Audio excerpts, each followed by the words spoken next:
It's going to be an absolute blowout.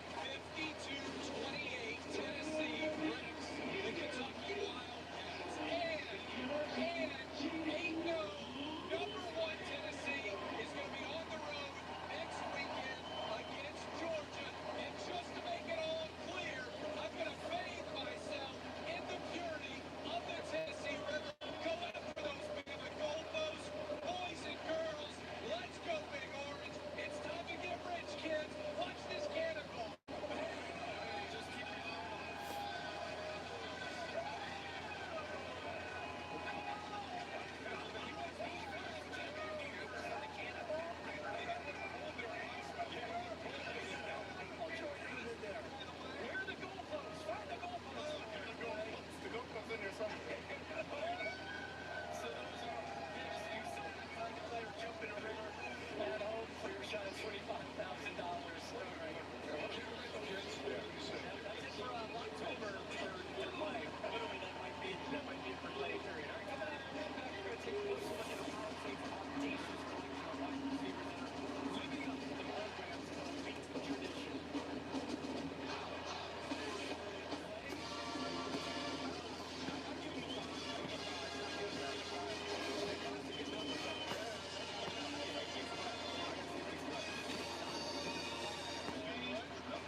Hail to the Lions.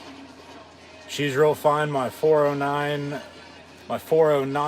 It's hard to believe it's been 11 years since Joe Paterno won his 409th career and final game on this very date against the Fighting Illini of Illinois by a final score of 10-7 on October the 29th, 2011. However, today we are Penn State as the Blue Band starts pregame. The best damn band in the land for Ohio State is also in attendance. They'll be sitting in the bottom of the north end zone where Penn State puts the visiting bands. And this is the first time in quite a while that a visiting band has been to Beaver Stadium, I might add. You probably got to go back. I know Temple did at least once or twice within the past 20 years, bussing up from Philly, the team and the band for that matter. But honestly, I mean, I can't honestly remember about Pitt within the past few years if they did or not. I don't think so. Just trying to think off the top of my head because I wasn't expecting Ohio State's band to make the trip today. Jackson Smith and Jigba, Ohio State's star wide receiver, did not. He's out. Once again, did not travel with the team, so they'll be down without him. But, I mean, they still got playmakers, so probably won't matter. But happy Halloween weekend as well, hence the football helmet rather than a Penn State hat of mine for today's game and today's stream. And thank you for tuning in and watching. Be sure to like, follow, and subscribe on social media. Links in the description below. But as Fox Big Noon kickoff makes their first appearance in Happy Valley this weekend as well with Rob Stone, Brady Quinn, Reggie Bush, Matt Leinart, and former Bowling Green, Utah, Florida, Ohio State, and Jacksonville Jaguar head coach Urban Meyer. They were outside the Bryce Jordan Center where College Game Day used to set up before, of course, moving to Old Main. Game Day actually down in the HBCU area in the SWAC as Jackson State will host Southern. Here later on today, we're going to be watching Ohio State, Penn State, along with TCU, West Virginia, Arkansas, Auburn, and Notre Dame, Syracuse from upstate New York here at high noon this final October Saturday. But as mentioned, with Ohio State at Penn State today, it is the 11-year anniversary of Joe Paterno's 409th final and career win.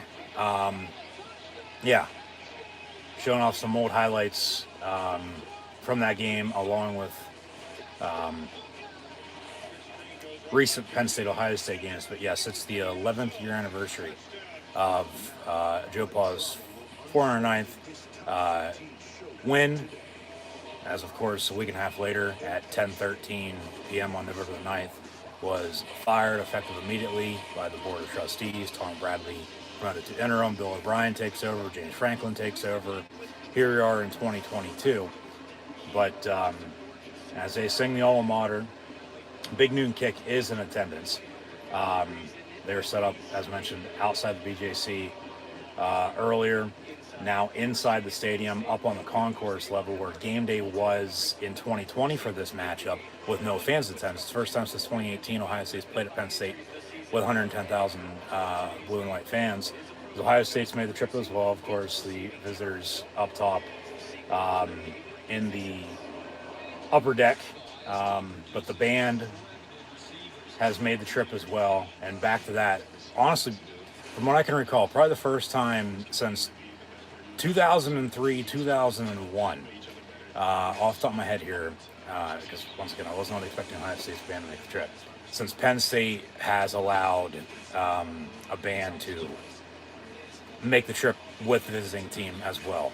I'm pretty sure Temple did it. Pitt might have once or twice, but normally doesn't happen. So, I mean, Ohio State's going to put up points. They'll be playing music, as the Blue Band will as well. But pregame wrapping up here. We'll have kickoff momentarily. Should be the game, even though Ohio State's a 15-point road favorite here this afternoon. But, yeah, hard to believe. Once again, it has been 11 years since Penn State defeated Illinois on a snowy Saturday in late October. This very day, 11 years ago, October the 29th, 2011. So fast forward 11 years to the very day today. The Nittany Lions will battle the Buckeyes of Ohio State at high noon. First Penn State, Ohio State noon game right here in Happy Valley Beaver Stadium since 2001, which was 3/24, as we celebrate 409 today. So maybe we'll get some help from the man upstairs, but just hard to believe 11 years has passed since that game, and then of course everything that's happened since as well. But here we are in 2022. So once again, thank you for tuning in and watching.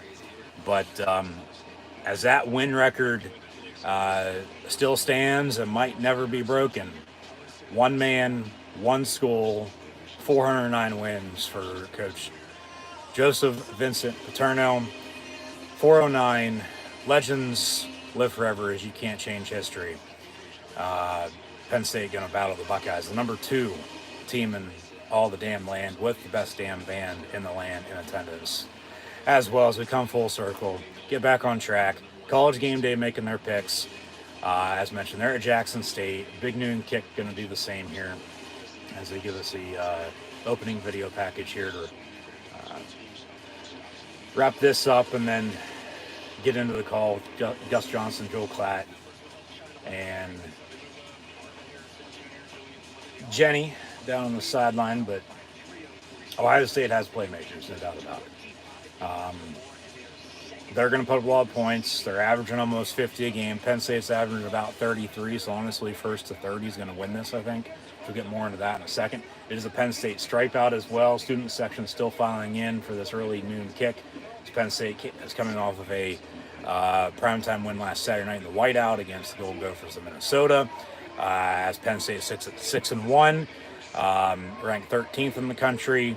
AP poll top 25 rankings will be released tomorrow and for the rest of the year. But come Tuesday night, Culture Bowl will go off the Culture Bowl playoff rankings from here on out. Ohio State fans filling in as well. They're number 2, but Penn State about to take the field. So we are Penn State. Give me a P, give me an S, give me a U. And they'll have the opening video package on the scoreboard as well. So, yeah, this is going to be Ohio State across the board. Nobody's giving Penn State a chance, which, fine by me. Let's shock the world. P. S. Let's go PSU. But yeah, we're going to be watching 4 games here at noon. Yeah, Penn State most definitely going to have to find a running game, and this defense going to have to make stops. Capitalize off turnovers, special teams could be key as well. But hey, but tradition, legacy, honor. We are Penn State, along with our towns, our cities, our state. They switched it up on us this year, added in Nittany Nation. Our state, our team. We are Penn State. As always, mentioned, legends live forever. Let's win this for Joe Paul today. The Black Shoes, the Basic Blues, the No Names, all game are taking on the Scarlet and Gray Buckeyes from Columbus, Ohio, and the Ohio State University. Well, welcome to Beaver Stadium and welcome to 2022 and the Penn State, Ohio State noon kick stripe out on Fox. So, yeah, there's always a but. The biggest question today, if Penn State can, pick up the win, is offensively, can they put up points? Can they keep up? Because this defense is going to be tested. They're going to make stops, but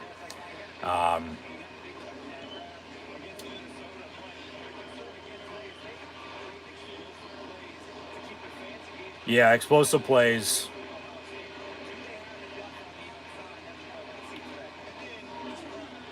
I think they do, but yeah, Urban's talked about the crowd a bunch. Having, coached in this game numerous times, saying Beaver Stadium is the toughest environment in all college football, as other people have also said the same. Crowd's going to be a factor. Ohio State, this is their only second road game of the year. They went to Michigan State 3 weeks ago and put up 50. They're undefeated at 7-0. Wins over Notre Dame, Arkansas State, Toledo, Wisconsin, Rutgers last week at Iowa, but at Michigan State 3 weeks ago, at Penn State today. Here come the Nittany Lions.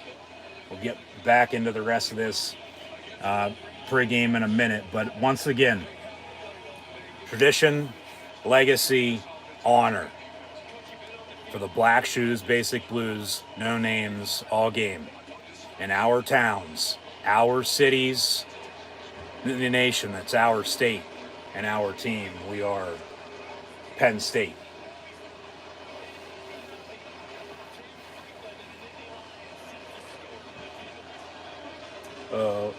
We are Penn State.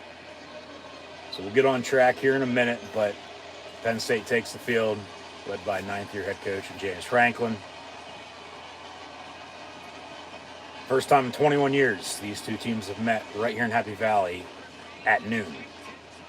It's home or away since then. Been at either 3:30 or at night. And the night games 6 p.m. or later. When they normally... Stripe out looks good. Fans have showed up. Seems like they've already torn down big noon kickoff outside the BJC. But Ohio State still has yet to take the field. They're going to, of course, wait for Penn State to be done and then come out to boos. And their band playing the Buckeye cry, but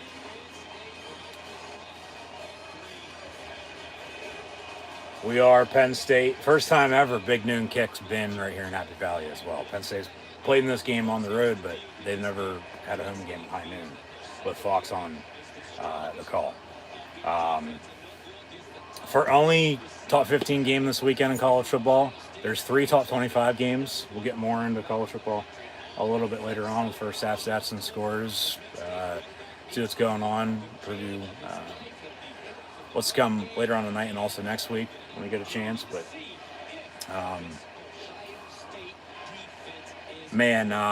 could get ugly today, to say the least, if Penn State can't get off the field on third down. But as State College High School capped off an undefeated regular season last night, Penn State in the stripe out, taking on Ohio State here at high noon. LeVar Arrington, today's special guest captain, before he goes into the College Football Hall of Fame in December. He was on the pregame show, as was Marvin Harrison Sr. and Joey Porter Sr., of course, both their sons on Ohio State and Penn State, respectively, going to square off at wide receiver and cornerback. Look for that matchup, just along with the receivers in the Penn State secondary to begin with, because even without Jackson Smith and Jigba, Ryan Day taking over for Urban Meyer at the end of 2018 and 19 has C.J. Stroud at quarterback. They have a two-headed monster in the backfield, just as Penn State does, Henderson and Williams. But then no Jackson Smith and Jigba, who went off in the Rose Bowl last year. But you still have Marvin Harrison Jr., Emeka Abuga, and Julian Fleming, who's from Pennsylvania, who committed to Penn State, decommitted, and went to OHIO. But, yeah, you look at these receivers and corners. Those Ohio State receivers, Penn State secondary with Joey Porter Jr., Jair Brown, to name a few. It has that old school Steelers Colts feel with Harrison and Porter, to say the least. But Penn State overall is going to have to keep Ohio State out of the red zone, because every single trip Ohio State's made inside the 20 this year, they've scored points. So keep them out of the red zone, keep them out of the red area, keep them out of the 20. Even if they do get in, force mistakes, force pressure to make them make mistakes, just keep them out of the end zone, keep them off the scoreboard. It's going to be tough because they're averaging 50 a game. But we're going to have a sideline update. Yeah, Jenny Taft. Jenny Dell works for CBS. As here comes kickoff. Looks like Penn State's on to kick off from the south to the north end zone. Ohio State back deep to receive, so the Buckeyes will get the ball to begin today's game. But keep out of the red zone. Ohio State's averaging 49. They've scored every trip inside the red zone so far this year in their 7 games. They came off a bye 2 weeks ago, beat Iowa last week at home. We will rock you for sure. Penn State's got to feed off this crowd, as they always do. Control the clock. When Penn State leads at halftime, they're undefeated. When Penn State leads at the end of the third quarter, they're also undefeated.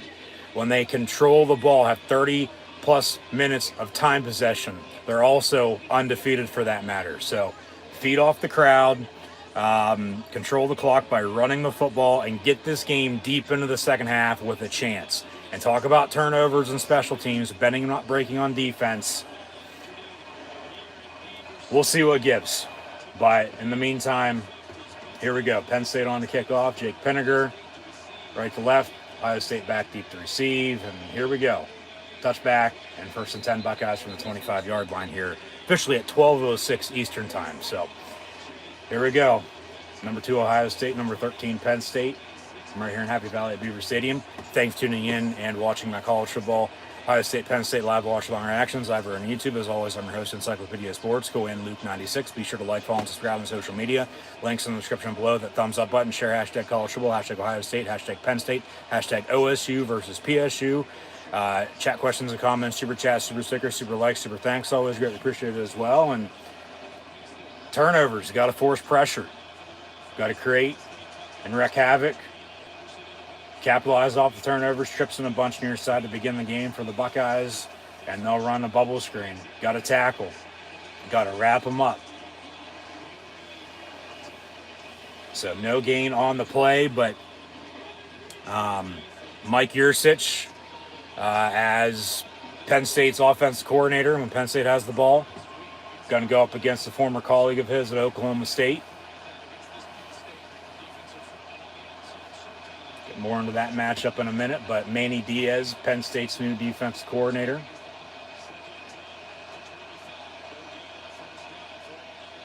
Going to bring 3, and then Elsden, and then a pass complete to the 45-yard line. Marvin Harrison, they're going to say he's out. Incomplete, so 3rd and 10 for Ohio State to begin the game.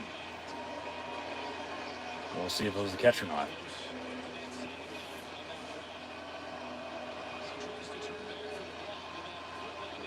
He's out. That's incomplete. Yep. So get off the field on third down. If you can, for the most part all day, you're going to have a chance. They held Minnesota to only 2 third down conversions last week as the Gold Gophers entering the game were the most successful, as Stroud will go deep. Kalen King gets beat by Marvin Harrison and deep into the Penn State territory. Ohio State has a 1st and 10. So can't get off the field on third down to begin the game, which ain't a good start. Even after,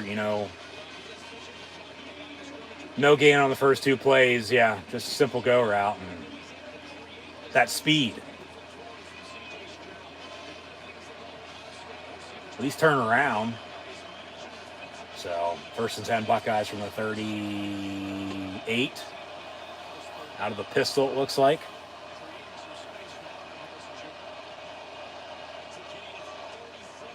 And handoff. And Travion Henderson for about 5, maybe 6, 2nd down and medium for the Buckeyes.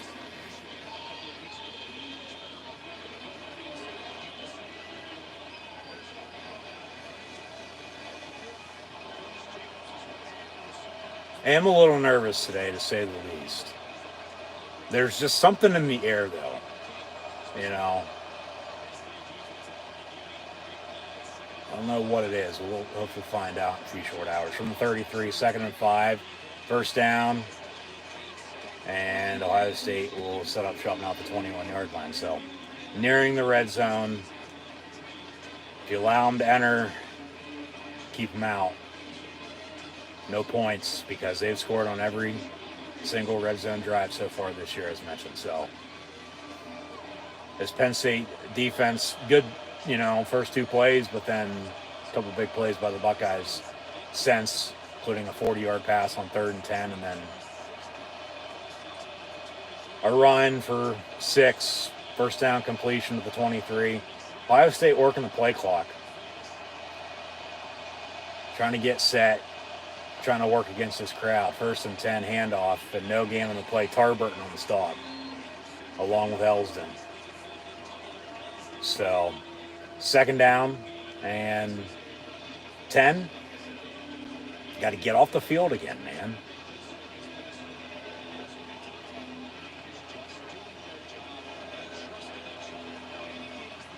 Sun's out, but cool morning. No snow as it did on this day 11 years ago, but a frost, but football weather. Handoff, 2nd and 10, and he slips. Henderson maybe about a half a yard. So 3rd down and long for the Buckeyes. We'll reset here in a minute. Of course, each game, each stream's going to be different. Hell, last week, as Ohio State 3rd and 10 trips top your screen in a bunch from the 23. Yeah, last week, it was last week, maybe the week prior, Michigan game. Didn't get to everything I was going to say until late in the second half how the game was going. Late whistle, Penn State was bringing pressure, but flag on the play, maybe delay a game, or do they get a timeout called? Delay a game, 5 yards, replay it down, 3rd and 15. Big 3rd down now, this crowd.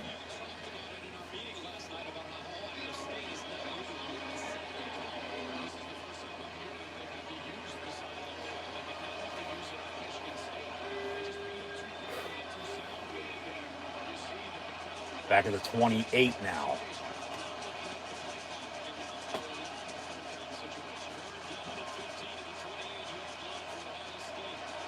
Same formation. Watch that bubble screen. Watch over the middle of the tight end. Over the middle, completed the 20, but short, tackled by Carter and Brown. So 4th down for the Buckeyes, and looks like they'll kick a field goal.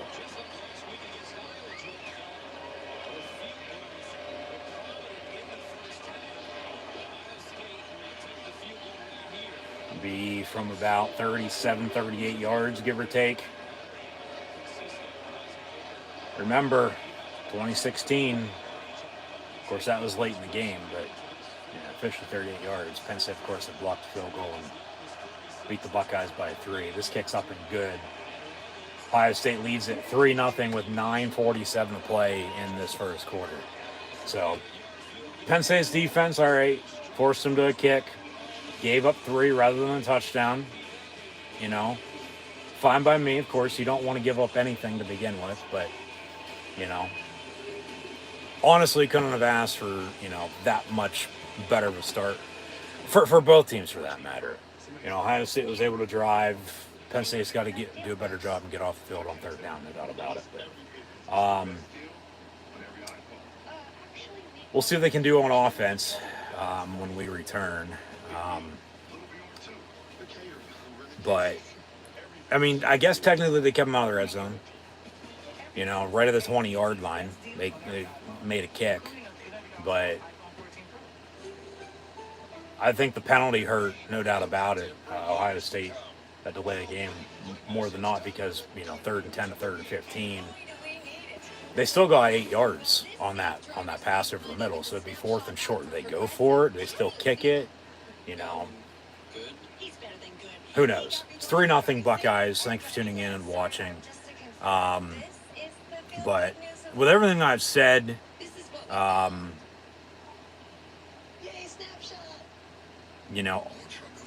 State offensively today, they got to score some points. They're averaging 33 a game. Okay, Ohio State's averaging 49. Penn State defensively is only giving up about 20 points a game. So I know I said, honestly, first to 30 wins, but, this could be a dogfight. Low-scoring defensive showdown, another one-score game. Ohio State's won 5 straight in this series. Last loss was in 2016 here as the number 2 team in the land. 2016 and this year in 2022 for Penn State. Seemingly a little familiar to this point in time. Went to went to Michigan and lost. Got blown out by the Wolverines. Came back and beat Minnesota at home, and then hosting the number 2 Buckeyes at home late October, and then the upset win. Of course, Penn State won the Big Ten that year. Still didn't make the playoff when Ohio State did, and then got beat by Clemson in the Fiesta Bowl, I might add. But talked about Mike Yursich and Jim Knowles, 2 former assistants for Mike Gundy at OK State. They squared off in practice numerous times. We'll see how, it goes in the game today. But like I said, Penn State just needs to give themselves a chance. Take this game into the second half and feed off the crowd. Control the clock as much as you can. Run the football. That's what if Penn State's going to win this game today, we know how the defense is. We know how, sometimes the defense can't get off the field, can't stop the run, can't cover, let alone tackle. So they still got to do that, of course. They only gave up 3 on the opening drive. Fair catch. We'll have 1st and 10, Penn State at the 25-yard line. But it's Penn State's offense, okay? They put up 45 last week with a big third quarter against Minnesota. But Penn State offensively, they got to protect Sean Clifford. This offensive line has to have their best game so far this season, even though they haven't played that bad to this point. But they got to establish a running game. Go back to your tight ends that you finally did last week as well. But who's stepping up and making a play? So they'll start out of the pistol handoff. Katron Allen for 6 yards, make it 2nd and 4 for the Lion offense. So you got to have balance. You got to have consistency. So we'll see if they can run the ball today and put the pressure on Ohio State, not yourself. Okay? Ain't that hard. Nothing stupid. No penalties, no turnovers, please. From the 31, Strange in motion. And Clifford looking his way. Bubble screen complete to Parker Washington.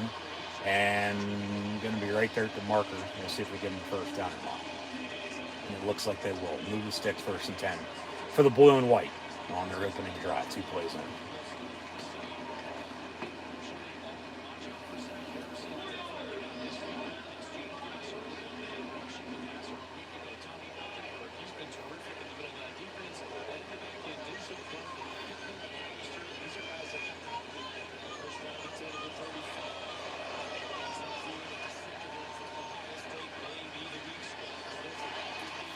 Clifford over the middle, complete, another first down for the blue and white. Parker Washington for 11 yards, 1st and 10, Penn State.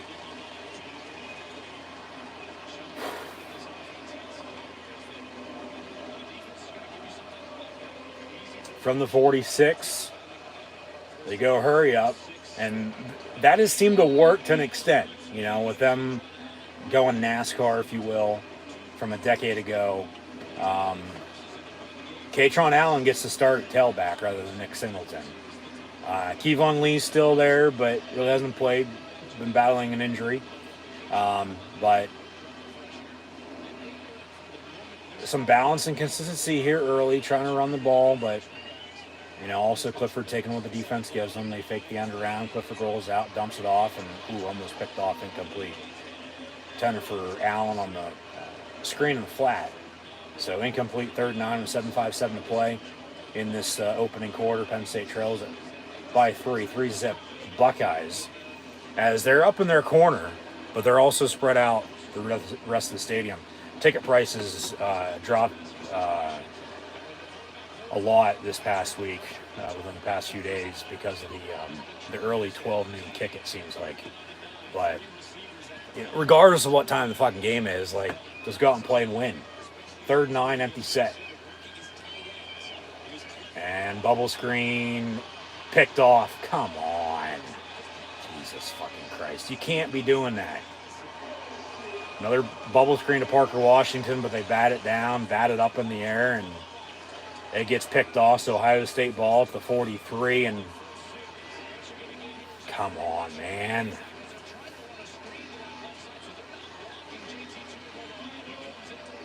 Just fucking can't turn the ball over and expect to have a chance to win this game, especially against a good team like Ohio State.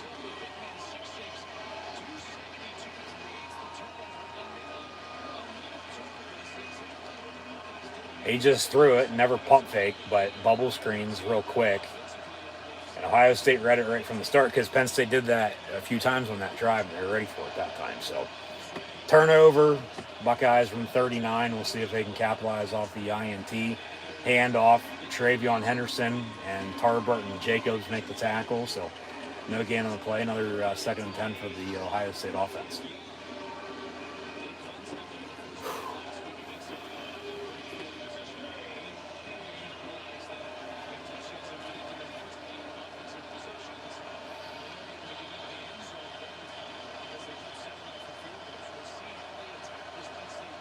From 39, 2nd and 10 out of the gun.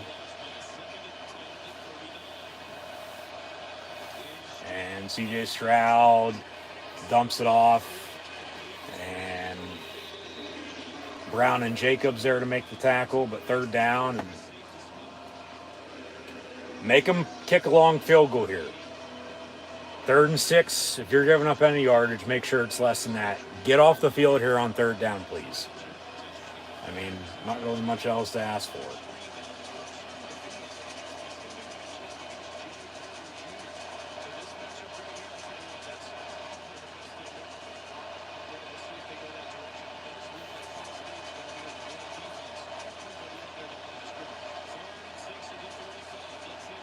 Maybe a little movement. They run a bubble screen. No gain on the play. Ohio State's going to have to punt from the 35-yard line unless they want to kick a 53, 54-yard field goal.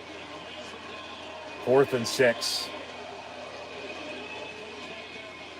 As the bands have taken their seats in the stadium after pregame. I'm sure we'll have a dull halftime show with the two bands. Like I said, Huskey's going to kick this field goal too. Shit. First time in quite a while, a visiting band has made the trip to Happy Valley. Ohio State might have been the last. 53-yard field goal, no good. Not a chance. Wide right, 5:44 to play.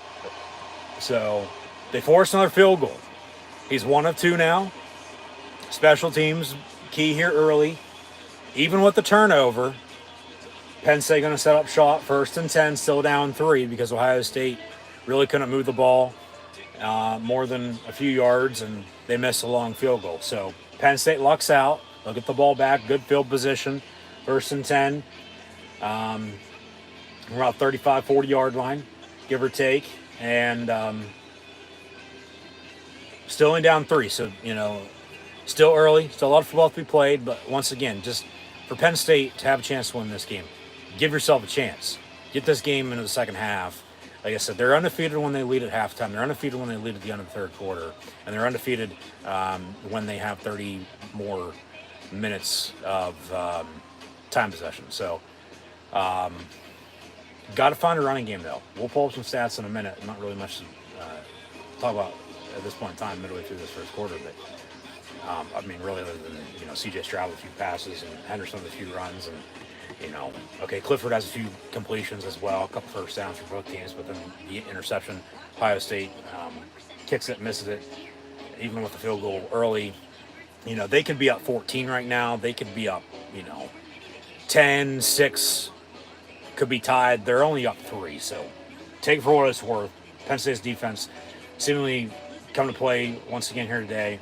Got to start, a little fast, though, for what it's worth. But, whether they're starting fast or not, they'll try to hold on to win then, or if they're down, they'll try to come back. There's no in between. That's how it always is. It's typical Penn State football for you. But the thing is, it's still early. Still a lot of ball left. So, once again, with that being said, just find a running game on offense. You have Nick Singleton. You have Katron Allen. We'll see series-wise what they do, if it's going to be 1 apiece or 2 and then 2. But Clifford's going to have to make some plays. Like I said, too, somebody's going to have to step up on offense. This offensive line has to have a damn good game, I think. But even with a turnover, they luck out. Defense gets off the field, and Ohio State misses the kick. So special teams could be one of those, games again. But overall, we'll see, how long it takes Ohio State to get in rhythm, because they look, all right early after a few stops, but then a few more stops, and then the missed kick. They show us some highlights from that 26, or the 24-21 2016 game, excuse me. The blocked field goal by Marcus Allen, Grant Haley. That was a 6 years ago, a week ago. As mentioned at the start of last week's stream, Penn State stormed the field. That was when, things started to change. But even the past few years, Penn State hasn't beaten Ohio State since then. Franklin 1-7 against the Buckeyes. Ryan Day 3-0, just taking up for Urban. Urban and Tennis is mentioned for big noon kick. They're up on the concourse rather than down the field in the stadium once they moved from the BJC. Prior to kick, and I know people were pissed, like I said, about the start time, but it really doesn't matter. 3:30 games are the best. It's middle of the afternoon. Penn State gonna go hurry up here, but enough time to tailgate early. Then you get the game, and then you get a little tailgating and after. Noon, still have the same. Night games take up all day, but then it's still a night game. And they had a night game last week. They're not going to have 2 straight home games, at night. Of course, Final Four games next month still all have kick times to be determined. But hurry up, 3rd and 3. Jesus Christ, they just got the ball back and can't even go, 7 yards in as many seconds. And from the 42, here we go. Clifford looking to throw. Another interception. Jesus Christ. From the 41. Ohio State going to have 1st and 10. He waited too long. He stared him down, and the looked right at him. Come on.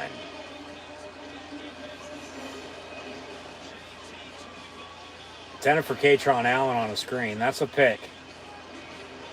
And Clifford, just can't be doing that, man. And there were boos for him, early last week with how he was playing before he went off. And, big third quarter is mentioned, and they beat Minnesota. You got to stick with him. You got to have him fight through it. But I know there's going to be people, of course, hammering for Drew Allard to, come in and play, the Ohio kid himself.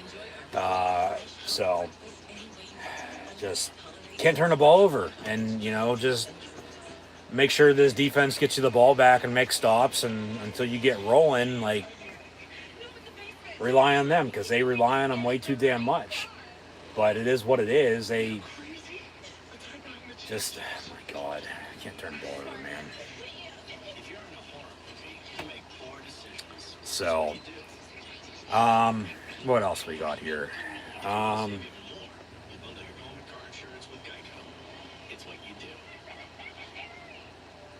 like I said, nervous. It does seem like there's something in the air though.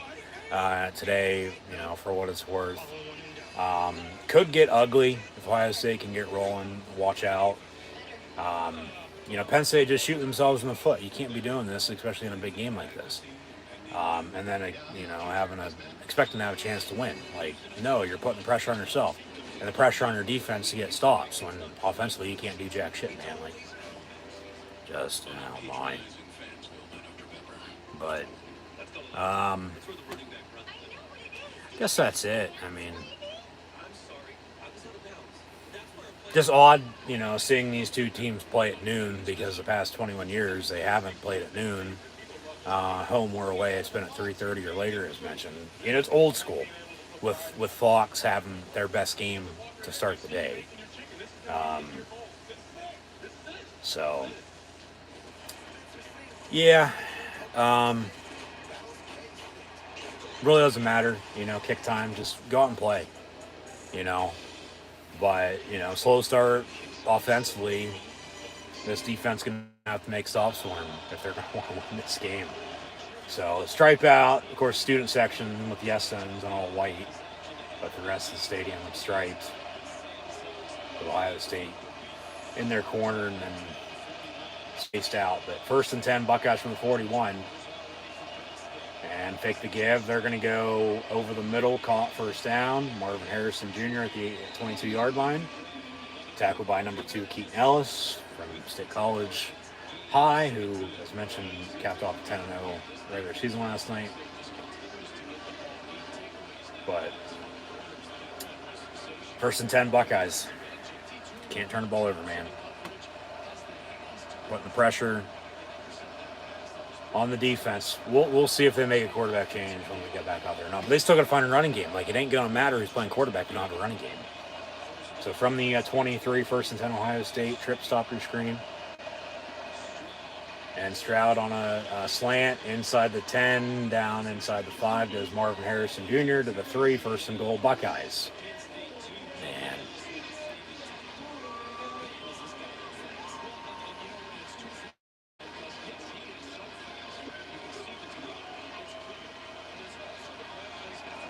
Just, what the fuck?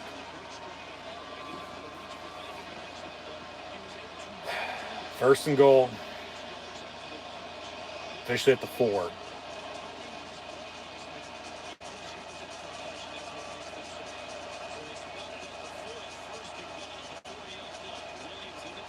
And they'll run it.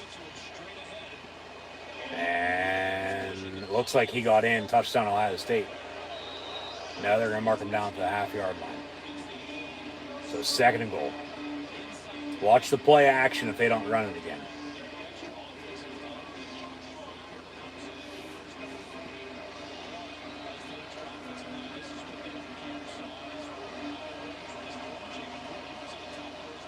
That's a touchdown.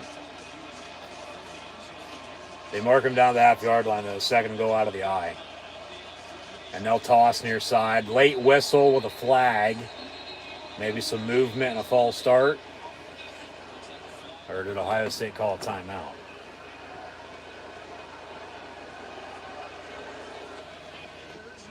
No play. Replay, of course, called down. They're going to return this as a touchdown. So hopefully they think about it and tell us something good. But, man, yeah. They're going to return this, I think, because that's a touchdown. Unless his knee was down, we didn't see. But there's a pile and the ball's across the goal line, so it's big right there. That's a touchdown, Ohio State. So yeah, think about it. Tell us something good, and we'll see if Jake and Elwood will help out the blue and white today. It's gonna be 9-0 Ohio State, 10-0. Make it, maybe 6 if they stand and then they get a defense stop. But you know, yeah, that's touchdown.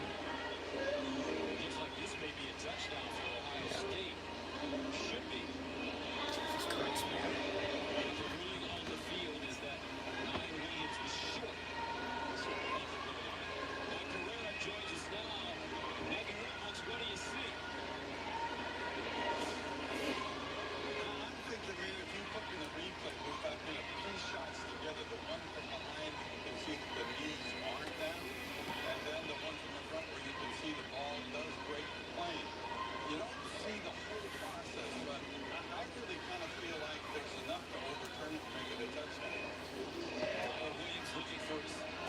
Here we go.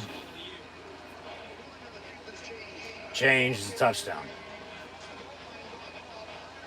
So, touchdown Ohio State, 9-0 Buckeyes. So they capitalize off the second interception. We'll see if that's a difference later on. But 2:48 to play in the first. Here comes the extra point, and be 10-0 OSU. With Penn State getting the ball back. Can't turn the ball over though, man. Come on now. Kick up and good.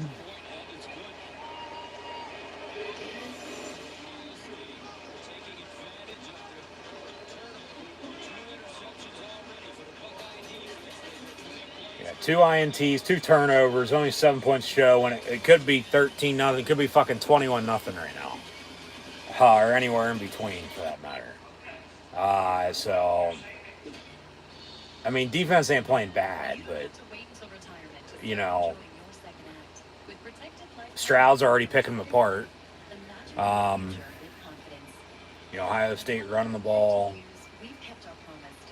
is, okay to start, but, with a lead, they're going to hammer that run in the second half and, work clock, you'd have to think. And like I said, if they can't get off the field, it's going to get ugly. Because Ohio State's good. They are. As a Penn State fan myself, can't tell, of course, wearing the Penn State helmet here this Halloween weekend as my costume for today. You'll have to tune back in tomorrow to see what it will be for the Steeler game, for that matter. But just, of course, thank you for tuning in and watching right now. Be sure to like, follow, and subscribe to social media. But just frustrating. Ohio State's good. You got to give them credit. And as mentioned, as a Penn State fan, at the start of the year, I said it numerous times. I think Ohio State's going to the playoff and going to the national title game. But even when they went and won or lost the national title in 14 and 20, they had to come through Happy Valley. They won both games. Penn State took them double overtime in 14. No fans in 2020, so Ohio State's first trip to Happy Valley with fans, as mentioned earlier. In 4 years, Ohio State's head coach at the point in time was still Urban Meyer. Of course, that was his final season there before they won the Rose Bowl and Ryan Day took over. But, Day's undefeated against the Buckeyes, or as the Buckeye coach, against the Lions. And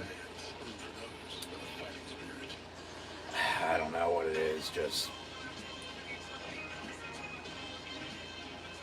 Penn State's good, but they're just not as good as, they think they are up against Ohio State, Michigan, and, subpar, mediocre at times. And that ain't cheap either. But, yeah, just, I mean, no doubt about it, there's still a chance. But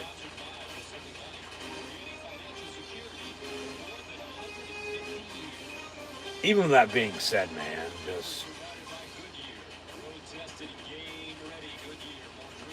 they give us a nice aerial shot of Happy Valley.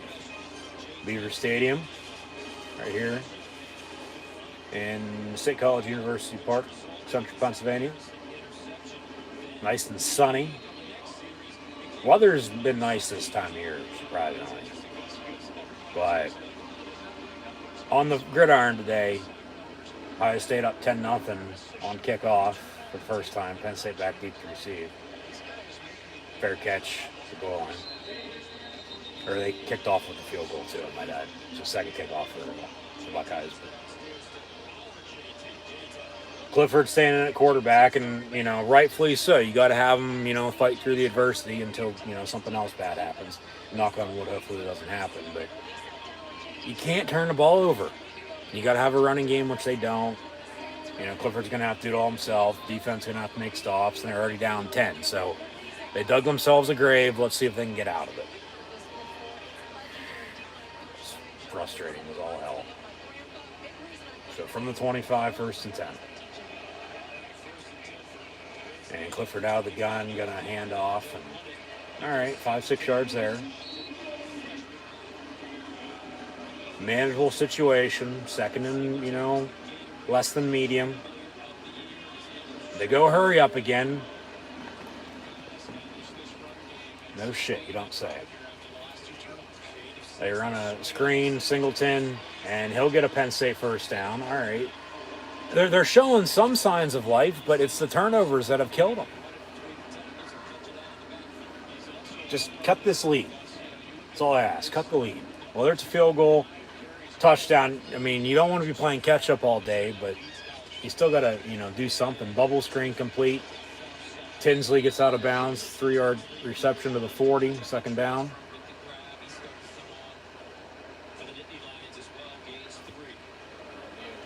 So,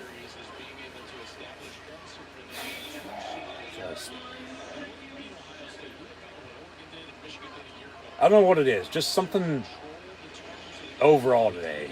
Like I said, something's in there. Something just feels off. But that, at the same point in time, might be a good thing in the long run. I don't know. I guess, yeah.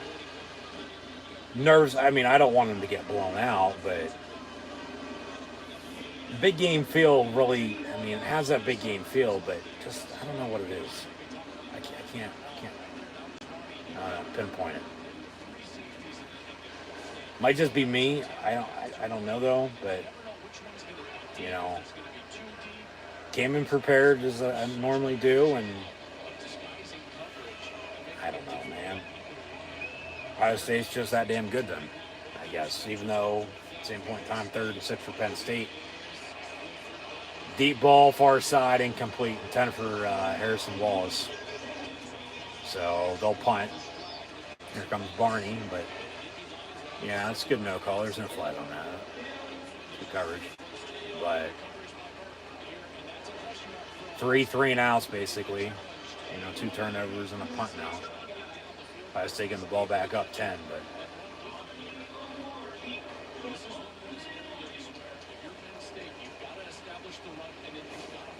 yep. He's right.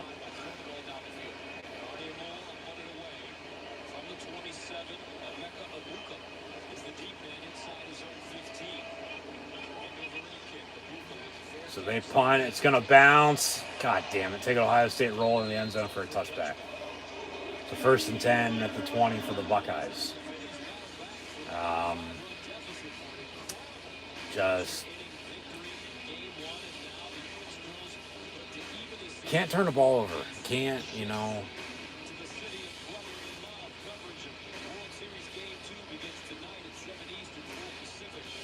There's something that he said. There's not.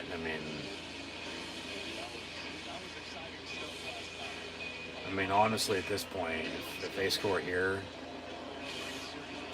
you're probably on next week already. And it's not even out of the fucking first quarter. But as I said, just don't get blown out by them. Keep it close. Give yourselves a chance. Find a way to win. That's all it takes. See the Shroud rolling out. Couldn't get, a couple yards. I was about ready to say, though, Ohio State, as good as they are at 7-0, number 2 team in the land, they have struggled at times, but at the same point in time, they've found ways to win. They've put up points, and they've beat everybody they played. So that has to speak for something.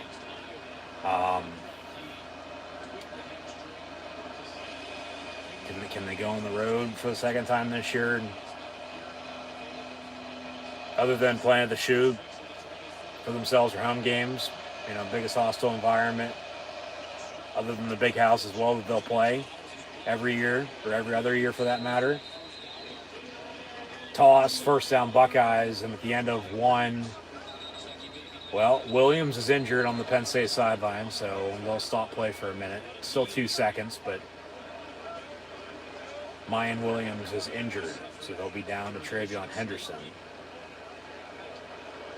They come to check on him.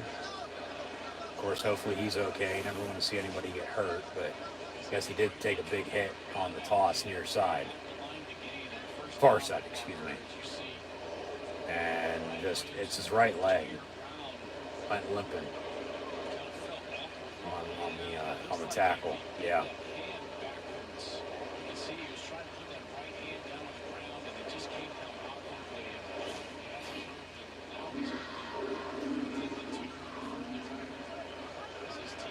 So got some trash talk. Of course, Ohio State come and check on their play on the Penn State sideline, but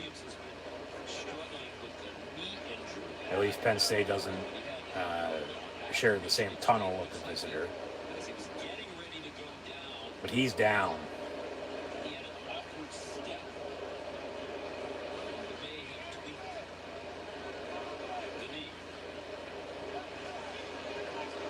So they're checking on him. There's still 2 seconds here.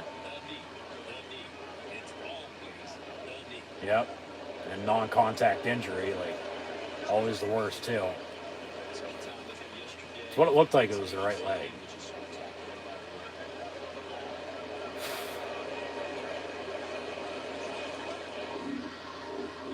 So Ohio State going to be down Travion Henderson.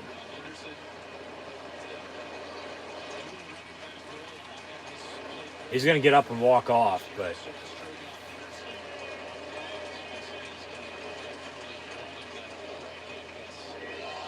yeah, he is holding his right arm, right hand. And as a running back to, carry the ball, he might be done.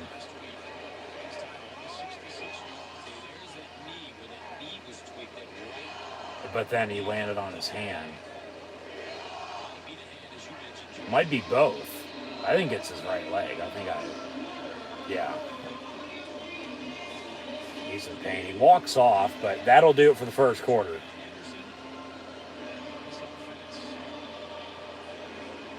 So at the end of one, Ohio State leads Penn State 10-0. They'll switch ends. Looks like they'll stick with it for the time being. Actually, now we'll take a break.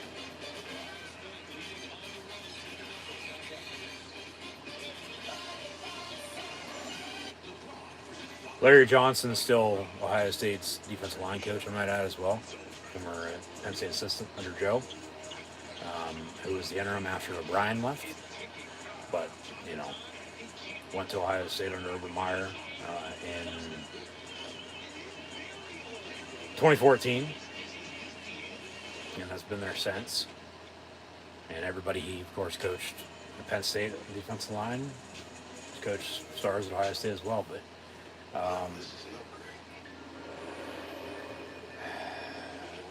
you got to stop them. They'll have first and 10 here, second and short. Depending on the spot, to begin the second quarter up 10, going towards north end zone now, rather than towards the student center. But they already scored a touchdown down here. Anyway, so it's not going to matter. But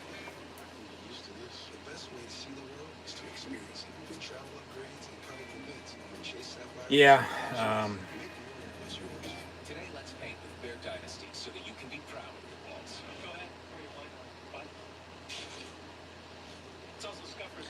What else can you say? I guess I'm not feeling it today. I guess they're not feeling it either. Just something feels off. I don't know what it is. It just could get ugly, even though I don't want it to. I think anybody wants it to, for that matter. Just what I said, just keep it close, give yourself a chance.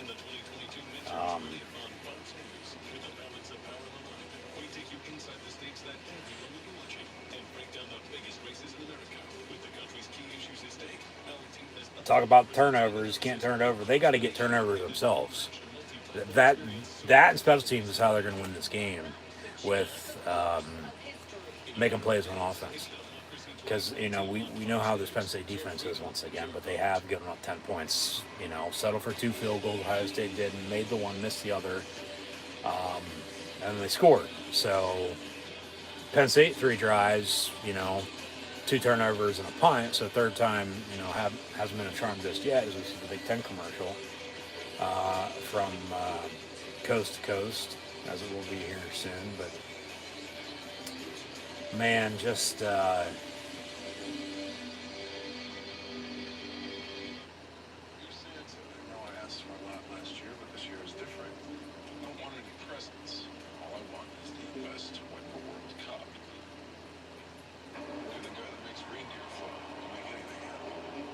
Penn State's going to have to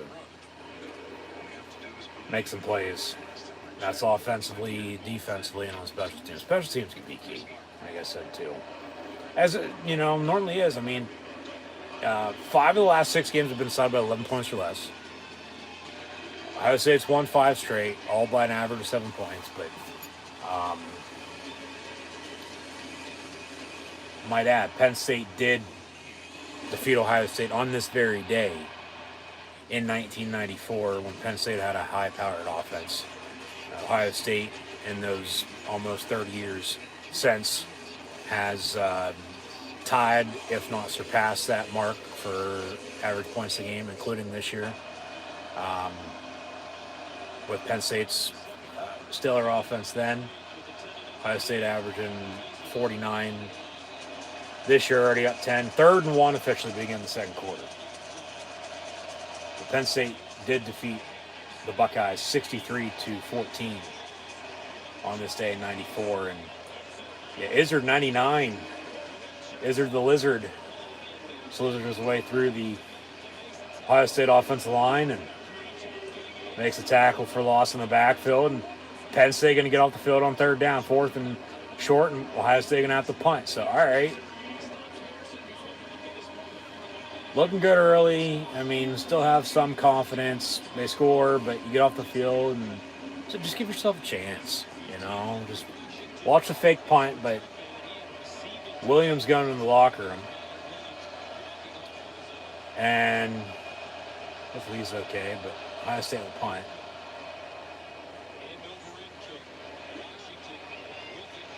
And Penn State fills with the 20.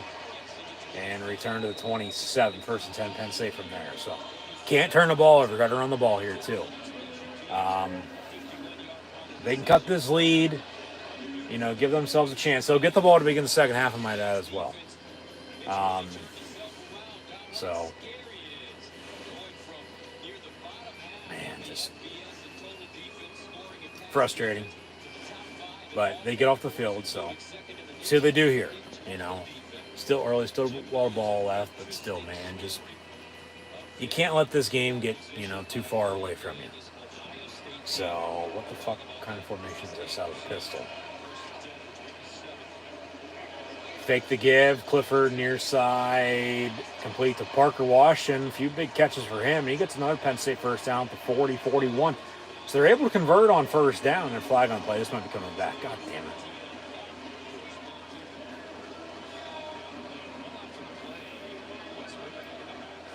Or maybe a late hit.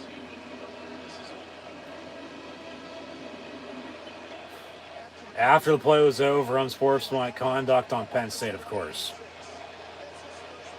It was on Brenton Strange. 15 yards, I'll replay the down. Well, they might give him a yardage here since it was after the play, but then they'll back him up 15 yards. So it's still going to be, way before the original marker because, you got like 12 yards on the reception, so about a 3-yard difference. You can't be, shooting yourselves in the foot. Like, you're letting them get in your head. Don't. Franklin's pissed, and rightfully so. So we'll see where they spot the ball here, but 1st and 10, Penn State at 26. So it'll be about a yard difference. Still 1st and 10. Singleton for 4 to the 30, so 2nd and 6. So that penalty really didn't hurt them that much, but Still can't be doing shit like that, man. Just can't be. Costing yourself a big play, a big first down. 2nd and 5.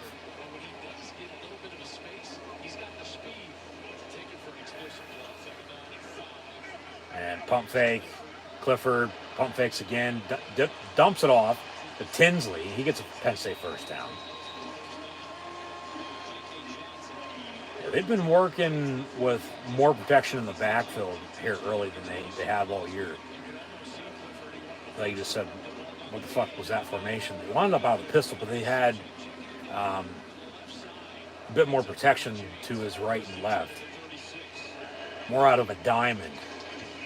36-yard line, 1st and 10. So, I mean, they're able to get, 3, 4, 5 yards and get a few first downs, but offensively, it's been the turnovers that have hurt them. And if they don't turn the ball over, I mean, it's still 3-0 Ohio State. Because the defense has made stops. Just got to cut this lead now.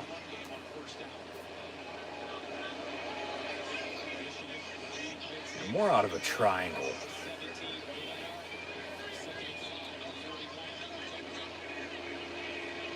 Now out of the gun. Hand off Singleton. About a yard. So 3rd down and 5? 3rd and 4. Just get the first down. Just get the fucking first down.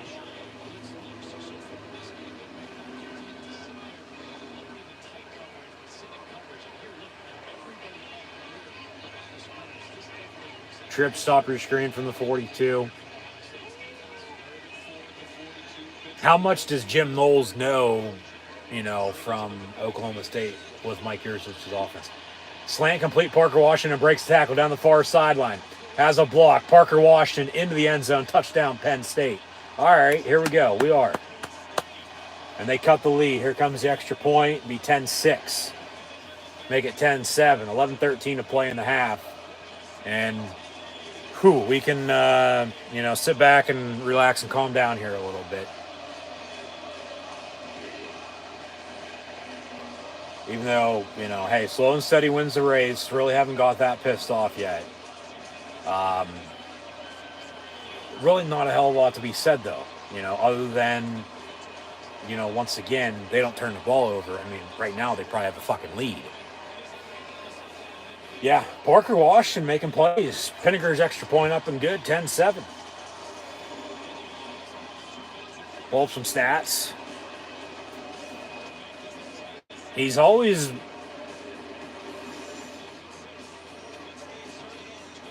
Because they won't back down for sure. Penn State, even with a slow start, on the board with a touchdown, trailed by 3, 10-7. Parker Washington, who's normally quiet, here today already, so we're near halftime. 4 catches, 87 yards in that score. Of course, that went for 58, but it was a 3rd and 4 from the 42-yard line. And a quick slant. Good block by Tinsley, and then he, spun and bounced it, and then, had a block, but down the far sideline he went, and green grass in front of him in the end zone, touchdown Parker Washington, touchdown Penn State. And they cut the lead to 3. So Ohio State still leads 10-7 here, but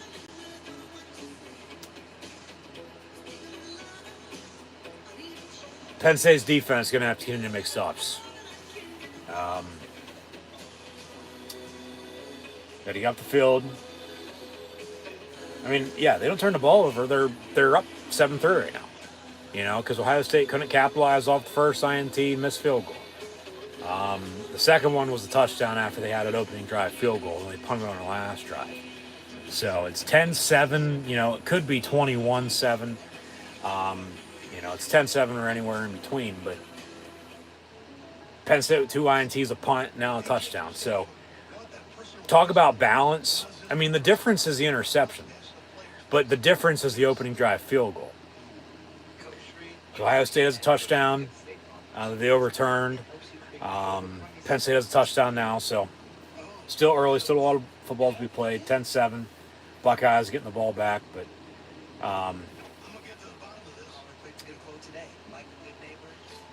just we'll see what gives. We'll see what gives. We'll see if they can give themselves,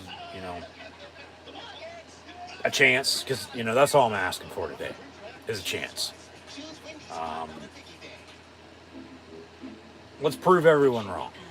One of those. Like all the naysayers, oh, you don't have a shot. You're 15-point underdogs at home. Number 2 team in the country coming in. Ohio State's damn good. All that bullshit. Like, all that's on paper. Games played out on the field, but at the same point in time, with Ohio State as good as they are, they can make plays, they can score points. You got to get stops. So, yeah, we'll see here, but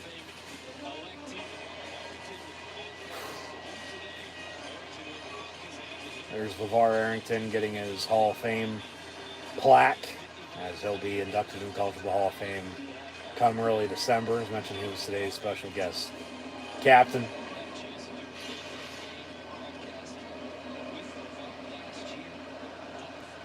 So from the 35, and return on the kick. It's a block in the back. And then Ohio State gets out to about the 26-yard line. So 1st and 10, showing off some highlights on ESPN of the Penn State touchdown. As we'll update some, stats and scores in a minute, but yeah, big response, to say the least. Cutting the lead. Just give yourselves a chance. Chance is, I guess, the key word of the day. And we'll see if John T. and the blue and white can make stops or not. 1st and 10, Ohio State. The Buckeye leaves on the helmets. Out of the pistol, handoff. Henderson, 7-8 yard run. So,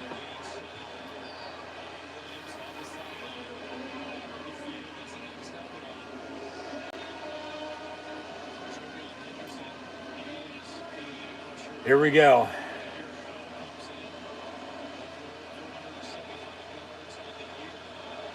It's been Henderson, it's been Williams, he's hurt. Marvin Harrison Jr., you got to watch out for 2. Double E, who's in motion, I might add. Trips in a bunch near side. Harrison all by his lonesome, top of your screen. They're just going to run it, though. And Devon Ellie's 91 on the tackle for loss in the backfield. 3rd down and about 5 now for Ohio State.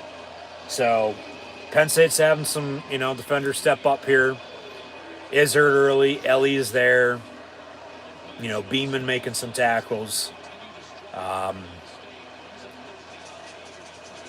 Like I said earlier, we'll see who steps up, makes some plays, but, normally don't, say their names a hell of a lot. It's normally Tarbert and Isaac off the edge with Mustapher in the middle. Parker Washington's having, a good start. Bubble screen, tackle by Kalen King. 4th down, and this crowd's on fire. Penn State gets off the field on 3rd down again. 4th down and long. Ohio State will punt again, and Penn State's going to have a chance to take the lead, let alone tie it up here as near halftime. And if you can score here, tie the game up, take the lead before half, and then, do something early 3rd quarter. Work some clock. Got to find a fucking running game, please, and thank you.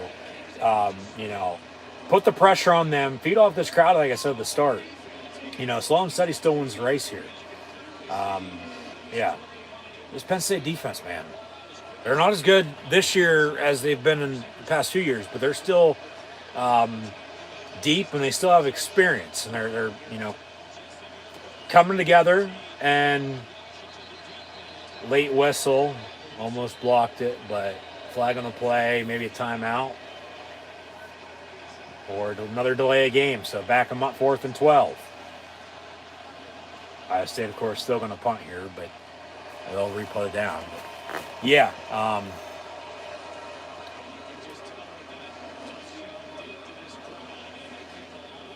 Well, even before the touchdown, they made a stop on defense. It's the turnovers by the Penn State offense that's hurting them right now. That's why they're down 3. But their offense starting to click. Seems like if they can find a running game, man, and be balanced and consistent. As I said earlier, in all season, watch out because they have potential.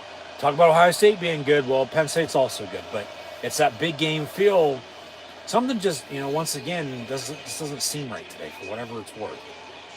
Might be me, I don't know, but no return on the punt. 1st and 10, Penn State from around the 20, but there's just something in the air. I just can't pinpoint, like I said. I don't know what it is. 8:39 to play in the half.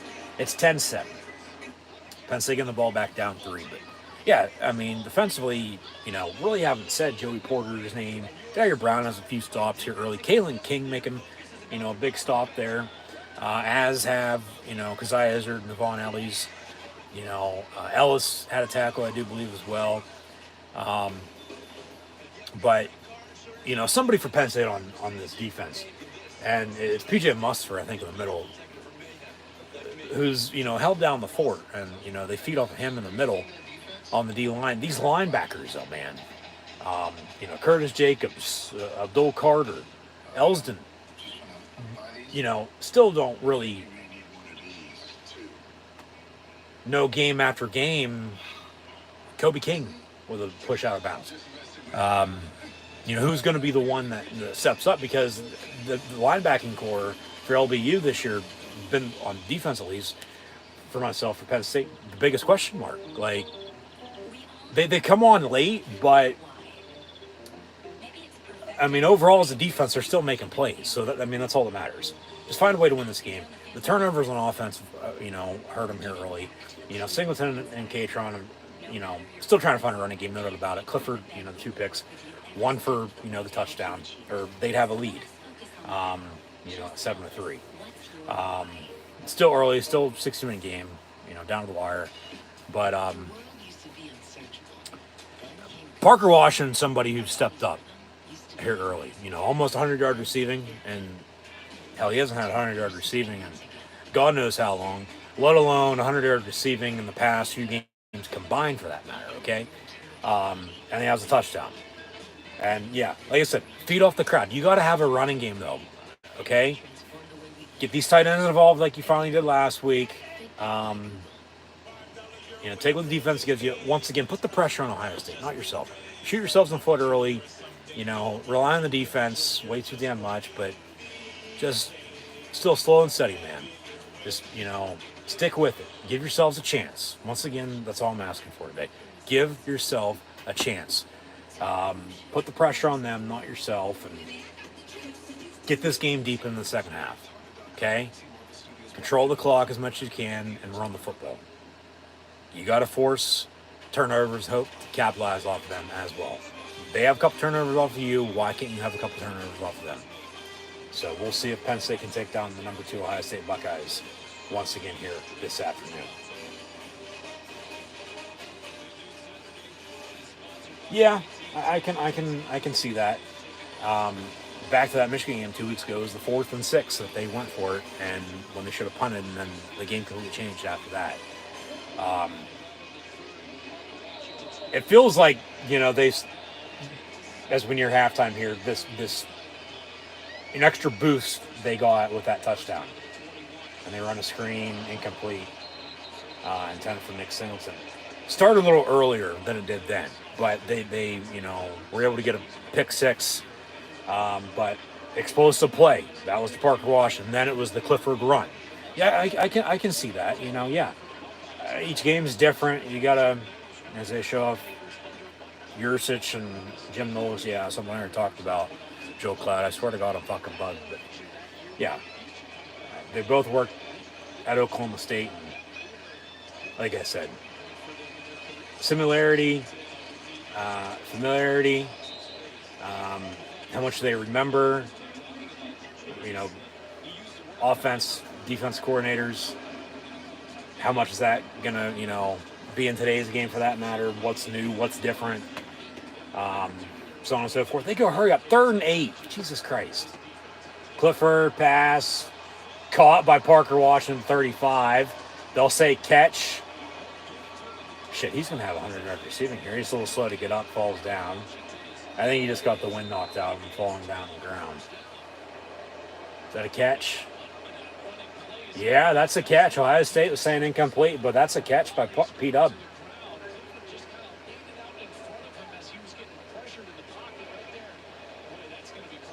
That's a catch. They said catch on the field, so they have to find indisputable evidence to return it. That's a fucking catch. You overturned the Ohio State touchdown and said it was a touchdown. You got an injured Penn Stater and Parker Washington. As Nittany Nation ain't going to take it today. They're going to hope to find a way to win. No doubt about it. But, man, what was I going to say? We'll see if they look at it, here in the break. That's a catch. So, first down Penn State, down 3. But, well, I mean, trailing by 3, tied up, having a lead, once again, yeah, just give yourselves a chance. Keep it close. Don't let it get too far out of hand.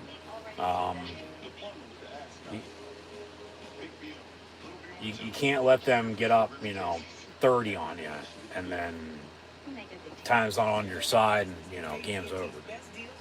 Because even when they were getting off the field at Michigan, even with not being able to stop the run, play 2 here or there, that 4th and 6 going for it, get too full of themselves. That's when the game changed. Because a play later they scored and never looked back. When it was, still a 1-score game at that point in time. So, we'll see what it gives, but just got to continue to make plays. You got to execute. We'll see if they can. And, if losing Parker Washington for the time being, no doubt about it's going to hurt. Somebody's going to have to step up. Mitch Tinsley, Keandre Lambert-Smith, even Harrison Walls, Mega, Omari Evans. Get these tight ends involved, man. You got 3 of them with Theo Johnson, Brenton Strange, and Tyler Warren, for God's sakes. The offensive line, once again, hasn't looked that bad this year, I haven't thought. But work your screen game with the running backs, but you still got to run the football with Singleton and the Fat Man. So, once again, we'll just see what it gives. That's why we play the game. So, yeah. It's not on paper, it's not on the field. Nobody's giving Penn State a chance. But, once again, thanks for tuning in and watching. And be sure to like, follow, and subscribe on social media. Links in the description below. We got Notre Dame, Syracuse on, along with Arkansas, Auburn, and TCU, West Virginia. So we'll update stats and scores coming up here at halftime. But Penn State 1st and 10 in the meantime, coming back from break.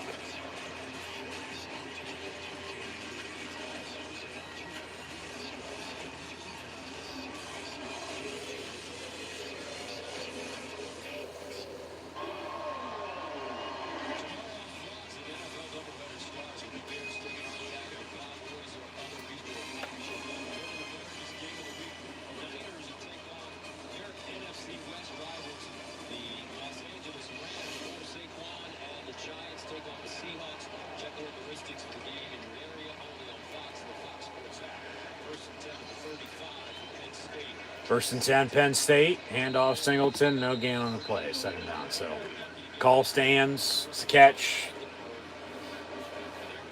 We'll see about Parker Washington, but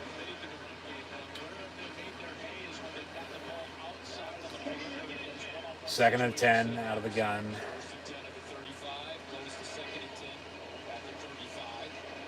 Got these receivers really spaced out. 4 wide.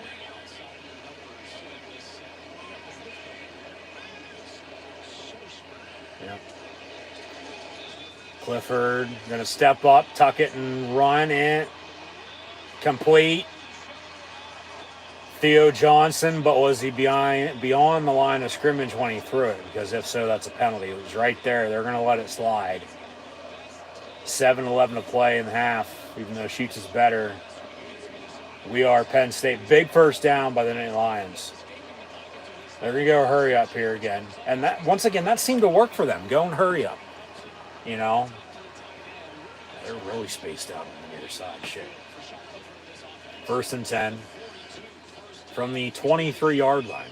Clifford over the middle, caught, and into the end zone. Keandre Lambert-Smith, touchdown, Penn State, and they take a lead, 13-10 with 6:50 to play in the half. Bada boom, bada bing, or bada bing, bada boom, however the fuck it goes. It's a touchdown. 6 points, 6 points last I checked to make it 7 with Pendergrave's extra point. 13-10, blue and white on top of the battling Buckeyes. Yeah, just simple post on a crosser over the middle, wide open is Lambert-Smith. And now these receivers are stepping up. Something, you know, Penn State's needed recently. Extra point up and good. Penn State 14, Ohio State 10 with 6:50 to play in the half. Weedham boys. Sean Clifford, the big red dog, after another slow start. 2 picks. Ohio State with a 10-0 lead. Penn State with 14 unanswered. Clifford's 12 of 17, 180 yards passing. With those 2 interceptions, now has 2 passing touchdowns. 1 to Parker Washington, 1 to Keandre Lambert-Smith. Parker Washington, out right now with an injury, has 5 catches, for 100 yards receiving. And the touchdown from 58 yards out. Keandre Lambert-Smith, the catch for 23 yards, and that score as well. Theo Johnson, the big 42-yard catch and run down the far sideline. But talk about balance and consistency in the run game.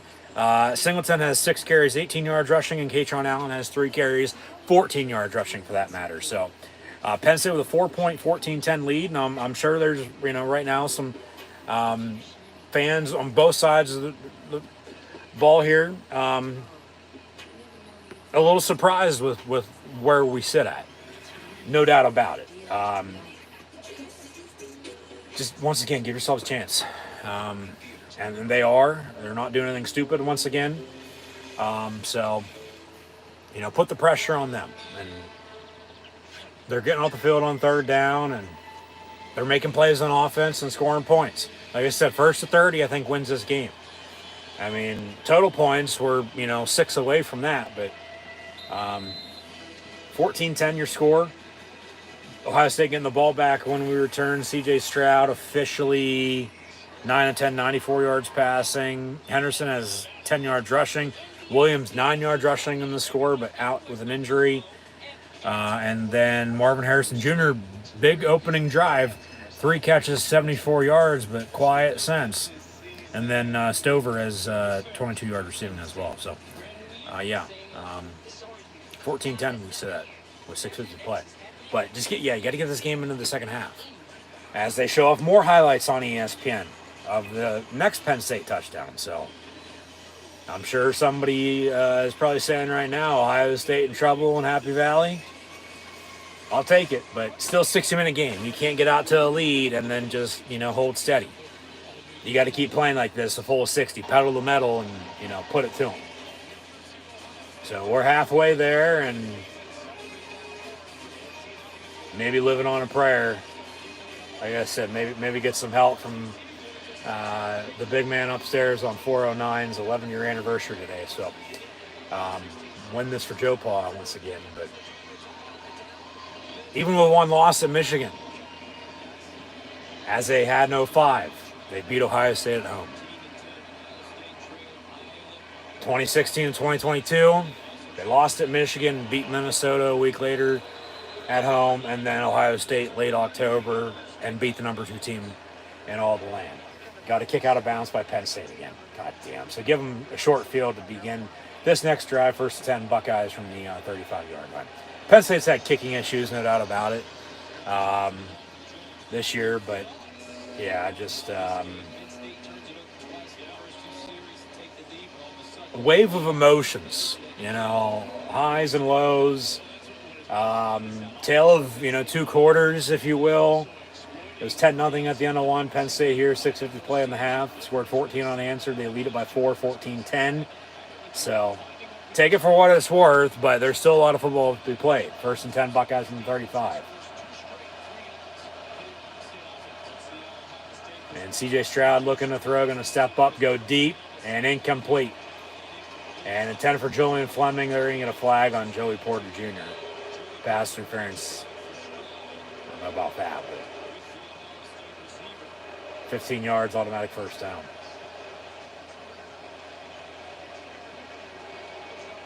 Julian Fleming, of course, former Penn State commit.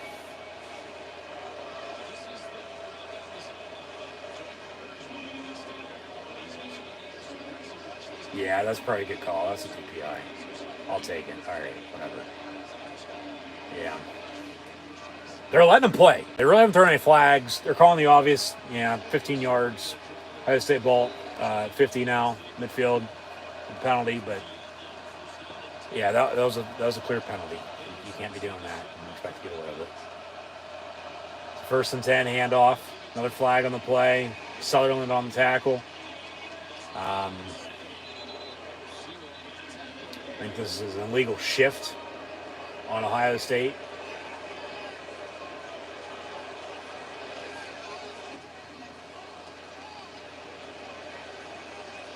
There's some sort of pre-snap penalty. Yeah, illegal shift on the Buckeyes. 5 yards, they'll replay it down. So back to 45, 1st and 15.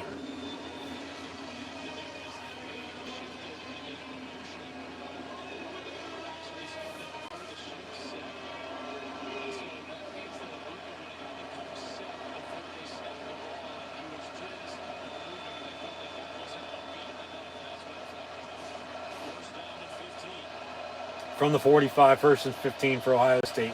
Empty set.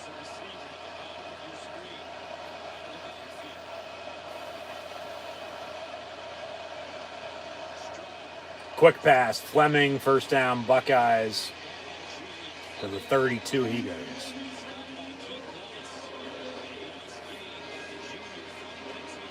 Yep. One-time Penn State commit once again. What can you do? He decommitted and went to Ohio State, and, he's making plays. Penn State seems to be okay without him, though, today at receiver. Parker Washington, Kendra Lambert-Smith will score. So, 1st and 10 from the 32 for Ohio State, down 4. And that's a hold.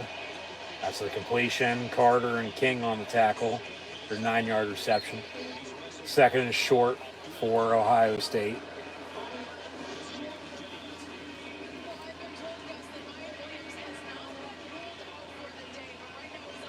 A little injury update.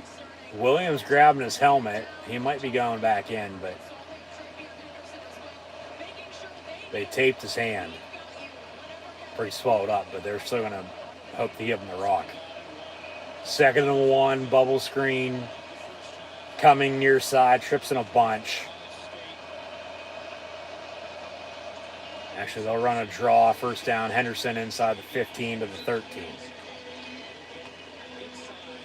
So back into the red zone goes Ohio State. Have scored on every drive inside the 20 so far this year once again. So going to try to cut this lead, if not retake a lead.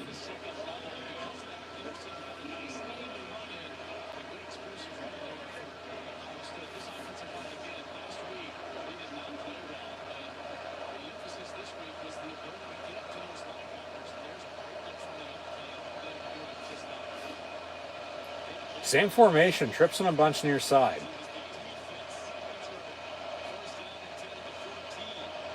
Watch over the middle. They run a fade and incomplete. Intended for Abuka. 2-on-2. Ellis on the coverage. Incomplete, 2nd and 10.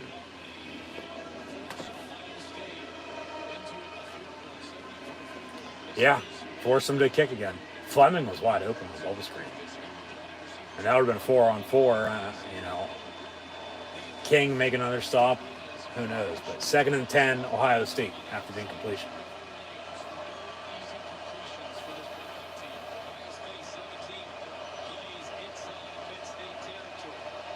From the 14. Screen to Henderson, and they bring him down in the backfield. Ellis and King, both defenders on the previous play, make the tackle, and 3rd and long for Ohio State. Come on, boys. Come on, D. Turnover would be nice right now. Force a kick, though. Don't give up a touchdown. You got to force them to 3. Keep them out of the end zone. 3rd and 15 with 3:43 and counting to play in the half. Both teams with all 3 timeouts remaining, I might add. Got to force pressure. Make them make mistakes. Good turnover. From the 19. Stroud pump fakes. Going to run. Carter chases him down. Picked off. Wheatley, but they say out of bounds, incomplete. So 4th and 15, they'll kick it. I'd like to see a replay to make sure he was out of bounds rather than inbounds for a pick. Zane Duran almost got to him late as well, 28. And then Daquan Hardy. Wheatley with the pick. Yeah, he's out. That's incomplete. So 4th and 15. And Ohio State will kick a field goal from 37 yards. They made from 38, missed from 53. Have the touchdown as well. This is to cut the lead to 1 as it's 14-10. Kicks up. Kicks good. Ohio State down 1 with 3:14 pie to play in this first half. Penn State up 1, 14-13. Getting the ball back. 3 timeouts and 3:14 to play in the first half. And they'll also get the ball to begin the second half. So honestly, if you don't turn the ball over, you can do some damage right now. Get a field goal, go up 17-13, score a touchdown 21-13. You know, this, that, or the other, early third quarter as well. And extend your lead potentially. Up, 2 scores for the most part. Pressure on them, not yourself. You should be okay. But you still got to find a running game and run the football, please. And thank you with Singleton and Allen. So we'll see if they can or not. But, Clifford's, come back from another slow start, making some plays. Had a few receivers step up, no doubt about it. Got Brutus the Buckeye and Vinny Line in attendance. And I stayed on kickoff. And, it always is as advertised. But we don't just say that as Penn State fans. Like, Beaver Stadium's best environment, all college football, let alone sports for that matter. Like, I guess you just got to experience it yourself. Like, we're just not saying that. Like, it's true. But this offense got to make some plays. Keep it up. No turnovers, man. That's what's hurt you.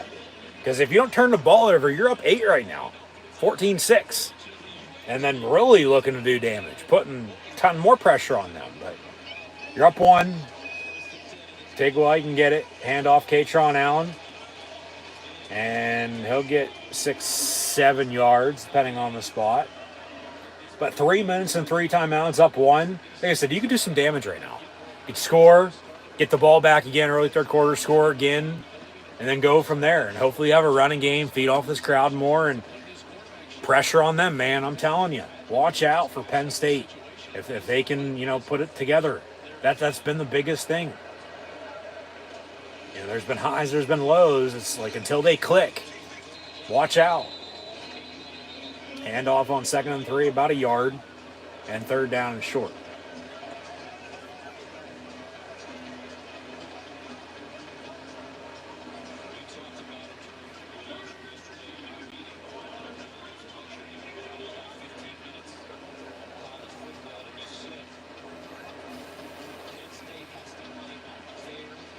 Yep. Play your game, not theirs. Exactly. So they'll audible. Empty set, 3rd and 2. Here comes a quarterback draw. Yep. And they get a first down, but a late whistle. Ohio State with a timeout, and probably a good one.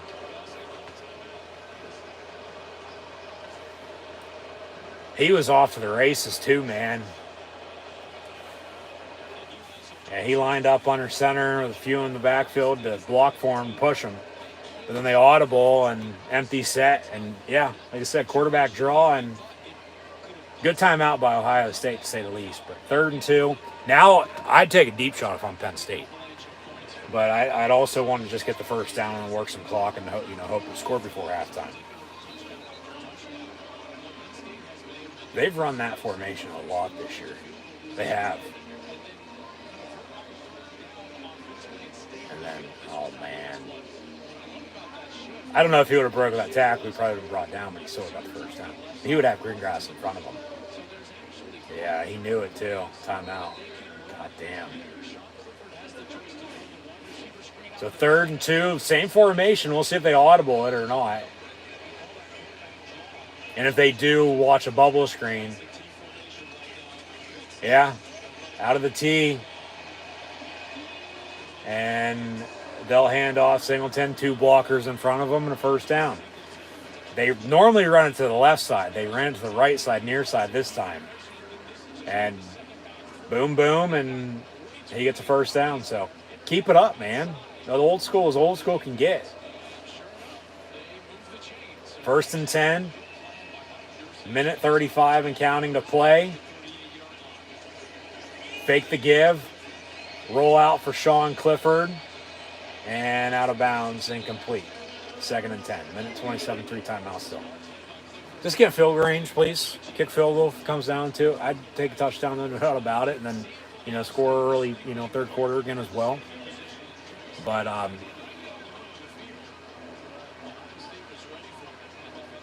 yeah, go from there. Whew.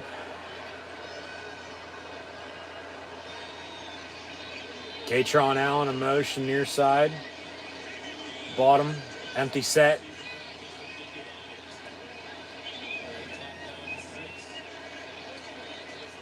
And Clifford looking to throw.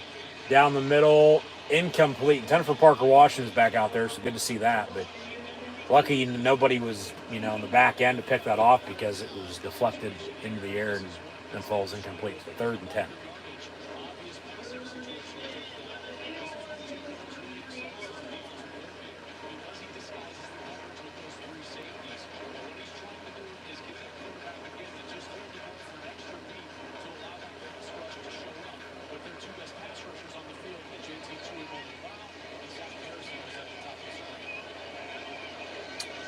From the 38, 3rd and 10.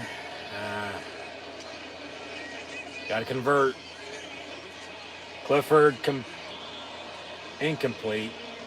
Was caught and then dropped after the hit. Theo Johnson, the intended target, incomplete. 4th down. Penn State will punt. Minute 17. Ohio State going to get it back with 2 timeouts and, going to try to get in field goal range themselves, let alone score to try to retake this lead here before halftime. As this helmet is pretty tight, as you can see, I've tried to adjust it a few too many times. Haven't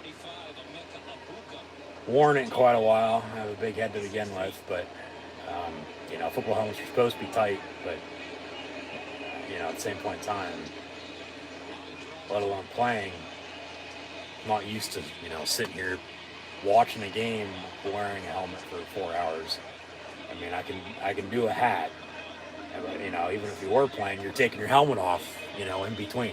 I'm not. So yeah.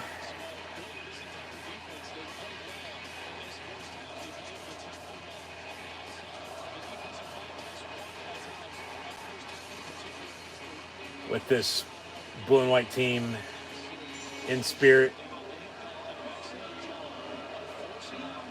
the real deal, wishing, able to make some plays with them, but here we go. Got to make a stop. From the 31, 1st and 10.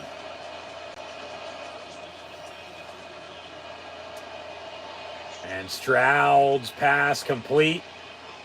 Dixon on the tackle. And Stover has, been the second most targeted and second best receiver for Ohio State today, behind Marvin Harrison Jr. They go back to Julian Fleming. They're incomplete, almost picked off by the Nittany Lions. Kalen King's played pretty damn good here, really.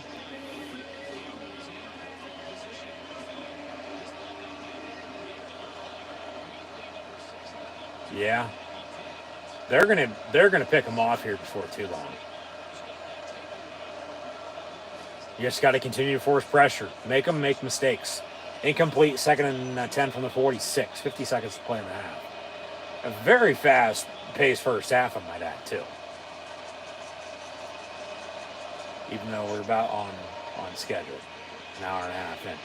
Stroud goes down the sack. Abdul Carter, the true freshman from Philly, wearing that number 11 in the blue and white. Penn State with a big sack. Timeout. 3rd and 19. Hope to get the ball back with some time and maybe timeout or two, depending on what happens here next. Ohio State will probably run a draw. Try to work clock. Penn State call another timeout, have one remaining, get the ball back, have to drive the length of the field. But, hope not doing anything stupid. Big sack, big play there by Carter. As he stomps his way, 1, 2, 3, and a lot of slipping and sliding. And grass field looks, pretty good shape, but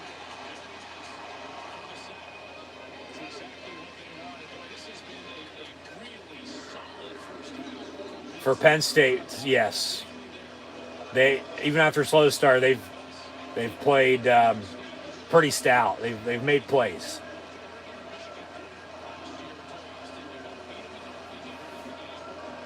And Ohio State really doesn't have a run game. That's a good thing for the time being. Force them to throw, force them, to beat you. And if so, all right. But 3rd and 18, Penn State with a timeout, 42 seconds. That's a hold. That is a fucking hold on 77. Oh, my God. Carter on the tackle. Another timeout. Penn State, 33 seconds. Even so, clock's going to roll. Penn State going to let it go. Now a whistle. That penalty, you decline it, you give them another play, 3rd and 29 then. Ohio State with a timeout, 21 seconds. So we'll see what they do here. They want to heave it, kick another long field goal. But if I'm Ohio State, I'm punting the ball. Ryan Day would be stupid to go for this, unless they think they can score.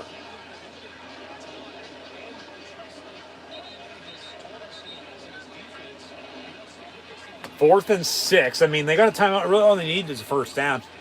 Get out of bounds, still have a timeout, 21 seconds. They can still do something here.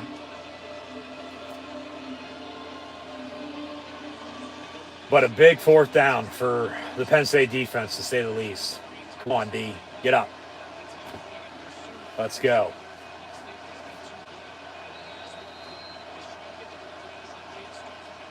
They're going to go for it here on 4th and 6. Probably just going to try to draw them off sides if I'd have to guess. That's a 4th and a long 6. Or 4th and 8. Stroud's pass complete. First down on a quick slant. Jair Brown on the tackle at the 29. So they'll call timeout 17 seconds, and then new set of downs. Need to get out of bounds. Unless they're going to clock it here. They're going to go hurry up, and he's going to throw it. Out of bounds. Goes Harrison to the 10. 7 seconds, 1st and goal. Now they're going to clock it. All right, 6 seconds, and maybe a field goal. Yeah, that was good.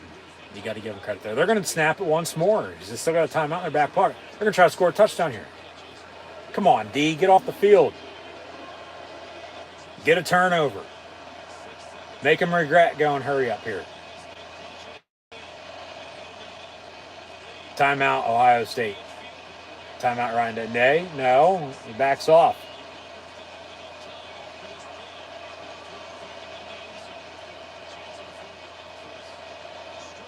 Stroud's pass. He goes down on the sack. Fumble. Get on it. Ohio State recovers. Clock expires, though, and they're not going to be able to call a timeout to kick it. So Penn State leads at halftime. When they lead at halftime, they're undefeated so far this year. 14-13, your halftime score. Penn State on top with momentum going into halftime, I might add. We are Penn State, and this crowd is red hot. We are Penn State. Come on, boys. Come on, Blue. You have them right where you want them at. Don't let them off the hook this second half. Johnny fucking Dixon off the edge. Boom. Down goes Stroud. They could have had 7. They could have had 3. They get nothing. Fumble.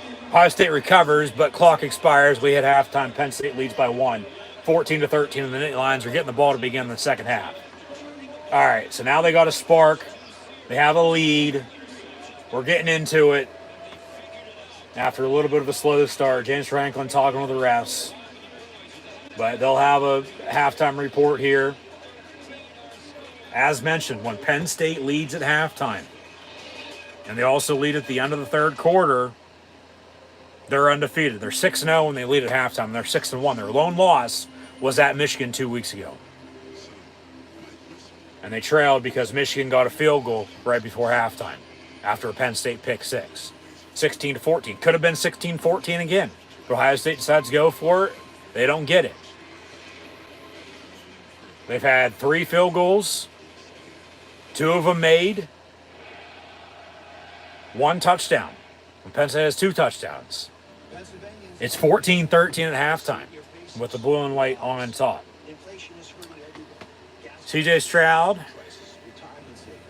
for Ohio State.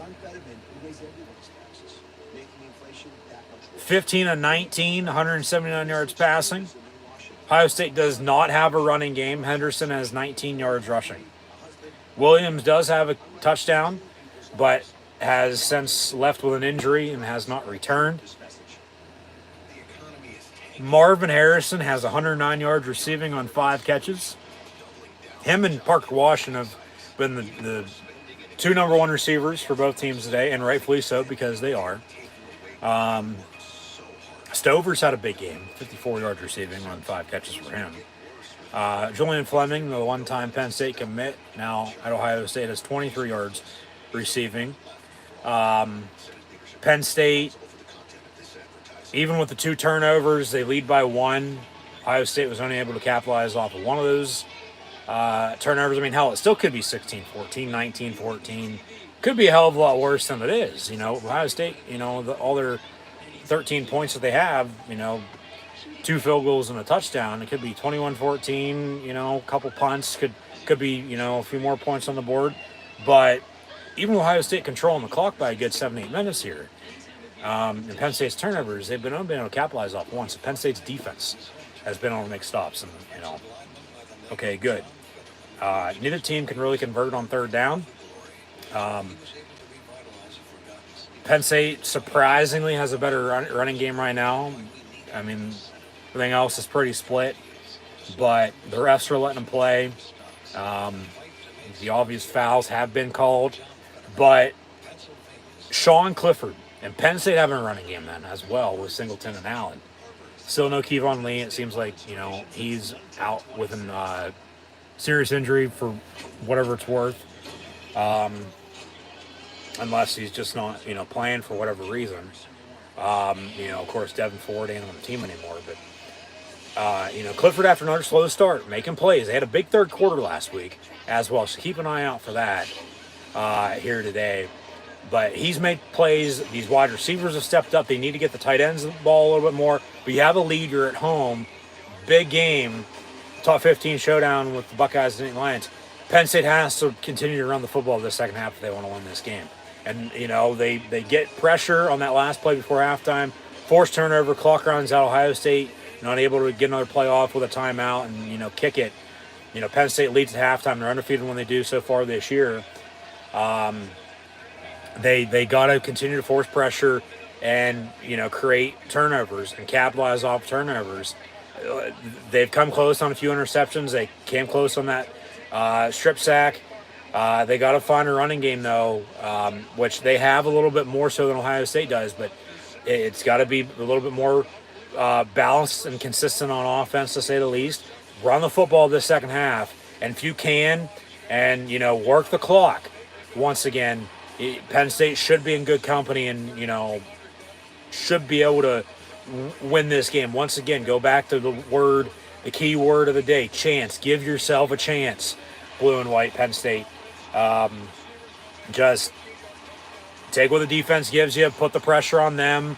Everybody's showing highlights of this first half. I'm sure everybody's saying, upset Bruin and Happy Valley, Ohio State in trouble. This is only the first half, though. Don't want to, once again, get too far ahead of yourself. Don't be doing anything stupid this second half. Feed off this crowd once again, but you have a lead. You got to keep it going. Pedal to the metal. Don't lift. Don't give up whatsoever. You got to put the pressure on them. Make them make plays. Make them play your game rather than making them have you play their game, if that makes any sense. Hopefully I said that correct. I believe I did. This is one of those days. Something, I don't know, in the air.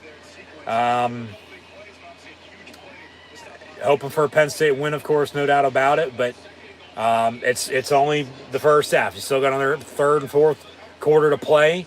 This game's still going to come down to the wire. Might be a big defensive stop. What defense is going to bend doesn't break. Penn State's getting off the field on defense. After a slow start by the offense, relying on the defense once again too much. They're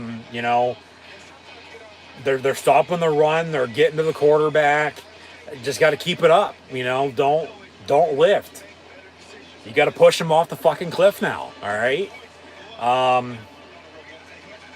And if Penn State can win this, like I said earlier, AP poll rankings come out tomorrow and will the rest of the year. The college football playoff rankings come out Tuesday, and they'll go by that the rest of the year. Penn State with a big home win against number 2 in the country. When you only have one loss, Michigan plays Michigan State at the Big House tonight on ABC. You're 13th in the country. Of course, depending on what else happens today, you're going to really rise. And you're still, the season, not over by any means just yet. You're still going to have a, good chance to be in a good spot, the rest of the way. And, the schedule the next month, I mean, you're going to have a trap game or two, no doubt about it. And we'll get more into that when needed, when the time's right. But, of course, don't want to get too, full of ourselves and look too far ahead. You still got to take care of business today, for that matter. But if Penn State can beat Ohio State today, they're going to be in good position, to do some damage. As they are right now, not scoring okay before halftime. They get off the field on third down, though. They have a halftime lead. And when they do, they're undefeated so far this year.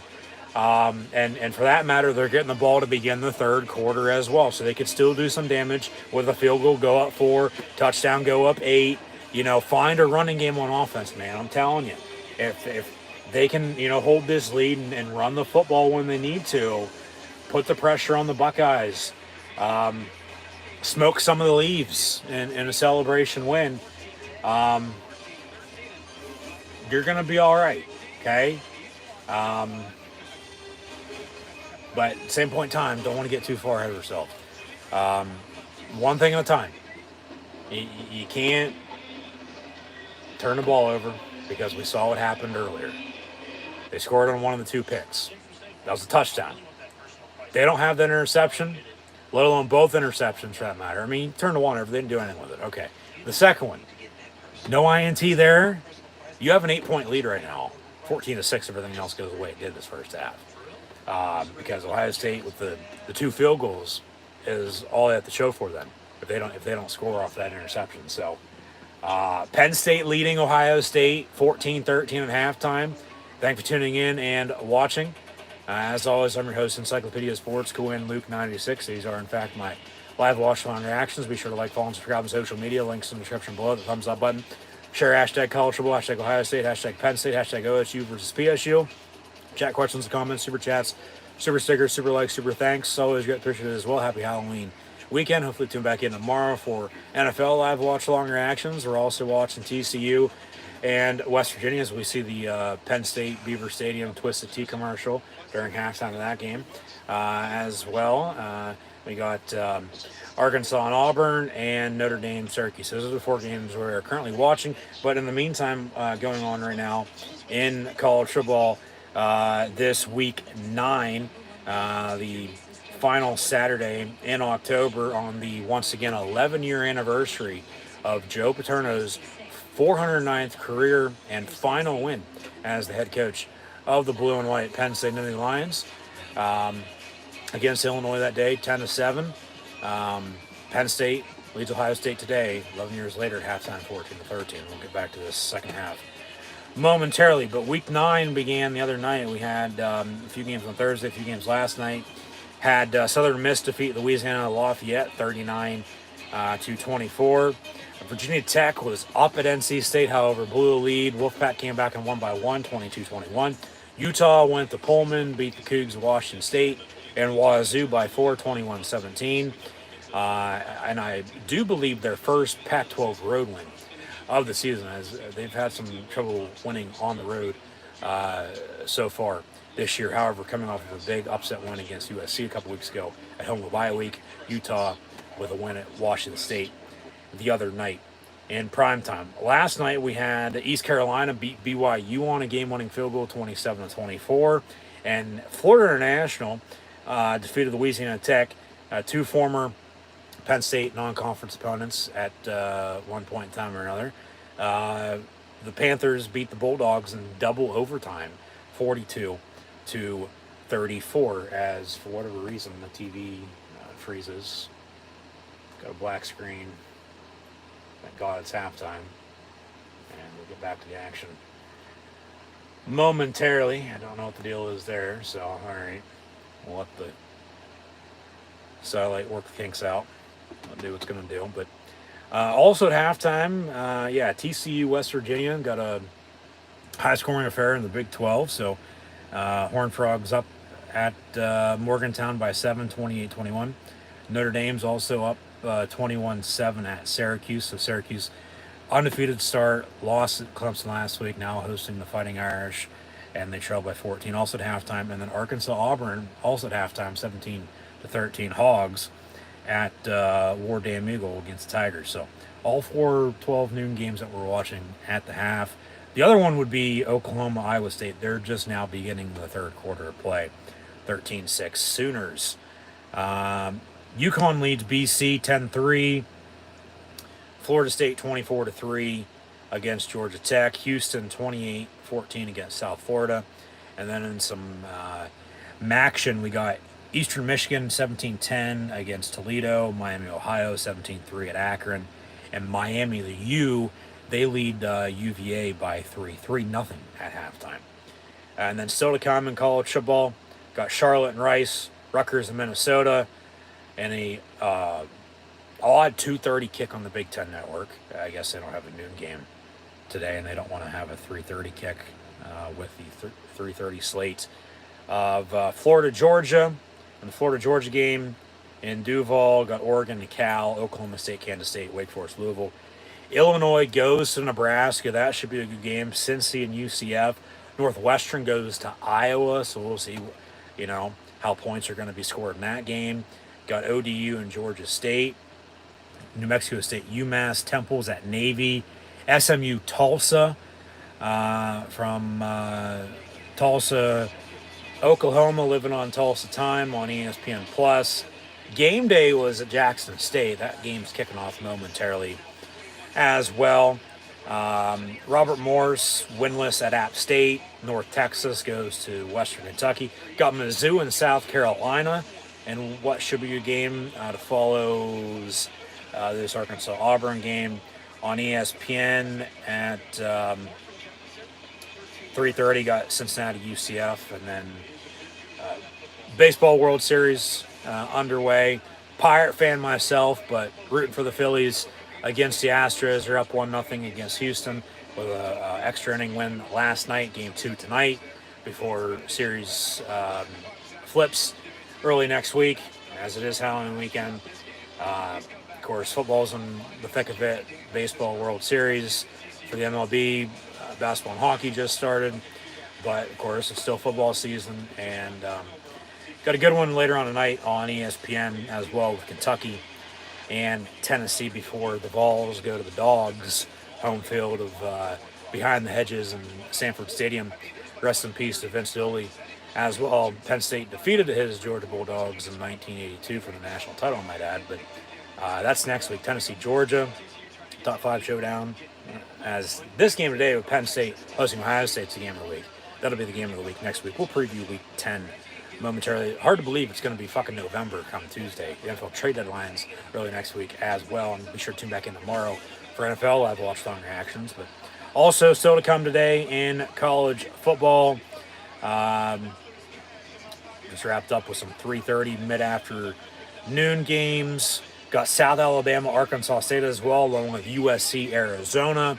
And as always, we'll recap college football sometime tomorrow during NFL Live Watch Long Reaction. So if you want to know updated stats and scores, be sure to tune in then for everything else. Colorado State at Boise State from the Blue Turf. Coastal Carolina is at Marshall on the NFL Network. That should be a damn good game.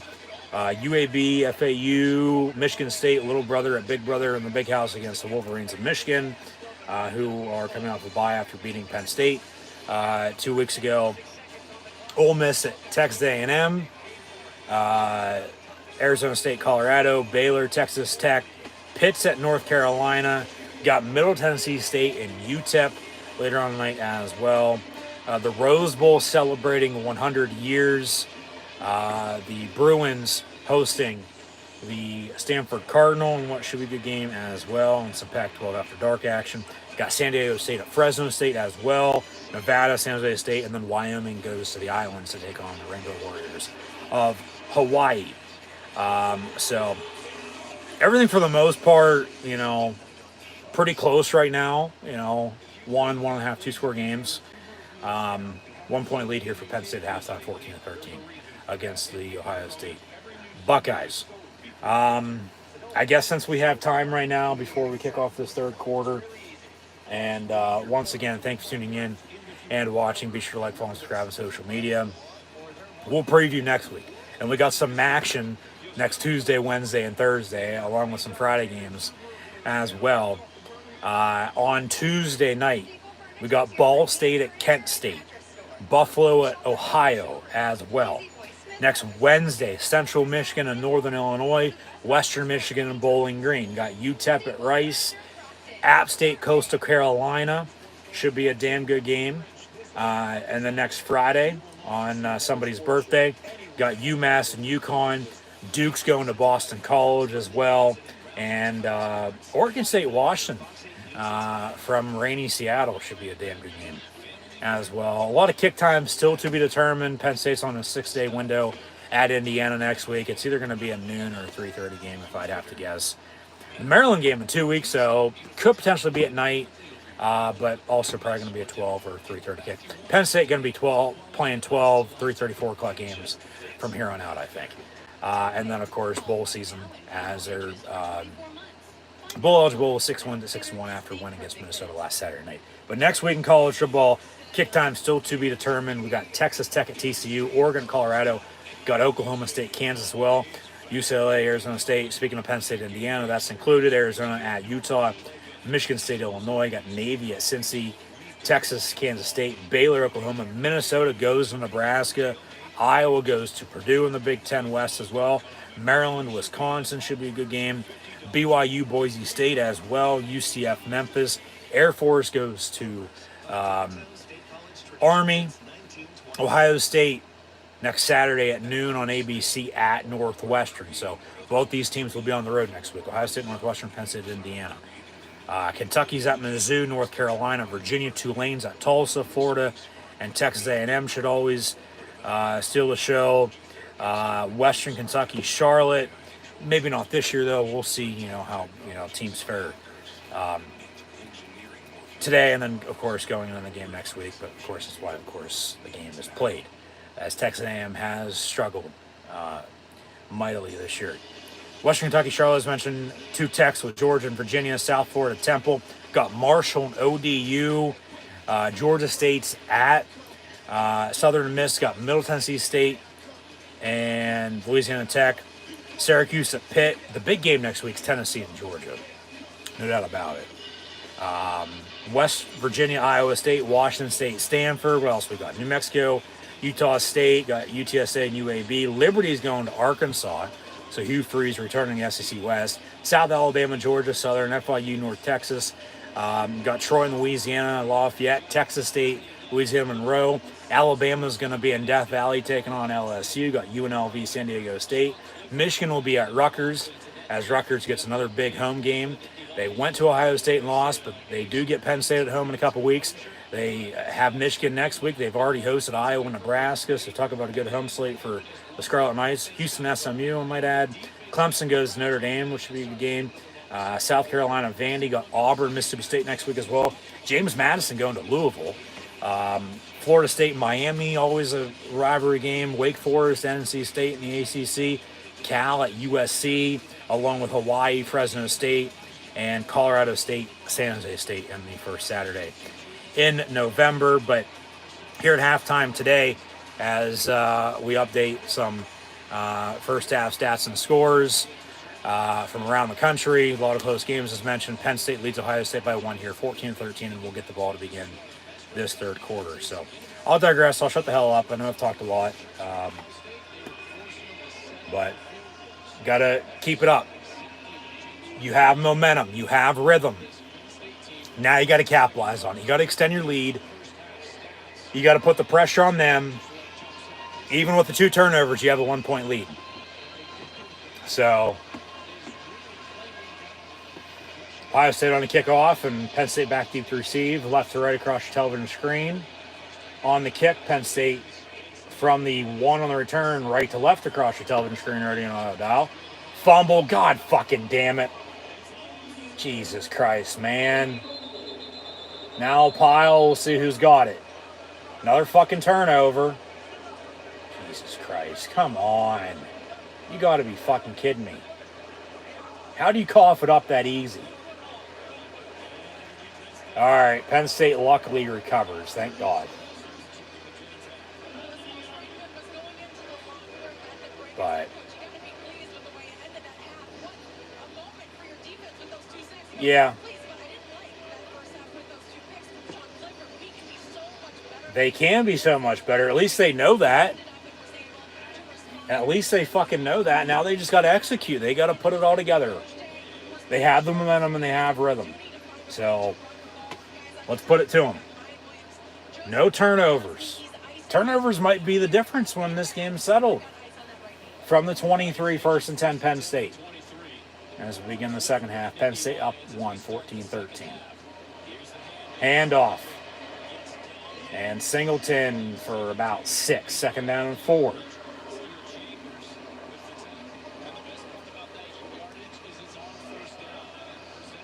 Yeah, they're giving themselves manageable situations. It's not second and long. It's second and manageable. Second and medium. Second and 4. Lambert Smith in motion. Fake the give. Batted down. Catches it, but he's going to lose the yard. Right, well, okay. At least it wasn't picked off again. Good to see the neck roll, but yeah, deflected, and he caught it, and he can advance that, but it wasn't going anywhere because they brought him down. So.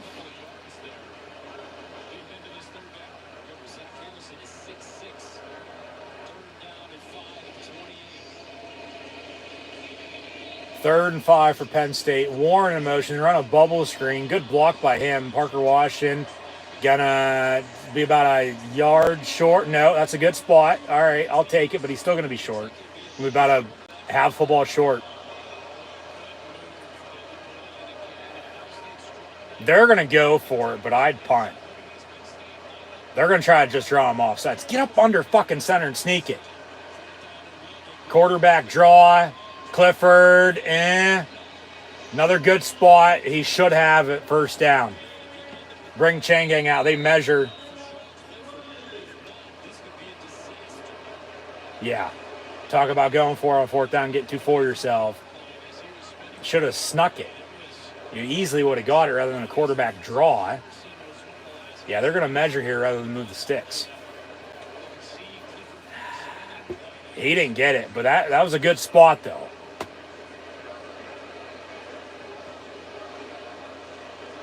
So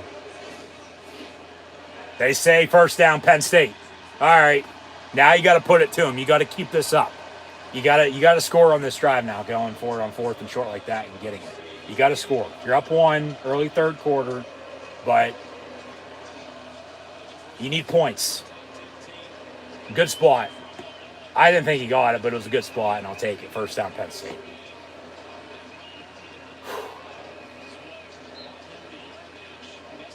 Let's relax a little bit, all right? Run the ball. Fake the give. Clifford pump fakes, rolls out. Nobody's there, but Harrison Wallace, Mitchell Tinsley, falls incomplete. 2nd and 10. He was looking for him from the start, and he's like, hey, get the fuck open. And yeah, he has to, somehow get open, and somehow he does, and bobbles it, for a mile, and then it falls incomplete. So lucky he didn't fall into the hands of the Ohio State secondary for an interception. So incomplete 2nd and 10 make it. But it'll probably be 3rd and 10 here in a minute. Convert. Get a first down, please.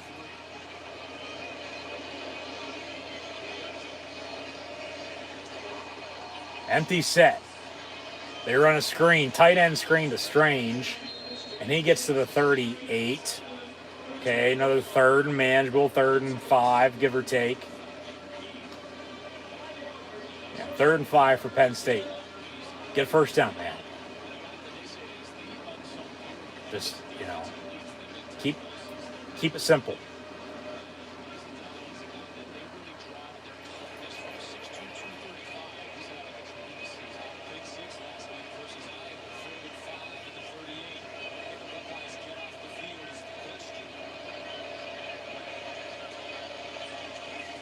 Clifford over the middle, caught, first down, Penn State. Parker Washington having a damn good afternoon. 45, 46 yard line. Move the sticks again, first down, blue and white. Yeah.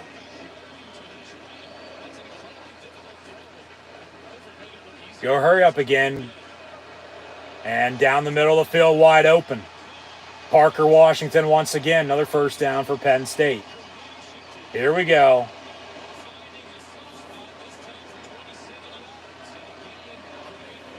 You got to score. You got to score. Oh, my God. He had a man wide open down the far sideline, too. Clifford making plays. Putting the team on his back, I should say. Singleton for 2, maybe 3 yards. 3rd down. My words are all over the place today. Normally know what to say, keeping it, short and sweet, though. Don't want to say too much. Stepping up, and he'll get sacked. Hold on to it, all right. But make it 3rd and 10. Just, I don't know how this game was going to go, It was hoping not for a blowout, close game. Here we are. And, they're playing good, for what it's worth now, but it's still a 60-minute game. You got to score. You're in field goal range, so all right. Should be able to kick it, but still like 7.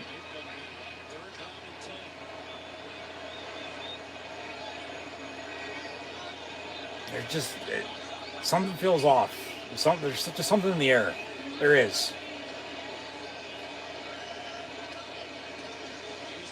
Clifford, complete. Omari Evans. Shit, he's going to be a yard short. 4th and 1. Make it 4th and 2. They'll say his knees down. But they're up 1. 10:26 to play in the third quarter. 14-13 over Ohio State. And, once again, when Penn State leads at halftime this year, they're undefeated. And when they lead at the end of the third quarter, they're also undefeated for that matter. 4th and 2, you got to kick it. They're going to fucking go for it again, man. Come on. Draw them off sides. Yeah, run your T formation and get a block and get a first down. But you got to kick it. Take your damn points. Because this might cost you the game. Franklin with a timeout. No, they're going to go for it. Handoff, Singleton, and nowhere to go. They read it right from the start because, well, you should have, ran something else in with it. And you got to take your damn points there, man. Same fucking play. They're ready for it. You gotta put some trickery into that. Run a play action off of it. Bootleg for that matter. You're in the end zone. And Ohio State gets a turnover on downs. Going to get the ball back and only down 1. So Penn State can't capitalize. And they go to begin the half. 5+ minute drive and it ends in nothing. So still 14-13, but they still have momentum on their side. This defense going to have to make stops as they have, but you take your points there, man. You kick it. I get the kicking situation with Jake Penniger. He's not that great of a long distance field goal kicker, but from the 19-yard line, you got a 29, 36, 37, 38 yard field goal, which for him inside of 45, 48 yards is manageable 9 times out of 10. You kick it. You don't get too full of yourself. This happened fucking 2 weeks ago at Michigan. You went for it on 4th and 6, and a play later, they scored and took over. Okay, and never looked back, and you get blown out. The only thing that's different is you're at home today rather than on the road, and you're going to hopefully feed off this crowd and be able to run the football, which you couldn't do on that play, but defense has to get stops now once again for you. Relying on this blue-collar Penn State defense way too damn much, but, hey, if that's what it takes, so be it. You just got to find a way to win this game. You have them right where you want them at, all right? You're up 1, 14-13, and then you drive, go for it twice on 4th down on the drive, get it once, should have kicked it on the second one. We're going to look back at this play. If they lose, that's when it's going to change, depending on, how quick Ohio State scores off it, if they even score. But you got to, force pressure. You got to get turnovers. You got to capitalize off turnovers, man. They get too full of themselves sometimes and try to do too much. So we'll see if it comes back to bite them in the ass. But for the time being, they still got a 1-point lead. And this defense is going to have to make some stops for them. And if they can, they'll be all right. We won't even remember this play, if they end up winning. But if they lose, this could be a turning point for Ohio State taking control, just like Michigan did against the Blue and White 2 weeks ago. So, I don't mind going for it on 4th down, but not right there. You kick it. Just as you should have punted the last time you went for it and didn't get it. At least, you could have ran a fucking different play call, maybe execute, and, a whole different story at that point. 1st and 10, Ohio State for the 19 handoff. Jair Brown on the tackle. They've been able to stop the run. Henderson for 2 yards to the 21. And, of course, Williams out with an injury and has not returned, even though he has Ohio State's lone touchdown. They have 2 field goals and missed a field goal. So it could be 16-14. It could be 28-14, anywhere in between Buckeyes, but they trail by 1. Penn State up 14-13. 2nd and 8. They have them right where they want them at, man. I'm telling you. Just got to continue to, pound it. Tackle for loss in the backfield. 2-yard loss to make it 3rd and 10.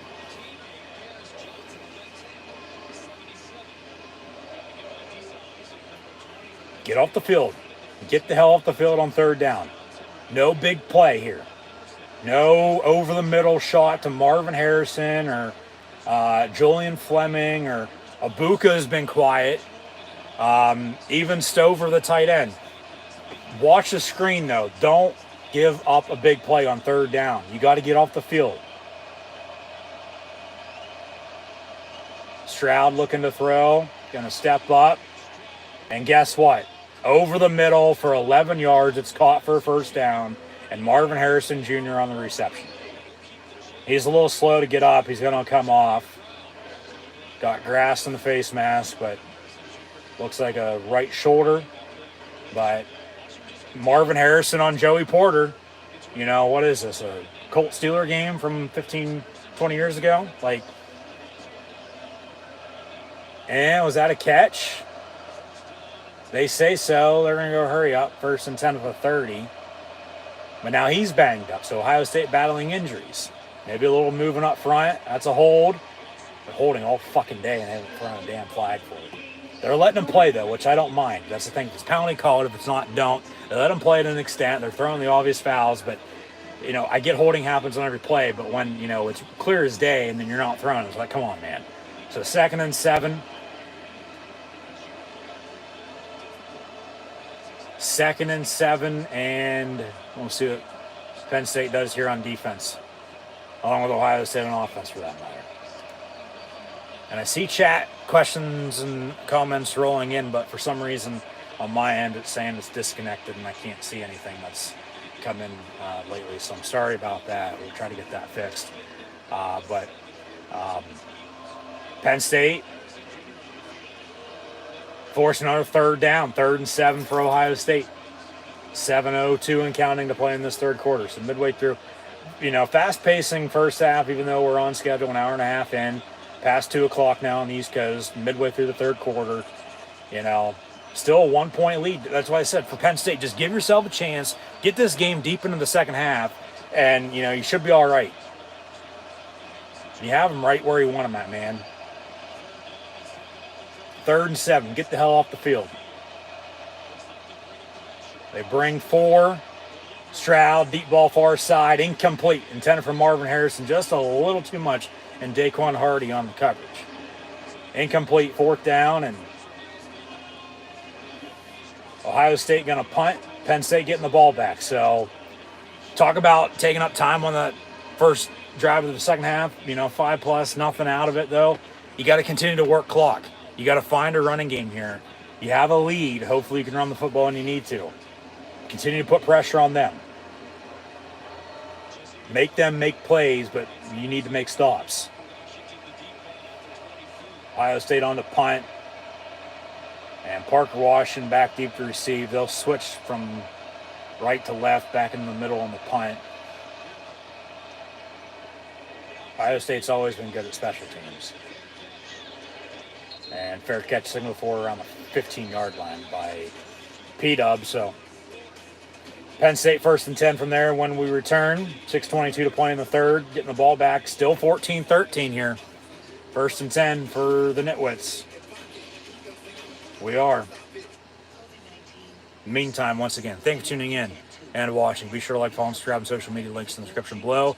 We've got a score of Notre Dame 21, Syracuse 7,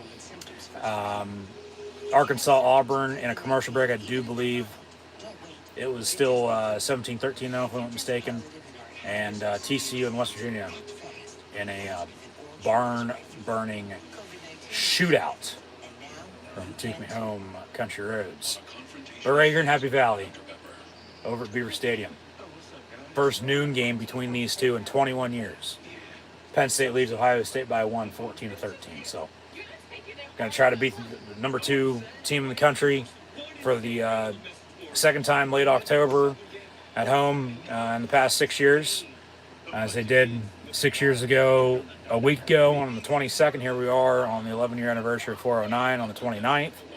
And I'm going to try to pick up their 7th win, the Blue and White are, and both teams are 7-1 after this week, potentially.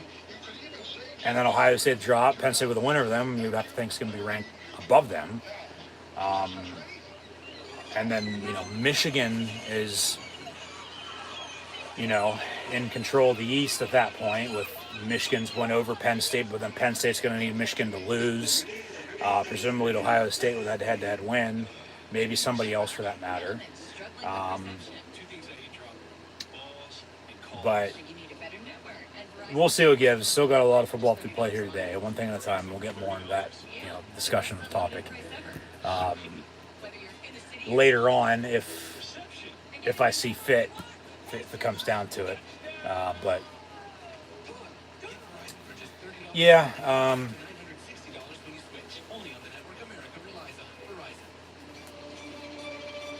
Still not going to get any easier, but man, just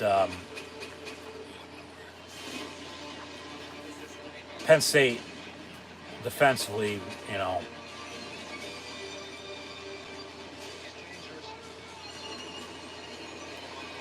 playing pretty damn good. They're for the most part able to get off the field on third down. They are. Clifford's made plays. They have a better running game than Ohio State does. Okay, so take it for what it's worth, but theirs still needs to be better than it is. These receivers have stepped up tremendously, though. They need to get the ball to tight ends a little bit more. So see the draw up here on offense, but they have a 1-point lead. Hopefully you can work some clock, whether you're going to score or not. So hopefully you do score and work clock in the meantime, but you need more points. 14-13, even with a lead, still ain't going to cut it. Not unless they don't do anything the rest of the way either. And then you win that way. But Clifford rolls out, complete to Strange, and he gets 3-4 yards to the 17. Second down. So, yeah, sorry once again about the chat. It's saying the chat got disconnected and they're unable to reconnect it. I'll reload that on my end though to see if it works. But I know like I said, saw if you roll in. But sorry, I can't get to those in the meantime. 2nd and 7 from the 17. Clifford fakes a give, rolls out, complete to Parker Wash, and they luck out. Oh shit, that was close. Oh, here we go. Okay.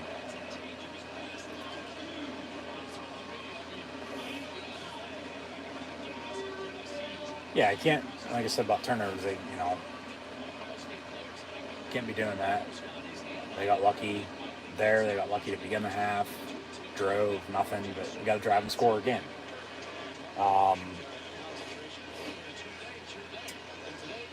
So, big third down, 3rd and 2. Clifford with a pump fake. Step up and run, go. First down and gets out of bounds. Move the sticks, under 5 to play, and a new set of downs for the blue and white.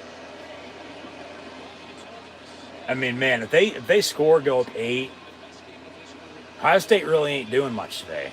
But Penn State at the same point in time, I mean, they are, but they're not. They're doing a little bit more and a better running game, but, still close, still balanced. Still pretty consistent for both teams for how this game's played out to this point. But just watch. I mean, field goal, go up 4. But you score, go up 8. This crowd's, if there was a roof on Beaver Stadium, it'd be fucking coming off. But they're loud as can be to begin with, so that ain't gonna matter. But run the ball, work clock, score, pressure on them, not you. You're gonna be in a good position. So.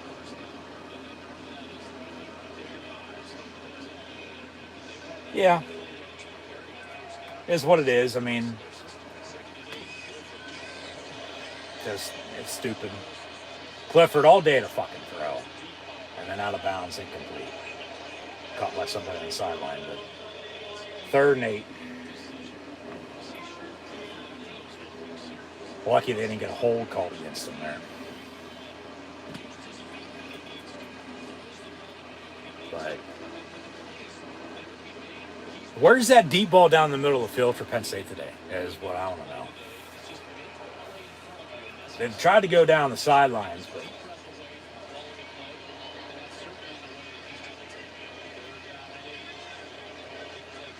maybe it's going to come right now. Empty set, 3rd and 8 from the 28. They get it off. Clifford going to step up, run again, go, get the first down. He'll be brought down from behind, no punt. All right, well, at least they still have a 1-point lead. They're going to have to punt on both third quarter drives. At least they've worked some clock, and we're getting into the late 3rd, early 4th quarter now. Still 14-13. Oh, my God, man. He had a man wide open deep down the near sideline again. Jesus Christ, throw the fucking football. Pocket collapses, though. He's got to do something, which I get, but still, man, just Barney on the punt. It'll bounce, and Penn State will down it on the 33. So, I mean, they flipped the field a little bit, but about 3 to play in this 3rd quarter. Penn State still leads it by 1, 14-13 over the Ohio State Buckeyes. So I'll leave it at that. Take it for what it's worth. Still got some football left to be played, but just once again, thanks for tuning in and watching. Be sure to like, follow, and subscribe on social media. Links in the description below. And I'm going to sit back and relax and do a little bit of break here during this commercial break and watch some other football that's going on. So go back to the action momentarily. Notre Dame with a field goal, 24-7. Every time I look up and check the score of this Arkansas-Auburn game, they're a damn commercial break. So was 17-13, and like I said, from Milan Pusker and Motown, TCU and West Virginia in a shootout. So Big 12's, the Pac-12 been playing good football this year, I thought. The defense minded game has returned at most parts of the game, every level. More so than not, it seems like in the NFL compared to college football, but you just got to execute, man. You got to make plays. But defense still wins the championships, much as the offense and defense for that matter, and how special teams put up points. The running game and the defense is coming back, thank God. You got to get back to old school, basic, fundamentally sound, football and run the ball and play good defense in order to win. And Penn State, to an extent today has done that. So gonna have to make more plays on defense here if they're going to win this game. And if they can, I think they will, but we'll see. Only time will tell. Get back to the action once again momentarily. Thanks for tuning in and watching. Be sure to like, follow, and subscribe. Links in the description.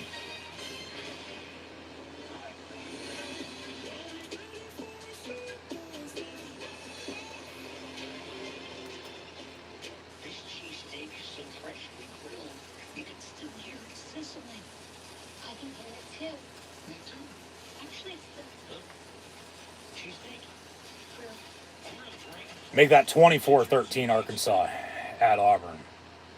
The most two recent SEC opponents Penn State played.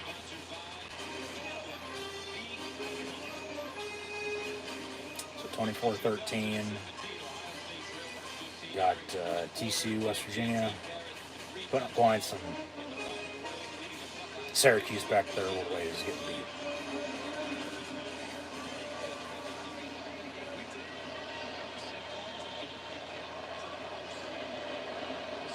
First and 10 from the 33 for Ohio State, as the Buckeye faithful, including former head coach Urban Meyer, who's in attendance for Fox Big Noon Kick, watch on. They trail by 1, though. Penn State leads at 14-13 with 3:10 and counting to play in the third quarter. Over the middle, Marvin Harrison again. Jesus Christ. Somebody fucking cover the middle of the field, and presumably number 18. But watch out for, as Jackson Smith and Jigba's out, watch out for 2 E Emeka Obuga. They're on a screen. There's a flag on the play. Harrison on the reception again. But even Julian Fleming, like I said, Stover at tight end. So going to have an offside on Penn State. Play went for about 4, maybe 5.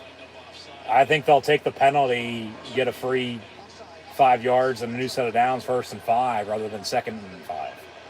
Yeah, so offside on Penn State. Who was it on? Did anybody catch a number on that offside for Penn State? You just can't, do anything stupid. No penalties, no turnovers, but, even with a lead, as you're trailing earlier and shooting yourselves in the foot, now you're up 1, you're back to shooting yourselves in the foot, so what's new? But 1st and 5 for Ohio State from the 46.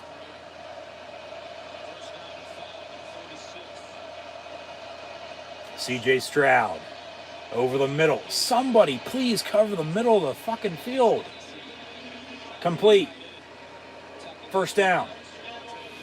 These linebackers are said about it. Need to step the hell up.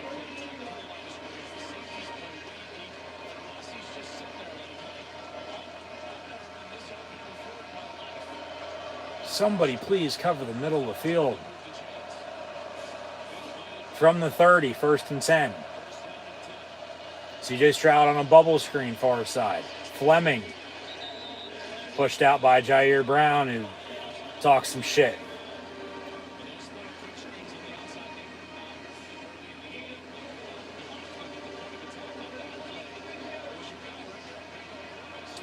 Second and 6.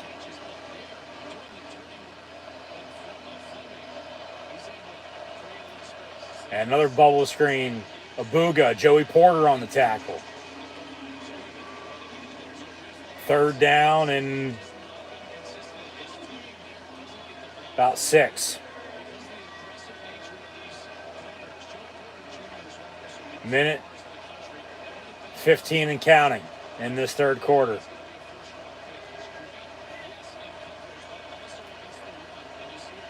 Get off the field, man. Big 3rd down. That's why it's so serious. I mean, they are in field goal range, but get the hell off the field. Stroud going to hand off Henderson. He's going to be short. 4th and 2, and they'll have to kick it. So under a minute to play in the 3rd quarter, Ohio State going to attempt the field goal. So 22-32, about a 39, 40-yard field goal. 2 for 3. Good from about 37, 38 already. Missed from 53 in this direction. This from 40. So he's good from inside of 40, but from 40 plus, no good. 2 field goals and a touchdown. This is the 3rd field goal up and made by Ohio State, and they now lead Penn State with 11, make it 10 seconds to play in the 3rd quarter, 16-14. So Penn State offensively, okay, get to field goal range. You've had 2 drives, 2 punts to begin the second half. You got to continue to move the football. You got to still work some clock, but you got to score points. Okay, you trail again. You haven't trailed since it was 10-0 and 10-7 because you scored 14 unanswered. They got a field goal, 14-13. Time ran out on them before halftime, unless it'd be 19-14 right now if they kicked the field goal or let alone scored, 26-14. For Penn State, down 2 could be a hell of a lot worse than it is. So take it, for what it's worth. But you go into this 4th quarter now, offensively, you got to score some fucking points. Plain and simple. You've had 2 good drives for the most part this second half, and, they've stalled. Ended with punts, so 3rd time might be the charm, as the 4th time was a charm to create that spark, and then 14 unanswered. So you led 14-13 at halftime. You led 14-13 for the most part of the 3rd quarter, 10 seconds to play. So 15-10 to play overall, unless we go to overtime. Which, with this score, depending on what happens, I don't see that happening. But you got to score some points, man. You got to score some damn points. Plain and simple. So we'll see if they can. It's going to come down to this Ohio State defense stopping Sean Clifford and the Penn State offense, the running game, and then, forcing turnovers. So Penn State, whatever you do, don't turn the damn ball over, because entering this 4th quarter might be where this game's either a won or lost for the Nittany Lions today. As we had 2 turnovers early, they were able to capitalize off of 1. I mean, that turnover is still key, because you don't turn it over, Ohio State doesn't have a touchdown. All they have to show for is 3 field goals, and you still lead by 5 then at 14-9. So the 1 turnover by Sean Clifford is biting Penn State right now as they trail by 2, but there's still time. They still got a chance to score. So just got to score. Got to move the ball as you have and got to score points. So, I mean, we might be back and forth with special teams and trading field goals, but eventually you got to quit settling for 3 and you got to score 6. You got to score 7. You got to score touchdowns. You got to punch it in the end zone and take control of this game.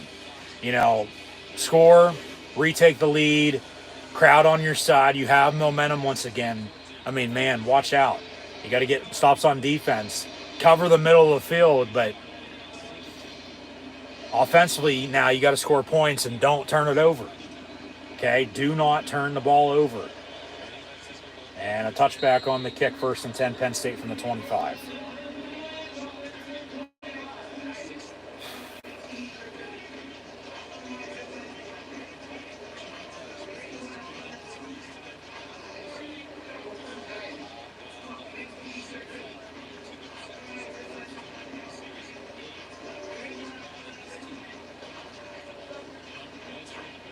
Something that he's talked to us about is not getting down on those disaster style plays. 1st and 10, this will do it for the third quarter. 10 seconds from the 25. Handoff, Clifford. And Singleton going to break away and get 4 yards. So 2nd and 6 to begin the fourth. They'll be going from the north to the south end zone now to begin the fourth and final quarter play. Down 2. 16-14 Ohio State. But keep running and eventually you're going to break one, hopefully. Maybe a big run, gives them the spark they need. But Ohio State leads Penn State at the end of 3, 16-14. I'm back to what I just said. You got to continue to drive the ball, and you got to score points, okay? Touchdowns, not field goals at this point. Even though, if you have to settle for 3, okay, so be it. Defense needs to get a stop then. You got to score points. Can they? Will they? We'll see. Just no turnovers. I swear to God, do not turn the fucking ball over. All right?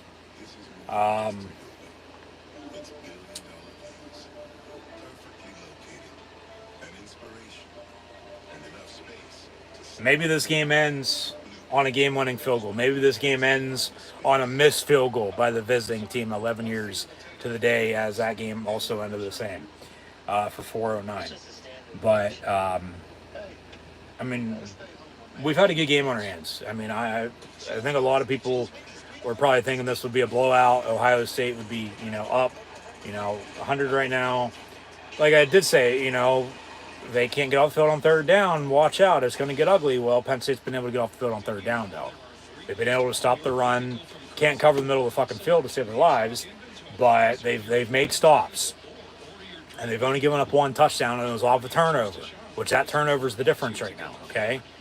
Other than that, Ohio State only has 3 field goals when Penn State has 2 touchdowns. But Penn State still has to score points here. It's 16-14 Buckeyes at the end of 3. So, some stats. CJ Stroud and Sean Clifford, along with Marvin Harrison and Parker Washington, having damn good afternoons.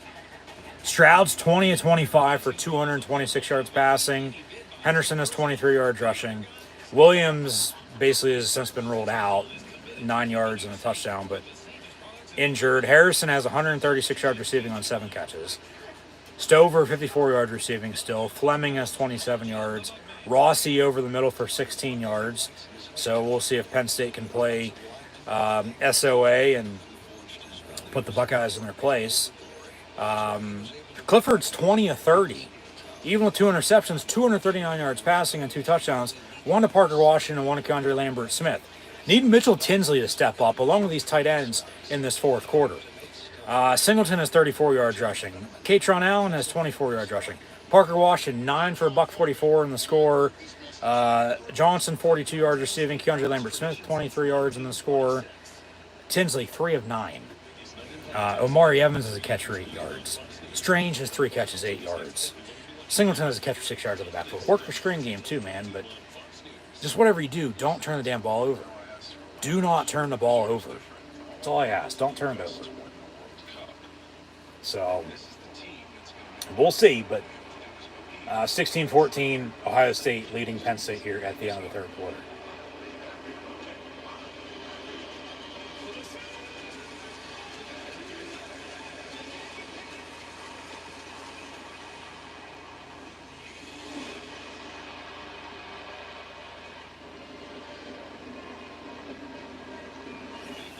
Another aerial shot of Beaver Stadium, 110,000 plus inside rather than outside tailgating during the game. Tailgating before and after, win or lose.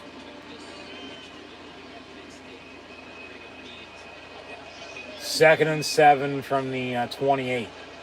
Tinsley in motion. Got to score, man, as we begin the fourth. Clifford. God damn it. Play action, and then he's sacked. God damn it, man. Third and long.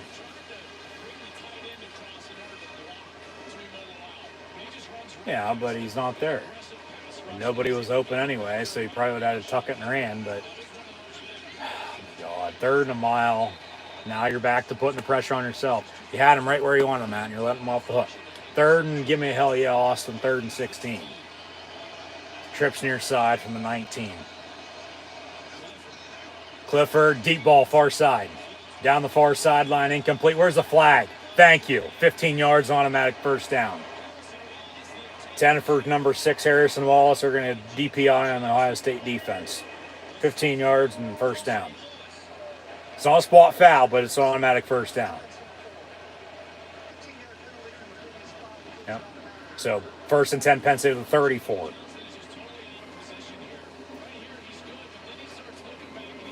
Yeah, they got tangled up there late, but some pushing and shoving, that's a good call.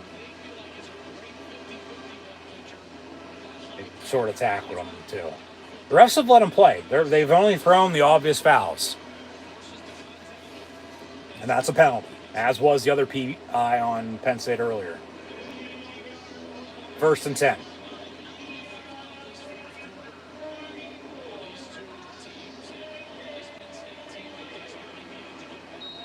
So you got to use that as to your advantage now. You got to capitalize. You got to continue to move the ball and score.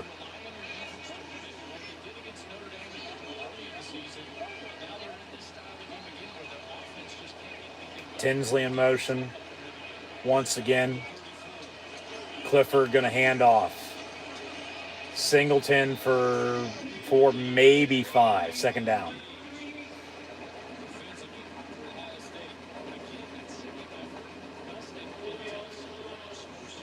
So a minute into this fourth and final quarter of play. Penn State down 2, 16-14. Second and 6.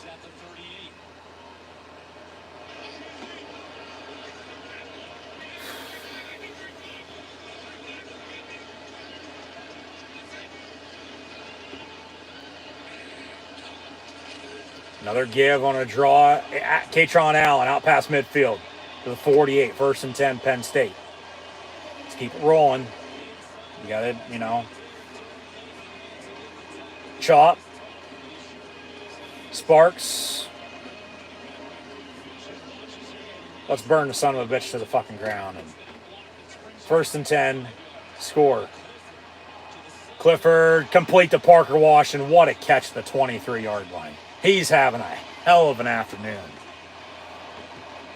He's making up for being quiet for the most part all season. He's quiet to begin with, but he's been extremely quiet this year. Coming out party for him, if you will. Parker Washington, first and 10, Penn State to 22. They go hurry up again. Get back to the run game. They run a bubble screen, fake it on a pump fake. Clifford going to, back. Shit. All right, Katron makes the catch. They get 3 yards out of it. That could have been dangerous. But second down and 7. Slow it down a little bit here. Work some clock. But not a lot. I don't mind going hurry up because that's, sort of when you're at your best. But, you don't also want to do anything stupid. Once again, no turnovers here, especially after another good drive. You got to score. You got to punch the rock in. You got to score a touchdown now from the 19. You're in the red zone. Second and 8. Evans in motion. Fake the give. Dump off to 18 from Colleen. And he'll get a first down, it looks like. Yep. Shout out.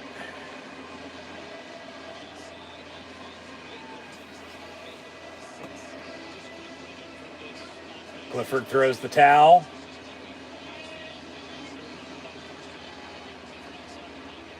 Go to your tight ends.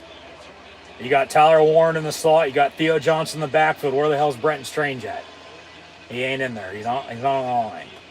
They'll throw a fucking fade. Watch. 3rd and 1. Yep. Nobody there. 3rd and 1. Get the fucking first down, for God's sake. Jesus Christ. Throw a fade.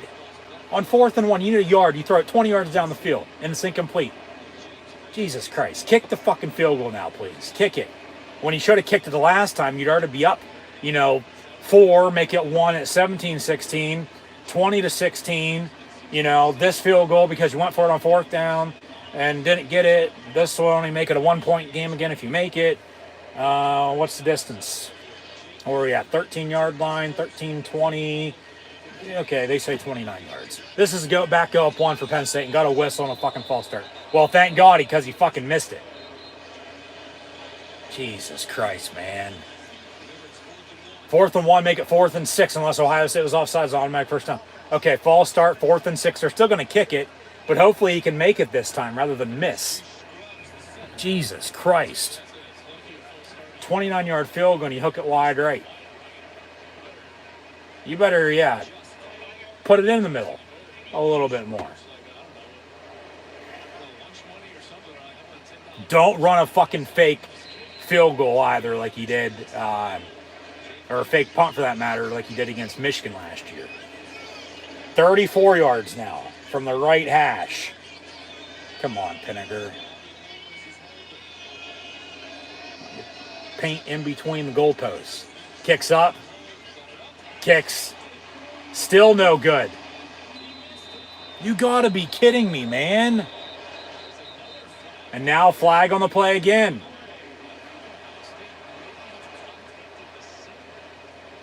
So Penn State might luck out. Oh my God, he missed it. And now 4th and 1, unless it's an automatic first down, you might want to go for it on 4th down and 1 now since he's missed 2 fucking field goals in a row that haven't counted. Flag on the play, what do we got? Legal formation on the Ohio State defense. 5 yards is still 4th down. It's 4th and 1. But you've missed back-to-back field goals. If you go for it, you sneak it, but maybe you're running trickery. Maybe, run a bootleg. Maybe you... How the fuck did he miss that? Okay, here comes the offense. They're going to go for it. And rightfully so. I mean, you sort of have to. I mean, same point in time, you don't need to, but this crowd better quiet down. Give them some patience. Old score formation here. Under center. Yeah. But they're going to audible out of the gun. Watch a bubble screen top of your screen. Or quarterback draw. Slant complete. Tyler Warren to the 10. First down, Penn State. First and goal. You got to fucking score now. You have to score a touchdown. Okay? I've said it enough. You got to score a touchdown.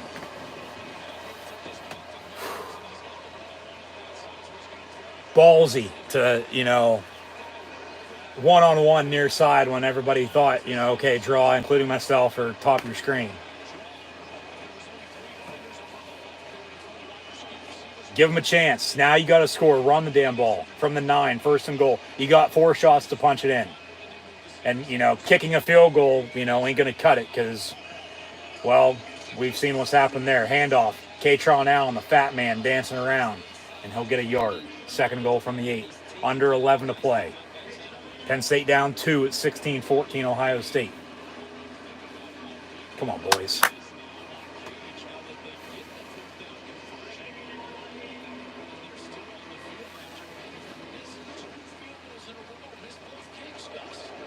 Penn State looking out, but they, got to score. Telling you, they got to score a touchdown here. Parker Washington in motion. Clifford looking his way. Step up, run. Pump fake, dumps it off. Tinsley. Mitchell Tinsley across the goal line. Fucking fumbled it. He was down, though. He was down. They might say touchdown. We'll see what the call is. Penn State recovers, and it's in the end zone. That's a touchdown then, right? Unless Ohio State recovers, and it's a touchback. Touchdown. Touchdown, Penn State. They take the lead with 10:18 to play. So whether it was a touchdown to begin with, Mitchell Tinsley, what I just say, he needs to step up a receiver. It's been Parker Washington, Gunter Lambert, Smith with touchdowns. I guess he gets one himself. We are Penn State. Kick the extra point, 21-16, you're up 5. But you got to make stops on defense, though, man. Both teams still have all 3 timeouts remaining, 10:18 to play. But whether it's a touchdown to begin with, or catching a fumble and then they recover in the end zone, it's still a touchdown for Penn State. So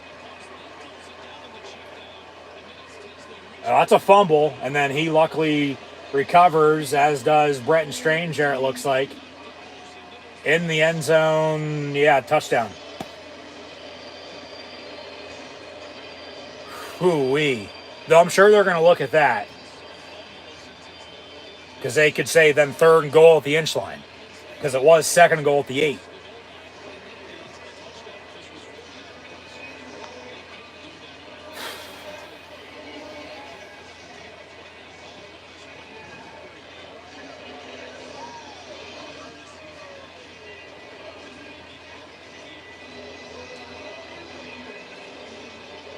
Yeah, don't do me like that. That's right.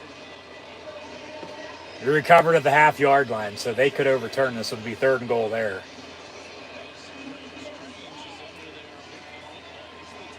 That's a catch and a fumble. Penn State recovered. Well, it'd be a catch. It wouldn't be a first down because it was goal to go, 2nd goal from the 8. It's going to be Penn State 3rd and goal at the half-yard line if they overturn this rather than touchdown. But you still got to punch it in, man. Oh, my God.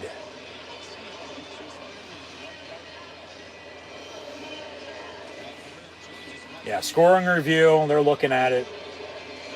They're going to overturn this, I think. But you still got to punch it in.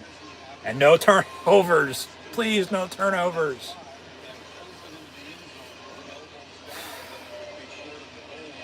He's going to be short.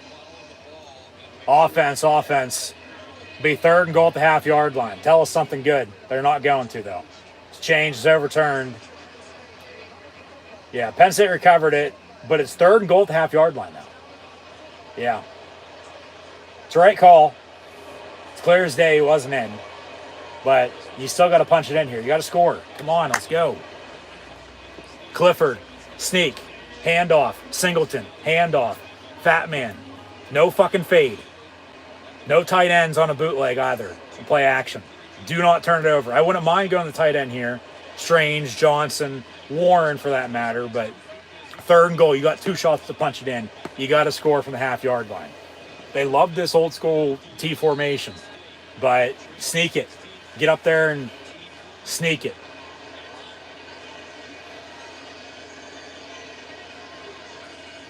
And they will. And they'll push. And it doesn't look like he got it, but we'll see about a spot and a call. He's short. Be 4th and goal at the inch line. You got to go for it. You got to go for it again, man. Under 10 to play. Any other time I'd be saying kick it. You got to get a push.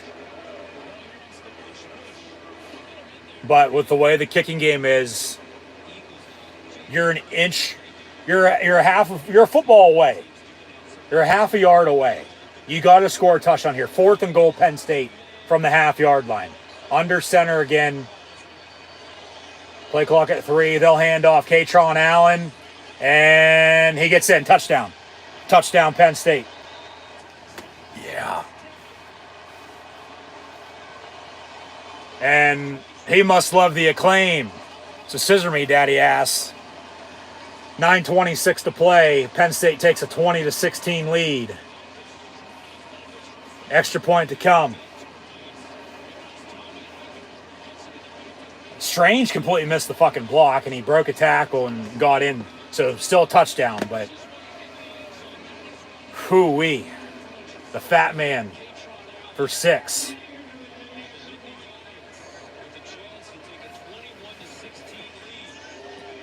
You still got to make stops on defense, though, man. Up 5 with the extra point up and good, hopefully, here by Pinniger.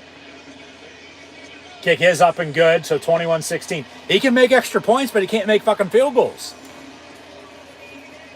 Katron Allen. To infinity and beyond. Into the end zone for a touchdown, and Penn State retakes the lead, 21-16 with 9:26 to play. It's 21-16. Clifford, 24-35, 282 and 2 scores. Does have the 2 picks.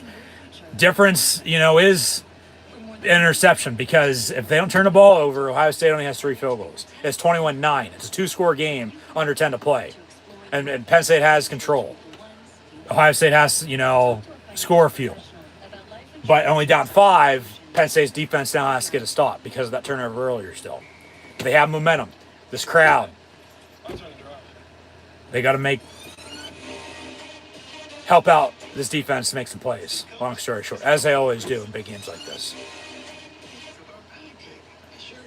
Allen, Singleton, 38 yards rushing, on 12 carries. Catron now, 10 carries, 43 yards rushing, and a touchdown. Mitchell Tinsley with a catch there, 4 catches, 16 yards for him on the day now. Parker Washington, 10 of a $170 in a score. Kendrick Smith has his 23-yard touchdown as well. Theo Johnson has 42 yards receiving. Amari Evans has a couple catches for 14 yards. Penn State 21-16. Come on, boys. You got to close it out now. Defense. Especially in this middle of the field. The linebackers. Curtis Jacobs. Tyler Elsdon. Abdul Carter. Hell, even Kobe King for that matter. Sutherland making stops. They all need to make a play or two, including in the back end, because Ohio State's going to be throwing the ball. Joey Porter, Jair Brown, Ellis, Hardy, to name a few. Hell, even Johnny Dixon had the strip sack fumble before halftime. Ohio State has a field goal there. They're only down 2 with that Penn State touchdown, and then a field goal gives them the lead. So that, play before halftime, crucial right now. But pressure off the edge, okay, with Mustapher in the middle, as Ellies and Izzard have made a few plays. Hell, even Akeem the Dream Beeman. Need Chop Robinson to step up. He's gone cold a little bit, but because of injury. He is playing today, really hasn't done much, but need Tar Burton and Isaac to make stops. Somebody overall defensively, just step the hell up and make a play. Force pressure. They almost gotten a few turnovers off them, okay? A few interceptions, drops, the fumble before halftime, they recovered. Force the pressure, make them make mistakes. I'm telling you, you're going to get one off of them here. And maybe on this drive will be it. But then offensively, if you do get the ball back with a lead, or if you're down again, you still got to do something. You got to work clock. You got to continue to score. They do there, retake a 21-16 lead. But man, just defensively now, somebody's got to make a stop.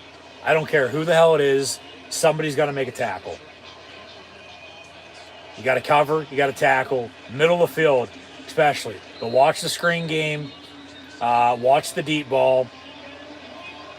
No Jackson Smith and Jigba. Marvin Harrison's had a day.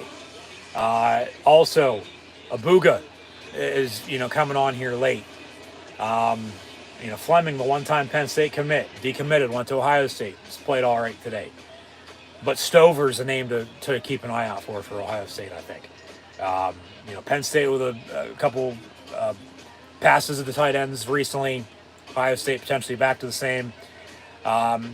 Might add, Ryan Day's only lost one game as the Big Ten, in the Big Ten as the Ohio State head coach in his 4 years now. And it was at Michigan last year in the game as the Wolverines won the Big Ten title and then, made the college football playoff. But he's never lost to Penn State. He's from the Northeast, played at New Hampshire. Penn State's come close, but no cigar the past 5 times against the Buckeyes. The last time they beat them was 2016 when Penn State went on to win the Big Ten. And like I said earlier, the 2016 and 22 campaign are eerie similar right now, to say the least. With common opponents and how things are shaking out to this point. But there's still 9 minutes and 26 seconds to play here today, and Penn State leads by 5, so you got to get a stop or two. So we'll see what it gives, but defensively, just got to make a stop. Once again, thanks for tuning in and watching. Be sure to like, follow, and subscribe on social media. Links in the description below. So Going to be a interesting finish to say the least. We'll see. If Penn State can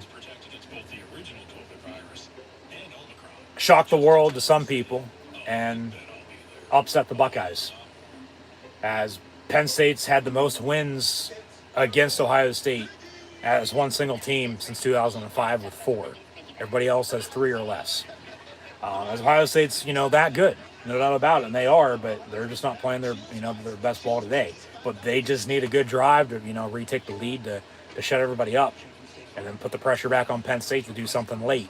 And then it might come down to the kicking game for Penn State, with a field goal or so. So we'll see here, but yeah, that's where we sit. There's not really much else to be said, I don't think, at this point in time, so I'll leave it at that. But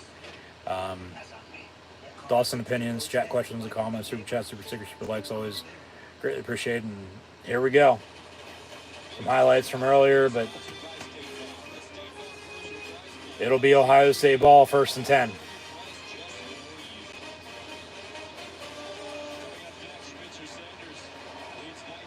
.9:26 to go. Penn State up 5, 21-16. Come on, boys.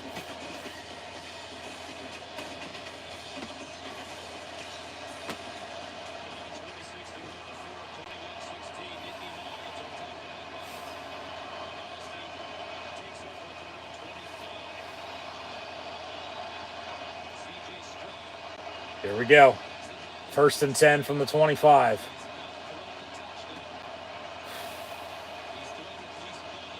Need a turnover. I smell one coming too, for whatever reason. Stroud looking to throw down the middle. Caught. God damn, will somebody fucking cover Marvin Harrison in the middle of the field? Jalen Reed on the tackle at the 45-yard line on a 20-yard reception. 1st and 10.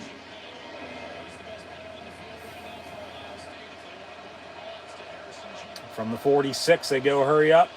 Stroud looking to throw again, complete. Abuga. And Sutherland makes a tackle to 41. So just like that, they're in Penn State territory. 2 big plays and 1st and 10 to 41. Jesus Christ, man. Stroud handoff. Henderson.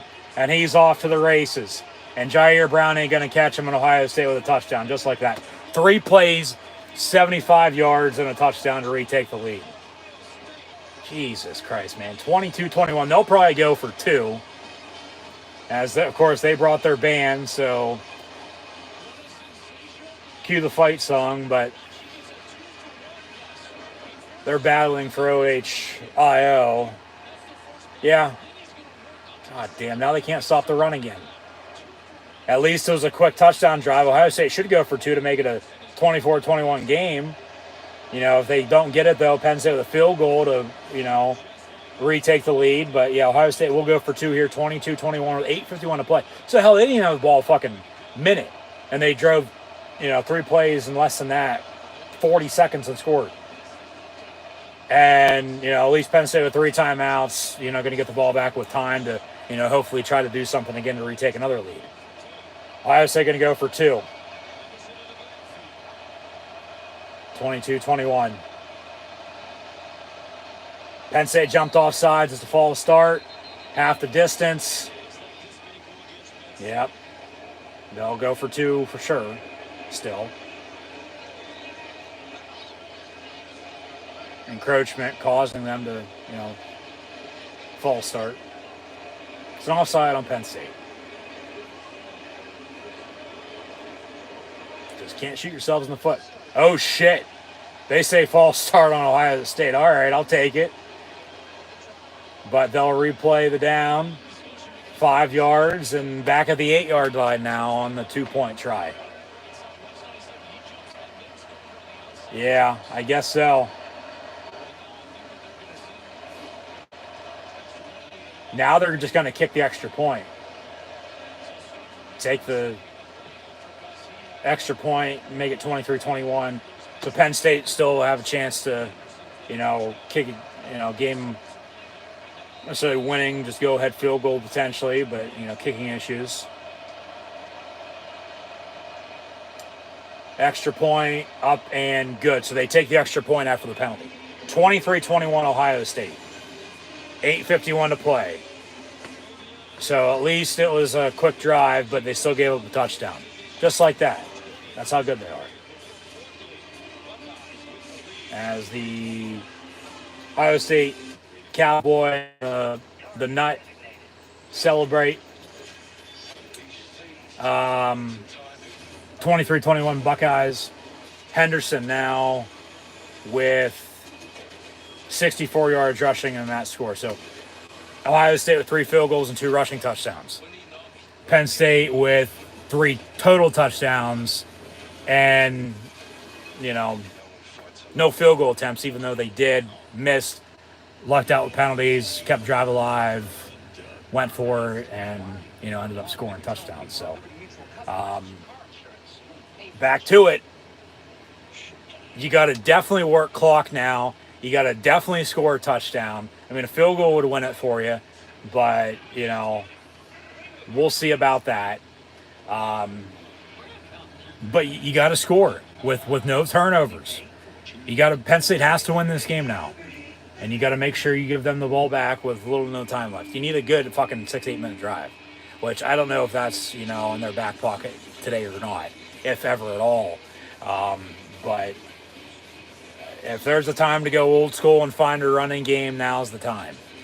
And, whether you have a lead, you're down 2 again, you've been down 3, you've been down 2, you're down 2 again, and you've been able to score after that. So third time could be another charm. And, just fucking find a way to win this game is all I ask. Keep giving yourself a chance, and they have. Okay?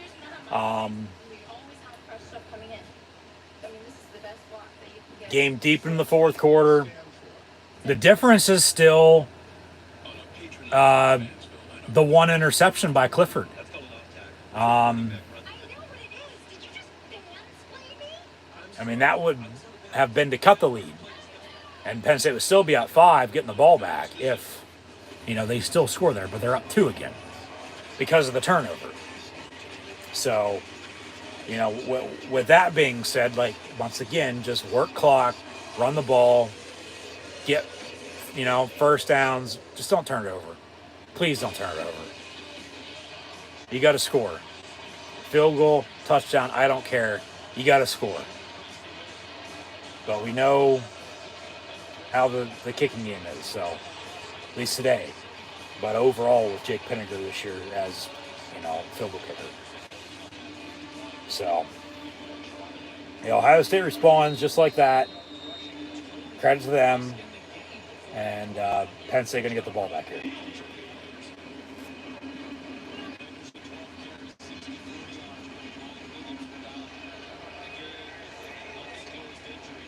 And a touchback on the kick. 1st and 10, Penn State from the 25.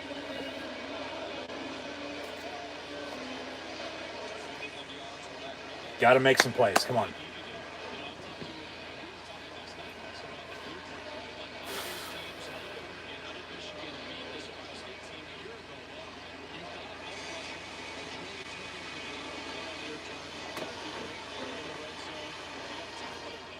First and 10. Here we go. 8:51 to play. Got 3 timeouts. Out of the pistol. Now out of the gun. Handoff, Katron Allen. Katron Allen going to lower his shoulder and get 5, maybe 6 yards. 2nd down, Penn State.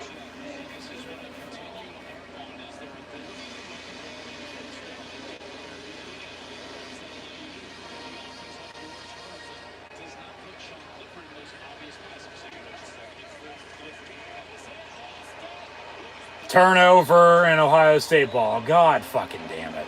You got to be kidding me. What did I say about turnovers? And now they score, go up 9 to 2 score game. Game's over.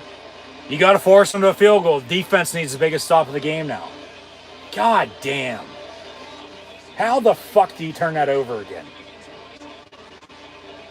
They just push the fucking tackle into Clifford and he fumbles it. You gotta be fucking shitting me right now. Jesus Christ, man. Come on. And if you force a kick, let's get a turnover yourself. You're going to be down 5, then you need a touchdown. When now you can't even move the fucking football. God damn. 1st and 10, Ohio State. 24-yard line.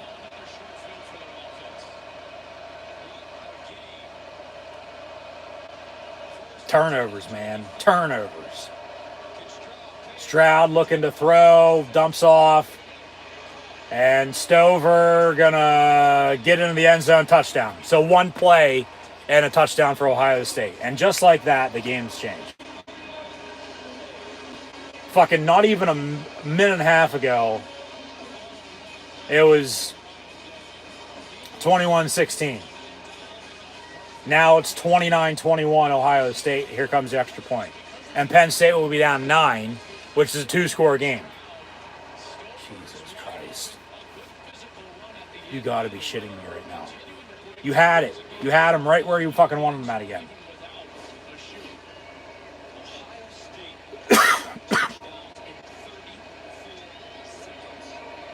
Just pathetic. Absolutely pathetic. Extra point up and good.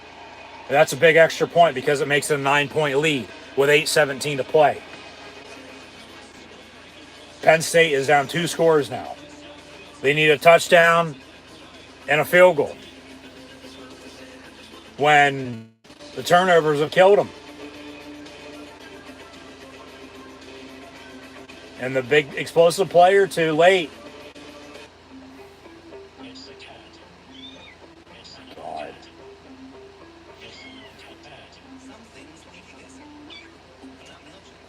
Just how? How the hell did that just happen?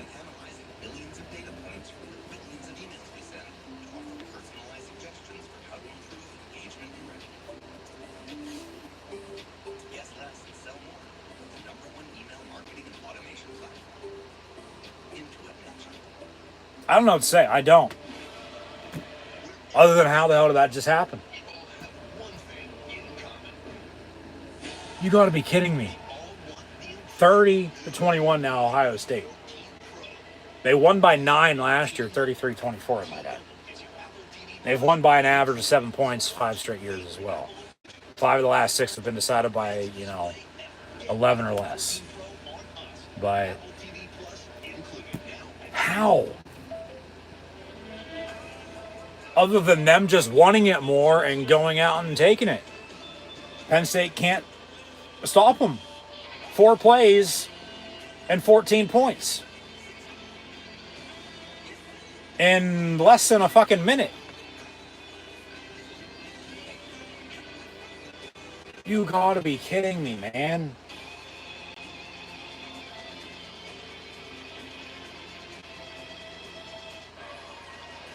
And that is when we'll look back, and that's when the game changed. Even though they had them once again right where they fucking wanted them at. Oh my God.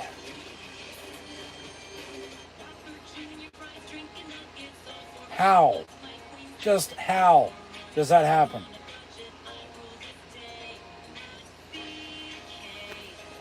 You gotta be kidding me, dude. And it's not like they're down 8, touchdown, 2-point touchdown, down 9. They gotta score twice. Still got 3 timeouts and 8:17 to play, but Ohio State now finding a running game. Penn State scores. I don't know if you'd want to attempt an onside kick right off the bat or not. Or if you kick a field goal and you're down 6, needing a touchdown then late, rather than a field goal late. So could come down special teams once again here. But then also, what's I going to say? With, middle of the field wide open. Just, oh my God.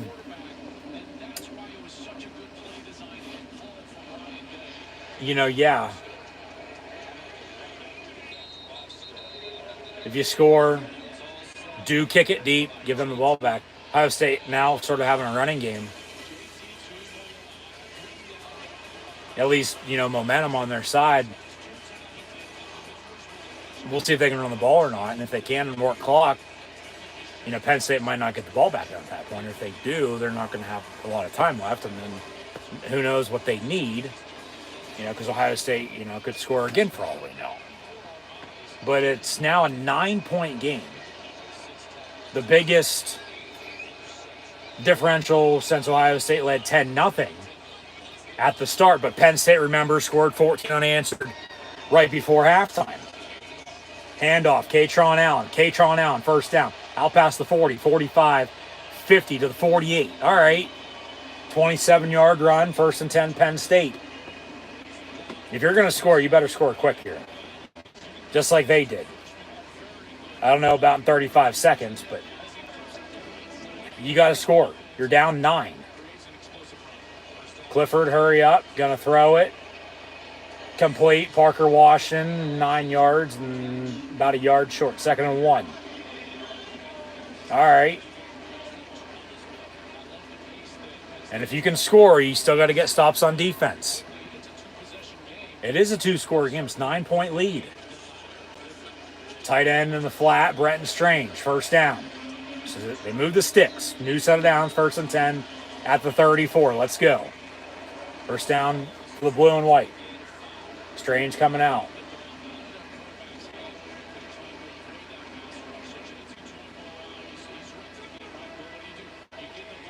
.717 and counting to play. 1st and 10, Penn State. Clifford over the middle, almost picked off, incomplete. Threw it behind his receiver and Brenton Strange, who wanted to come out in last play, stayed in, and now he's actually hurt. I think he was hurt on the previous play, and they had him stay in. And, could have cost him with the pick. But it falls incomplete. 2nd and 10 with 7:11 on the dot to play, even though we know Sheets is better.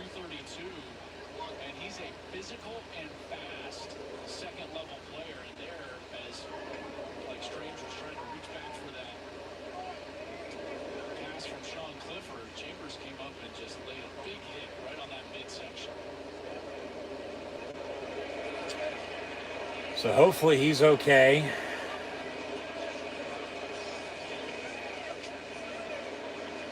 He'll get up, but they'll be down to Theo Johnson and Tyler Warren in at tight end.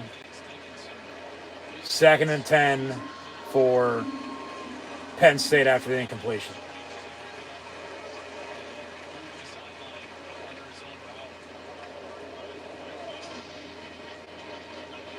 Come on, boys.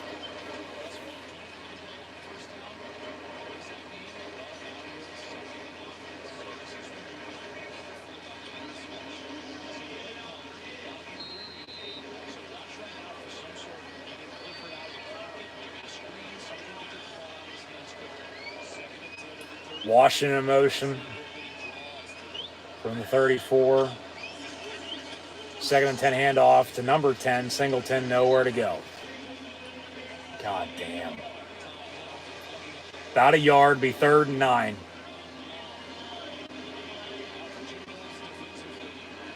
Parker Washington, of course. Yeah, Mitch Tinsley late, but where's Keandre Lambert-Smith been? You're down Strange. What about Theo Johnson and Tyler Warren here? 3rd and 9 from the 33. Oh, God.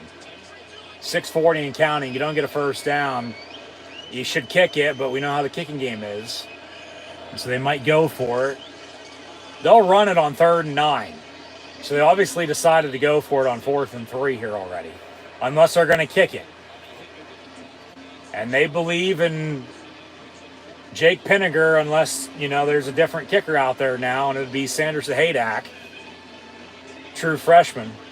It's Jake Pinniger from officially, 28, 38, 45, 46 yards. But he missed from 29 and 34. And they ended up scoring anyway. Here we go with the kick. Kicks up. Kick's good. All right. 5:49 to play. Penn State trails by 6. Both teams still have all 3 timeouts. It's now 30-24. You got to kick it deep. You got to play defense, but you got to get the hell off the field. I wouldn't kick an onside kick because then you give them a short field, and then it could be ball game if they can work some clock and then end up scoring. You kick it deep here. You kick it deep. You play defense, and hopefully this crowd can help force a turnover. You got to force pressure though. You got to get the hell off the field, Penn State.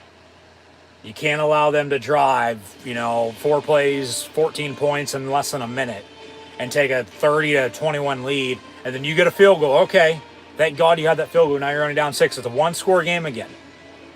But then you get the ball back. If it's still down 6, you got to score a touchdown.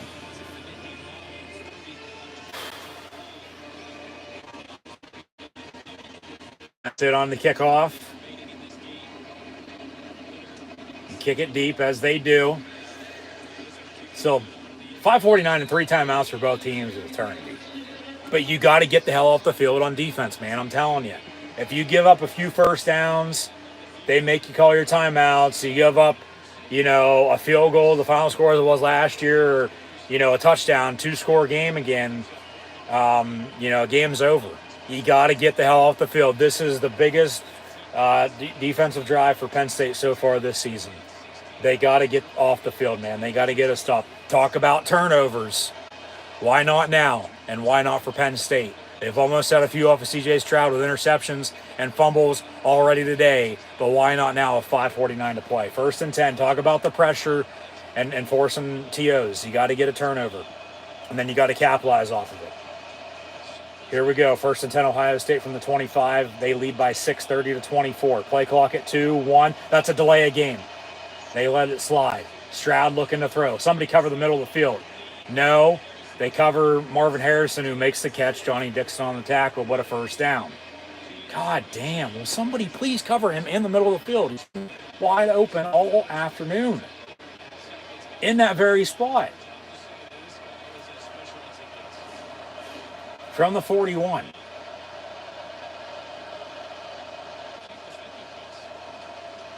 No, they can't.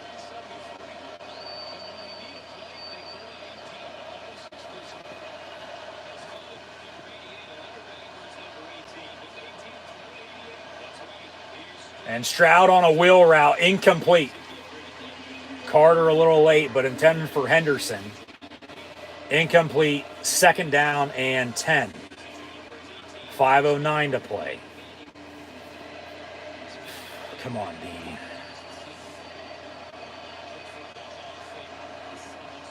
Of all the prayers on the 11-year anniversary of 409.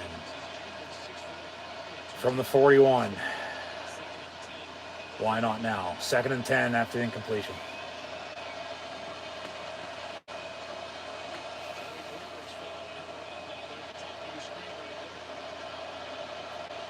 Trips near side. Stroud. Incomplete. Good coverage by Reed. Intended for Abuga. Elsden coming up behind. Could have had the pick. But incomplete. 3rd down and 10. Big 3rd down. Maybe the biggest play of the game right now.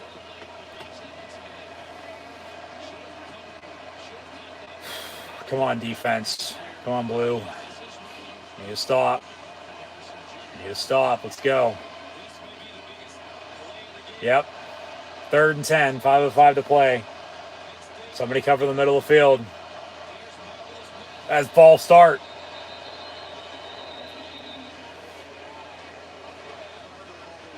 Timeout. Okay, Penn State called a timeout. We'll see if that timeout bites them with 5:03 to play. 3rd and 10. I guess they just want to make sure they're set, but still big 3rd and 10 here. Got to get a stop. Get off the field. Get off the field. Get the offense back out there, man. Come on.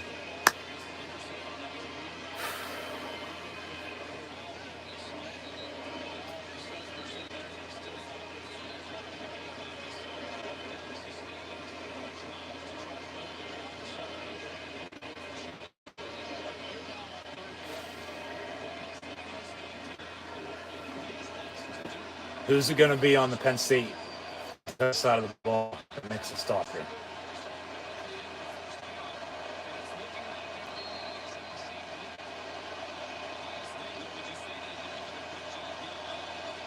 3rd and 10. Here we go.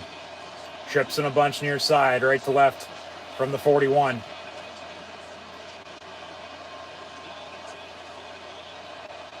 Stroud in the gun. High knee on the right. They snap it. Quick slant. And they get the first down. 12 yards to Marvin Harrison. God damn, man. They can't fucking stop him. He's going to have 200 yards receiving. And right through Carter's hands, he had it.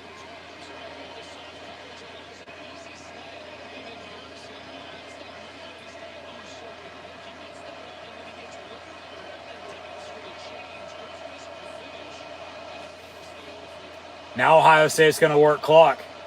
And Penn State only has 2 timeouts. When who knows what would have happened on the 3rd down and 10 before the timeout. Handoff. There's a flag on the play. 2-yard run for Henderson, but there's a flag on the play with 4:24 to go. Offside on Penn State, of course. God damn it. And they'll take it because they'll get a new set of downs, 1st and 5. God damn, man. Come on. Back to shooting yourselves in the foot. Just stupidity. Come on, guys. Let's go. Got to get a turnover. I'm telling you, clock's rolling, but you got to get a turnover here. But they're going to be running the ball now. They're going to be running the clock. He ain't going to be throwing. They don't need to.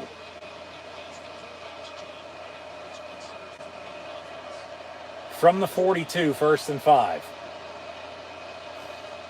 Handoff.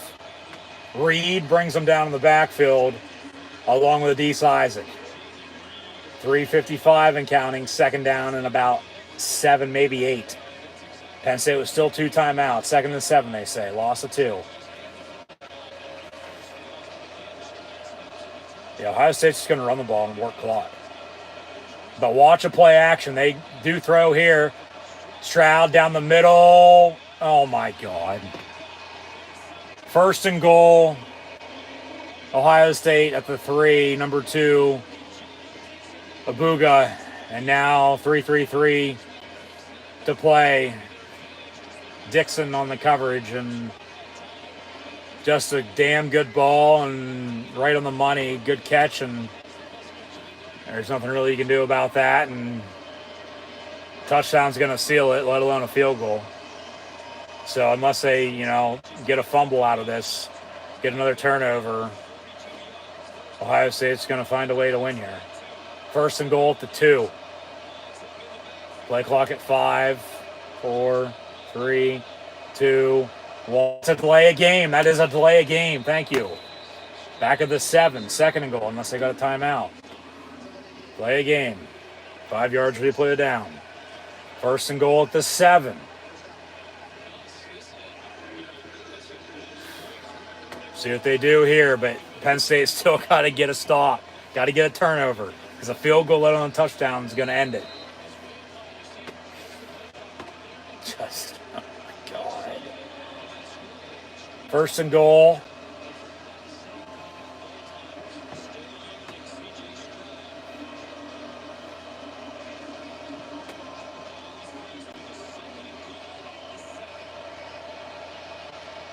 Back of the 7 under center. And they'll hand off. And he'll hit the side into the corner. Touchdown Ohio State. And that should do it. This crowd's going to file out. 36-24 with 2:52 to play. Down 12, make it 13. They need 2 touchdowns to let alone come back and win the game now. And, we're going to go back to the 4 plays for 14 points in less than a minute. And the turnover. And then Penn State not being able to stop the run in this 4th quarter. And Ohio State, putting it away, doing what they needed to do when they had to, and, finding a way to win, and, Ohio State beating Penn State, and rightfully so, and Ohio State going to win today. They'll go for 2 to make it a 14-point lead. So Penn State would need 2 scores on the dot to tie it to even force overtime for that matter. Son of a bitch. You had him, and he fucking let it off the hook again. They jumped off sides. Another 2-point play. They called false start earlier on the other one. We'll see about this one. But another false start. So Ohio State going to kick it again. Maybe go for two. 36-24, 2:52 to play.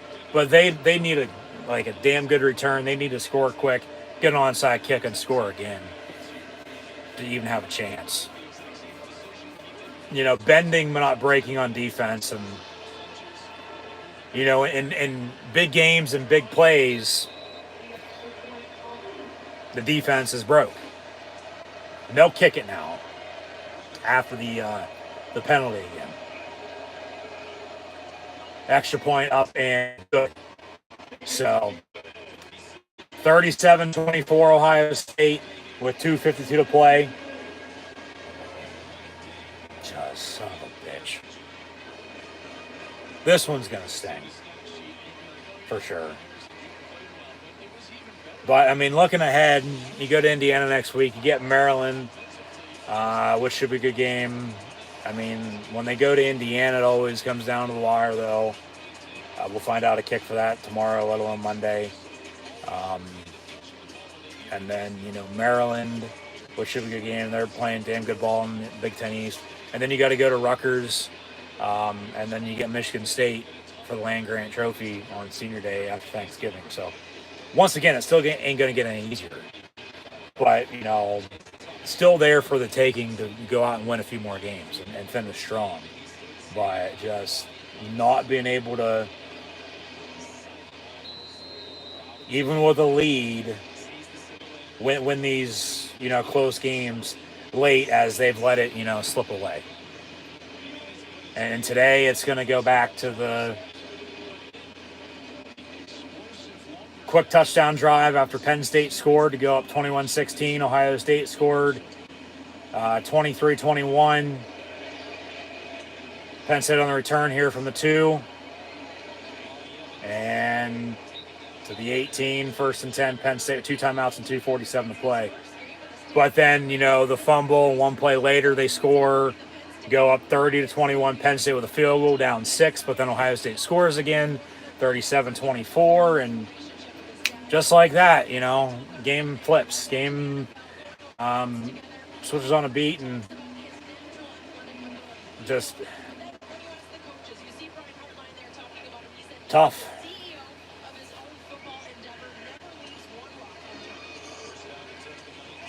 Bubble screen picked off, and Ohio State returns it. Touchdown, Ohio State, and 4 turnovers now by Penn State. That for a touchdown. And now they'll be up 23 scores with the same amount of time left. And he's had a day, no doubt about it. 43-24 Buckeyes. And if Beaver Stadium hasn't fouled out just yet, most definitely will now. Because this game's for sure fucking over. Son of a bitch, man. Just what the fuck. And all James Franklin can do is stand there on the sideline with his arms crossed as he always does. But they flat out got beat by Ohio State in this 4th quarter. They just put it fucking to them. Talk about sting, disappointing, frustrating, whatever word you want to use. Wrap it up into one, and man, this is, oh my God.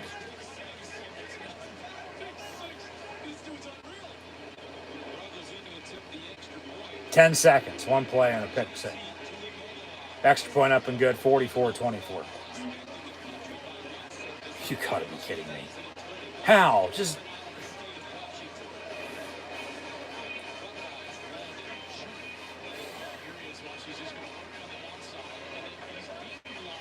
They're right there. That's the tough thing about it. But Ohio State's a damn good team. They're just getting beat by them here in this 4th quarter. They wanted it more than Penn State did.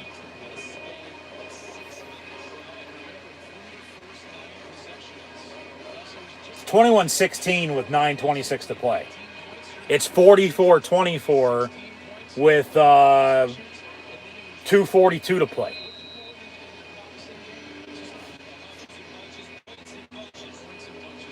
Yeah, they just scored what? 28 points, 4 scores in 6 minutes.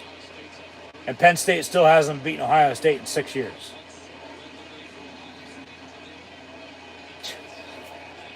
My God. Franklin still can't win the big game.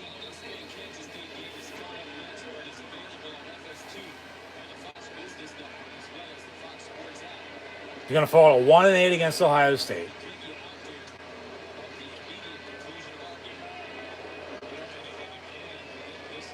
Has only beaten Michigan 3 times, along with Michigan State for that matter.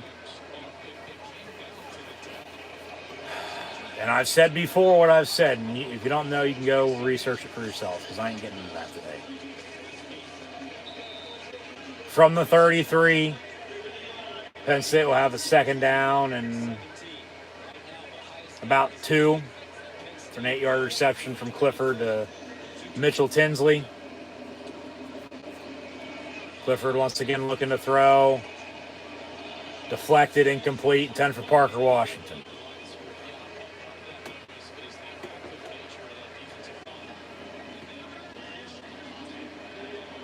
And 4 turnovers.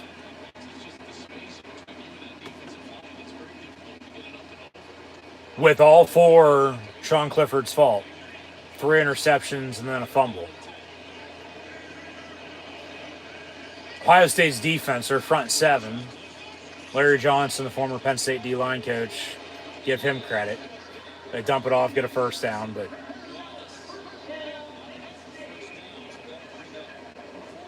four turnovers for 14 plus points, if not more. Sort of lost track on that late, but I know 14 for sure. Might be 17, might be 21, hell, might even be 28 for that matter. And, you know, they're down by 20.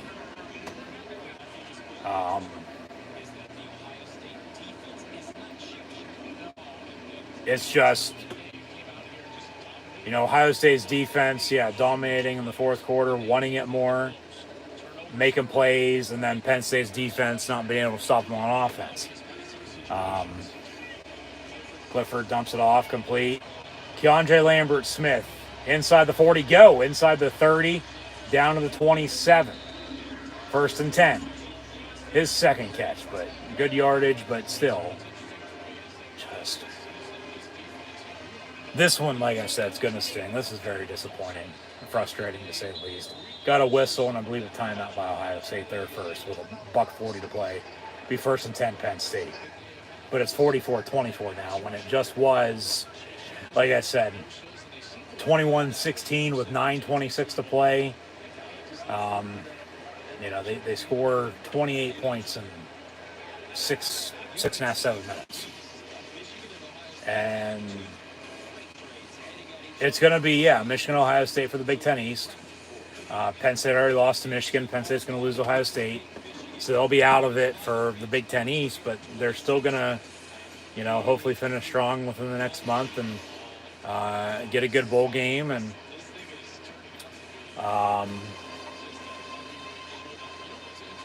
continue to build. There, man. They just need to make, you know, a few plays in tight situations.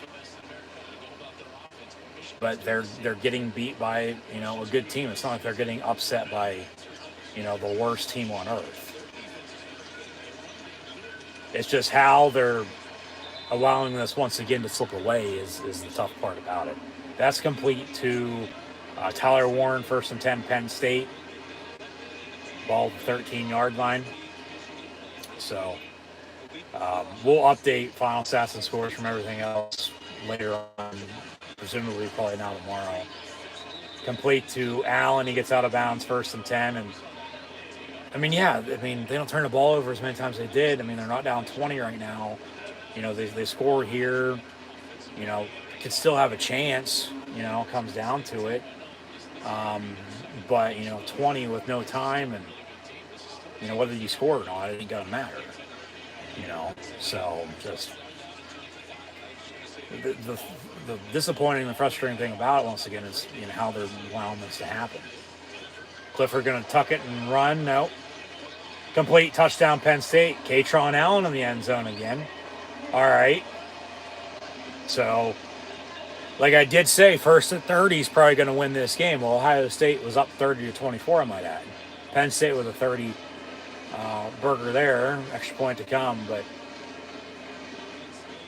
they're still fighting on State. They're roaring, Lions roar. And, quick touchdown drive, but, even at this point, it still ain't going to matter. Minute 12, 2 timeouts, you're still down 2 scores. You got to get an onside kick, score again. Get another onside kick, score again, let alone have a chance. So you're down 13, minute 12 to play. Here comes an onside kick with 2 timeouts. But Sean Clifford now has the most career passing touchdowns in program history, surpassing Trace McSorley, who had surpassed Christian Hackenberg back when he played. So Sean Clifford now the all-time career passing touchdowns leader in Penn State football history. So congratulations to him. 3 passing touchdowns today for him, along with 3 interceptions. That last INT for a pick 6 is a big difference right now. They don't have that. They score there. They're only down, 6 let alone 7, get an onside kick score. It's a whole new game. Let alone the other turnovers they had that resulted in Ohio State points, for that matter. But just frustrating. Very disappointing. So, from the 35-yard line, here comes an onside kick, and very rarely recover these anymore. So, to the far side of the Penn State sideline, and of course, nobody recovers it and goes out of bounds. It did go 10 yards, and there's somebody there, but he didn't recover it. So, that'll be Ohio State ball, 1st and 10, with the kick out of bounds. And Penn State can only stop it twice with 2 timeouts. Ain't going to matter. Here come a couple of kneel downs by the Buckeyes. And Ohio State's going to beat Penn State 44-31 today. God damn. TCU wins. Arkansas wins. I believe Notre Dame beat Syracuse, if I'm not mistaken, as well. As these 3:30 games are now kicking off. But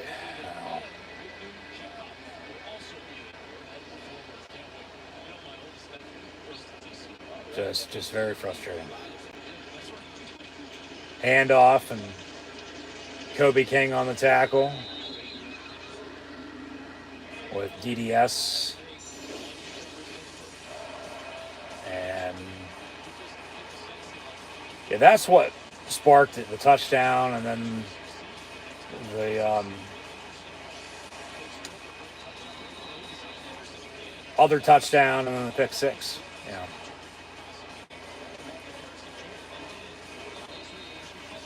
The second down, Penn State called timeout there. It looked like stop the clock. Ain't gonna matter though. Yeah, 2nd and 12, minute 7. I mean, if they do get the ball back, they're still not 2 scores.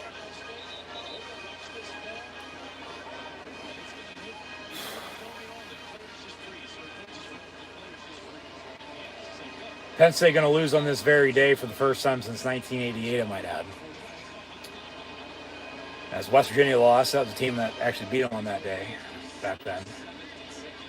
But they'll get West Virginia home and home starting next year. We'll see who's head coaches for both respective teams.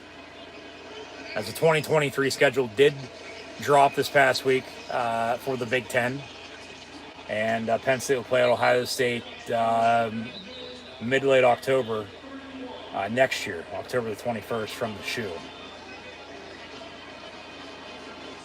As now under a minute to play, 3rd and 1. But Penn State's 3 crossover games will be in 3 straight weeks at Illinois, Iowa, and then at Northwestern before bye week. The first weekend in October, and then final non-conference game against UMass as they start out with West Virginia. Of course, they show off the remaining schedule for this year, which is at Indiana, Maryland, at Rutgers, Michigan State. So away, home, as we know. as we've talked about before. 3rd and 1, a minute to play. At this point, we'll see who's playing quarterback for Penn State. Going to fall to 6-2. Ohio State going to get to 8-0. First down here is going to end it. They'll hand off, and they'll get the first down, and then some to the 22-yard line. And here comes a kneel down, and Penn State can't stop the clock with no timeouts, and that'll be all she wrote. So, goodness gracious, great balls of fire. Ohio State posing on the visiting sideline, taking a picture in the wind, and they had a big spark in the 4th quarter, down 21-16 with a 40-yard rushing touchdown. Got another touchdown off of a turnover as James Franklin and Ryan Day post-game handshake. Ohio State wins it 44-31 against Penn State. They're now 8-0. Penn State falls to 6-2 with a loss. They lost at Michigan and lost today against Ohio State. They will go to Indiana next week, whereas Northwestern will host Ohio State. But it's going to come down to Michigan and Ohio State for the Big Ten East to get to Indy and potentially the college football playoff, as Ryan Day will get interviewed, see what he has to say. But, the rushing touchdown, they took over. Yeah. They found a way to win. Both defenses played good. Ohio State's played better, 4 turnovers, as they'll now go celebrate with the band. And OHIO.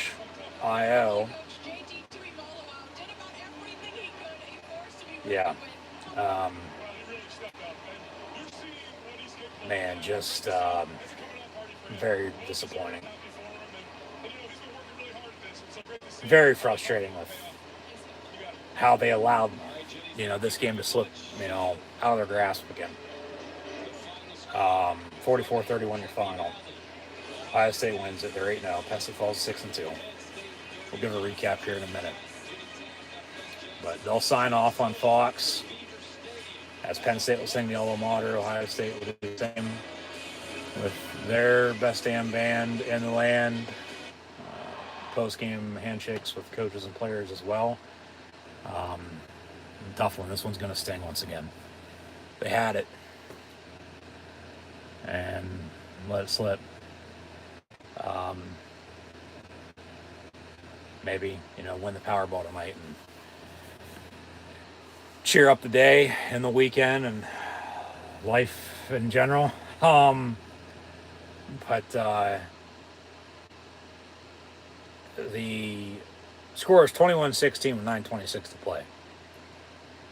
After Ohio State started out 10-0, Penn State scored 14 unanswered and was up 14-13 at halftime. All Ohio State had to show for early was a couple field goals. They missed a 53-yarder, I might add. But then a couple field goals from around 40 yards. And then a touchdown off of the second interception, which was then 21-16 with 9:26 to play. Penn State gave themselves a chance. They got it deep into the 4th quarter. They did. They had scored. Kicking issues, no doubt about it. And they still got a lot to, figure out, as does Ohio State. A lot to clean up, to say the least. A win's a win for Ohio State. They're going to take it, especially in a hostile environment like Beaver Stadium against the Nittany Lions today. But late in the 4th quarter, 9:26 play, was once again 21-16.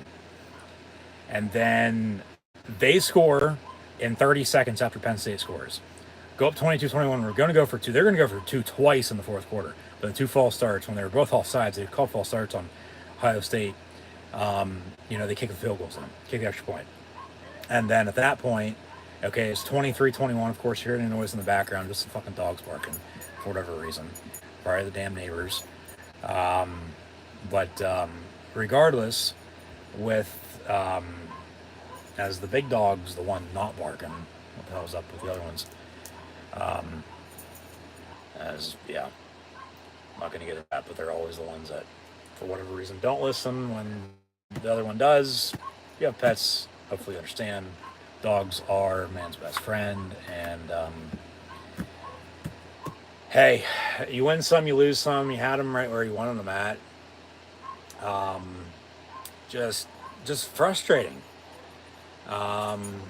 Just very frustrating, disappointing with how it ends, with how they let it slip away again. But yeah, 21-16. It was 21-16 with 9:26 to play. Penn State had scored. Ohio State then scored 30 seconds later with a touchdown. They couldn't cover the middle of the field. They couldn't cover all day. We'll get the stats and scores in a minute. But a couple first downs, 40-yard rushing touchdown. And then from there, they scored, went up 22-21. We're going to go for two, kick it 23-21. Play or two later, Penn State with a fumble. That was the third of the four turnovers because then there was a pick six late. And then from there on, they had scored again. It was 30-21, a 9-point, two-score game. And then Penn State with a field goal, okay, down 6, 30-24.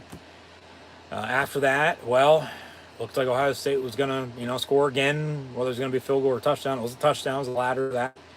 And they're up, two scores again because of a pick six on a bubble screen that Penn State, loved to run today for whatever reason, rather than their screen game. But, the bubble screen is a screen. It's a screen game. It's, a run game, a running play to say the least because, they had a running game, but they didn't. Ohio State found one late and, found a way to win. They wanted it more in the fourth quarter, it seemed like, than Penn State did, rightfully so.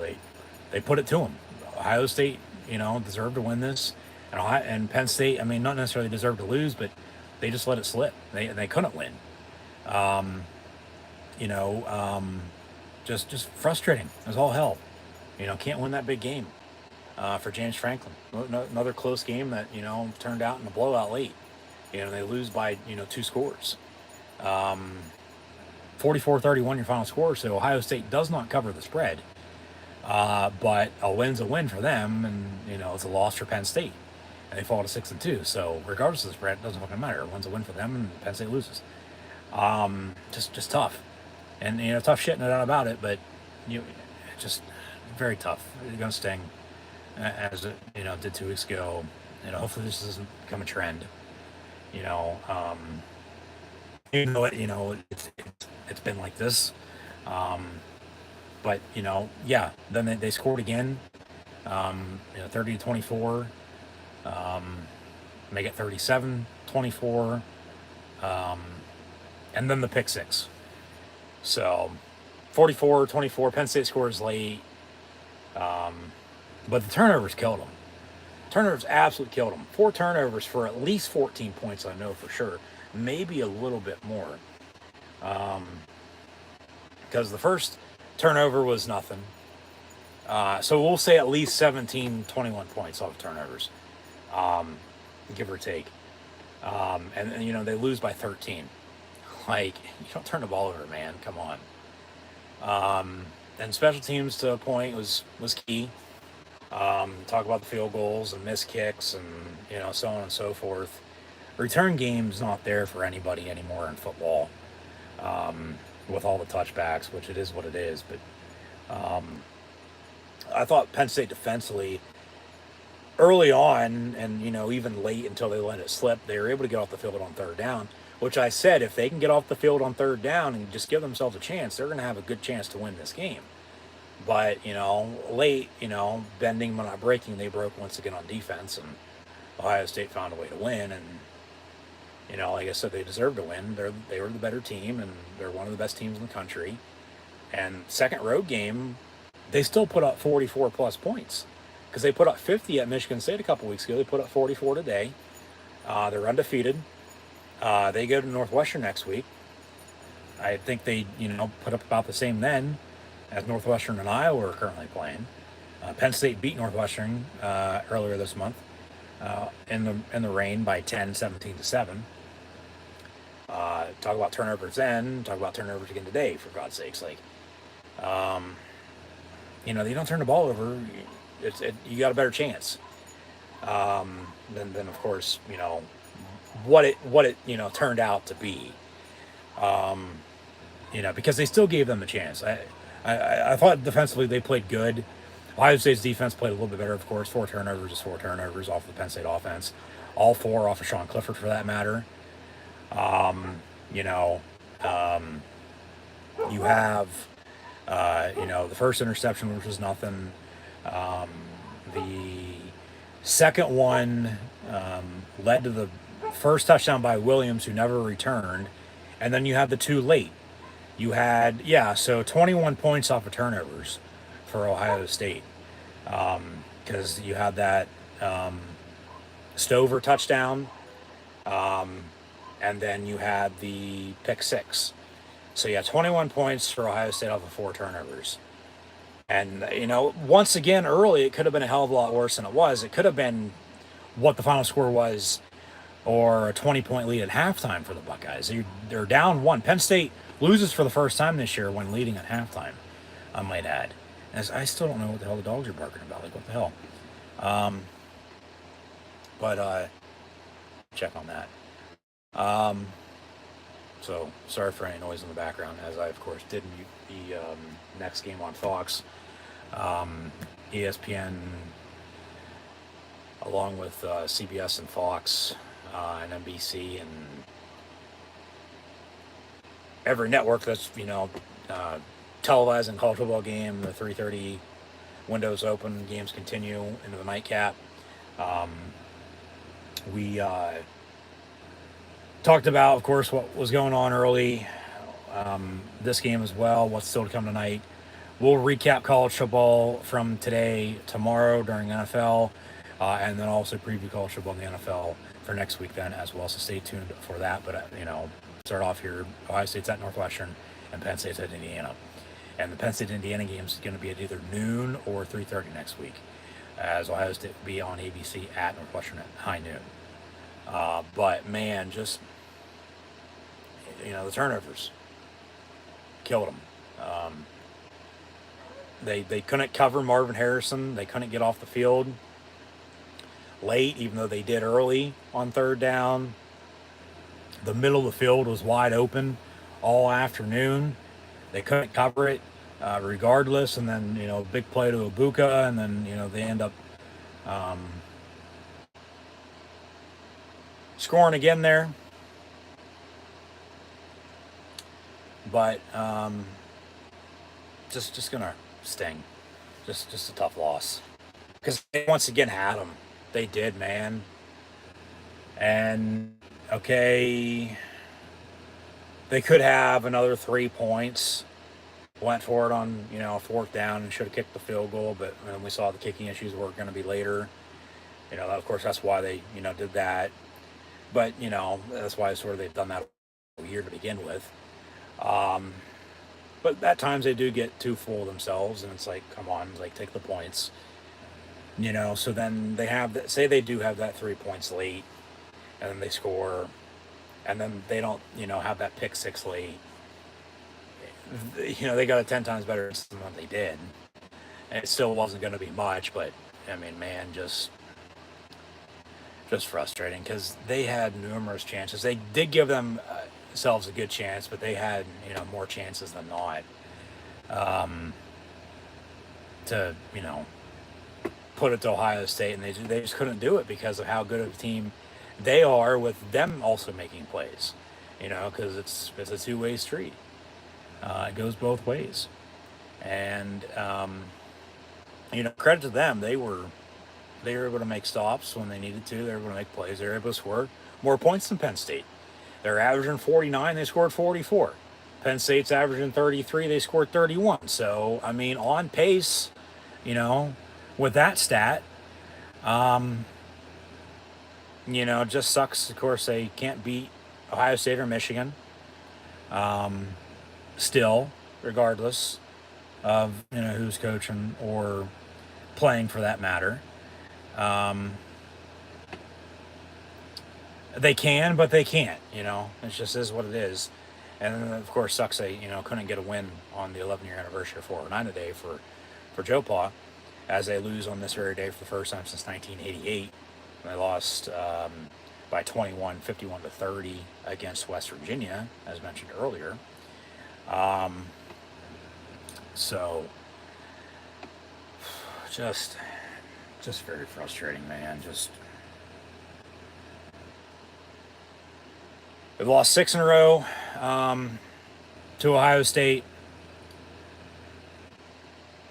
They'll go to the shoe next October on the 21st. Like I said, the Big Ten 2023 schedule came out earlier this week,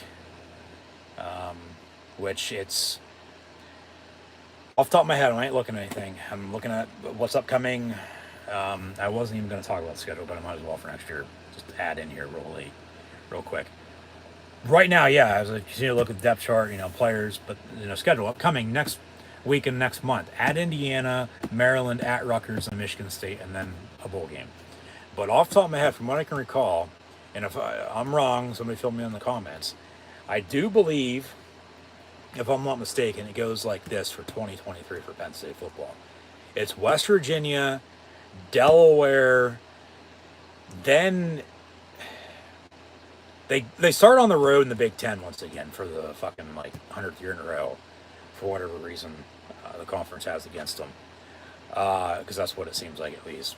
It's either at Illinois or at Northwestern, because they go to Illinois, the state of Illinois, at least twice in September. They have 3 straight crossover games of the Big Ten West, and then we'll see if there's going to be divisions in 2024 or not. Once USC and UCLA, among potentially a few other teams, join the conference then.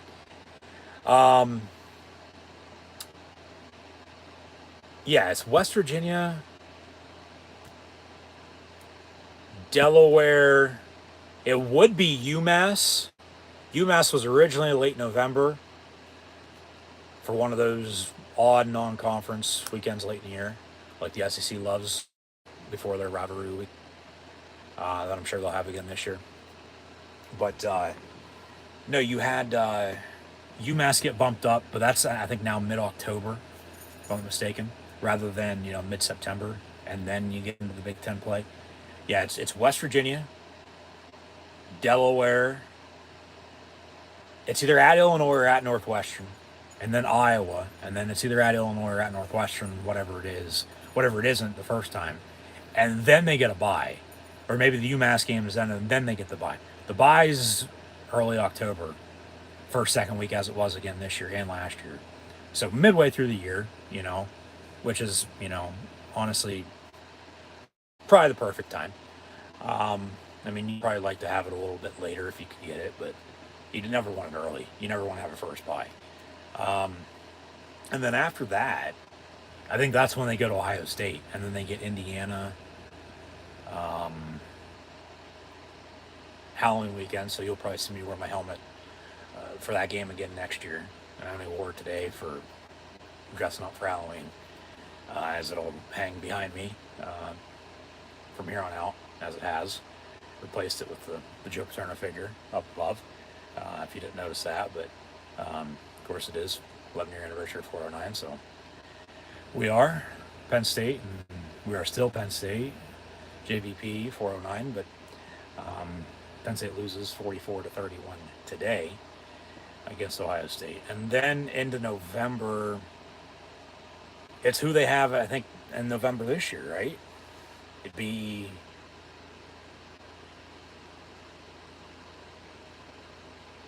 Michigan's going to be there because they haven't played them yet. Yeah, that's right. Michigan. And then, who they have in November this year with Maryland, Rutgers, and Michigan State in whatever order it's in. And, of course, if it's home this year, it's away next year. If it's away this year, it's home next year. So that's the schedule for next year. That just came out. I figured I'd add that in here late, even though I wasn't planning on talking about that. It was, going to save off and wait. And I'm sure I'll talk about that at the end of the season once the bowl game wraps up, like I did last year, and I always have. But, yeah, they'll go Ohio State next year. Penn State, Ohio State, Penn State, Michigan State. or normally 9 times out of 10 going to be playing each other every year. But at the same point in time, they have, but they haven't, in the past. But since the Big Ten East has been aligned, they have. But, what the future holds, we don't know for the schedule for 2024 and beyond. Because there could be divisions, there could be pods, regionally, sectioned off, 4 teams apiece or whatnot with the 16 that they'll have. Or maybe even more, for that matter, 5-4 or 4-5. They can get to 20, but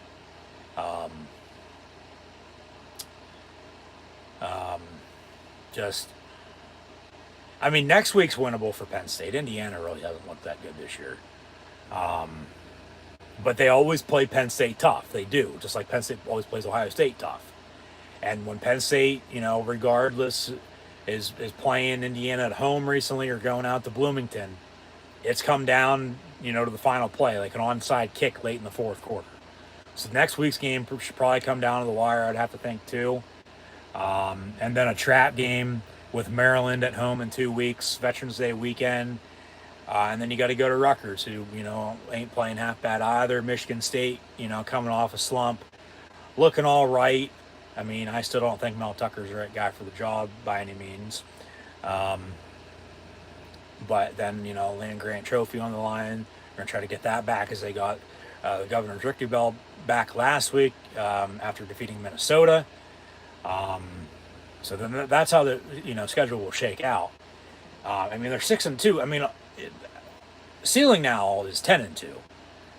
But it also could be, 6-6, which I hope to fucking God not that doesn't happen. If so, they need to be searching for somebody else, if you get my gist. And I've name dropped names before, and like I said, you can go research that if you don't know. I ain't bringing that up right now. Because they're just so fucking close, man. They are. If they can get over that hump, win these big close games late. We're not talking about it this way. We're talking about it, hey, win's a win, and that's that. And lose, you say little, you win, you say less, and, that's that. But, I mean, still arguably, I mean, you would have to think 8-4, 9-3. But even still, if Penn State would lose to Indiana, if Penn State would lose to Maryland, Penn State would lose to Rutgers, if Penn State would lose to Michigan State, which, okay, they lost to Michigan State last year. They beat them the year prior. It seems like they flip-flopped every year the past few years. Or Penn State or Michigan State having a 1, 2, 3 game winning streak in the series. That game's always good. It's a rivalry game, as today's game was with Penn State, Ohio State, Penn State, Michigan as well, Penn State, Minnesota, for the trophies. I mean, but they started 5-0 again, just like they did last year, and 5-1. And then just luckily, they're not sitting at 5-3 this very weekend, as they were, then they're 6-2, okay? With, coming in the year, people would probably be saying, yeah, the 2 losses, come Halloween, early November, are going to be at Michigan and at home against Ohio State. So, still on track, but, Maryland, that trap game, because, okay, 2 years ago, they went to Indiana and lost because of a shitty call. They beat up and shut out the Hoosiers last year. That was the stripe out then. They lose in the stripe out today. But, Indiana, even up, playing great, they're going to give Penn State all they can handle. And, should be a close game, I would think, next week. I don't want it to be. It probably will be. Because it normally is. It comes down to the wire. So that's then. Hopefully tune in for those live watch long reactions. And then, Maryland.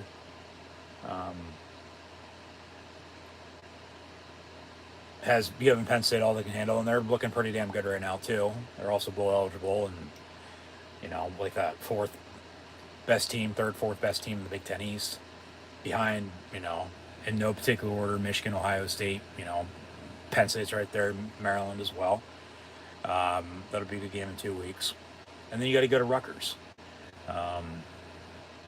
which Penn State hasn't lost to Rutgers in damn near 40 years. But make of that? Yeah, almost 4 years. 1988, so a little over 30, getting to 40. So damn near 40.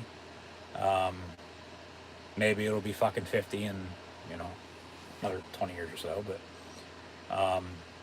Shiano knows how to coach, and he'll have the Scarlet Knights ready, and then Penn State, Michigan State.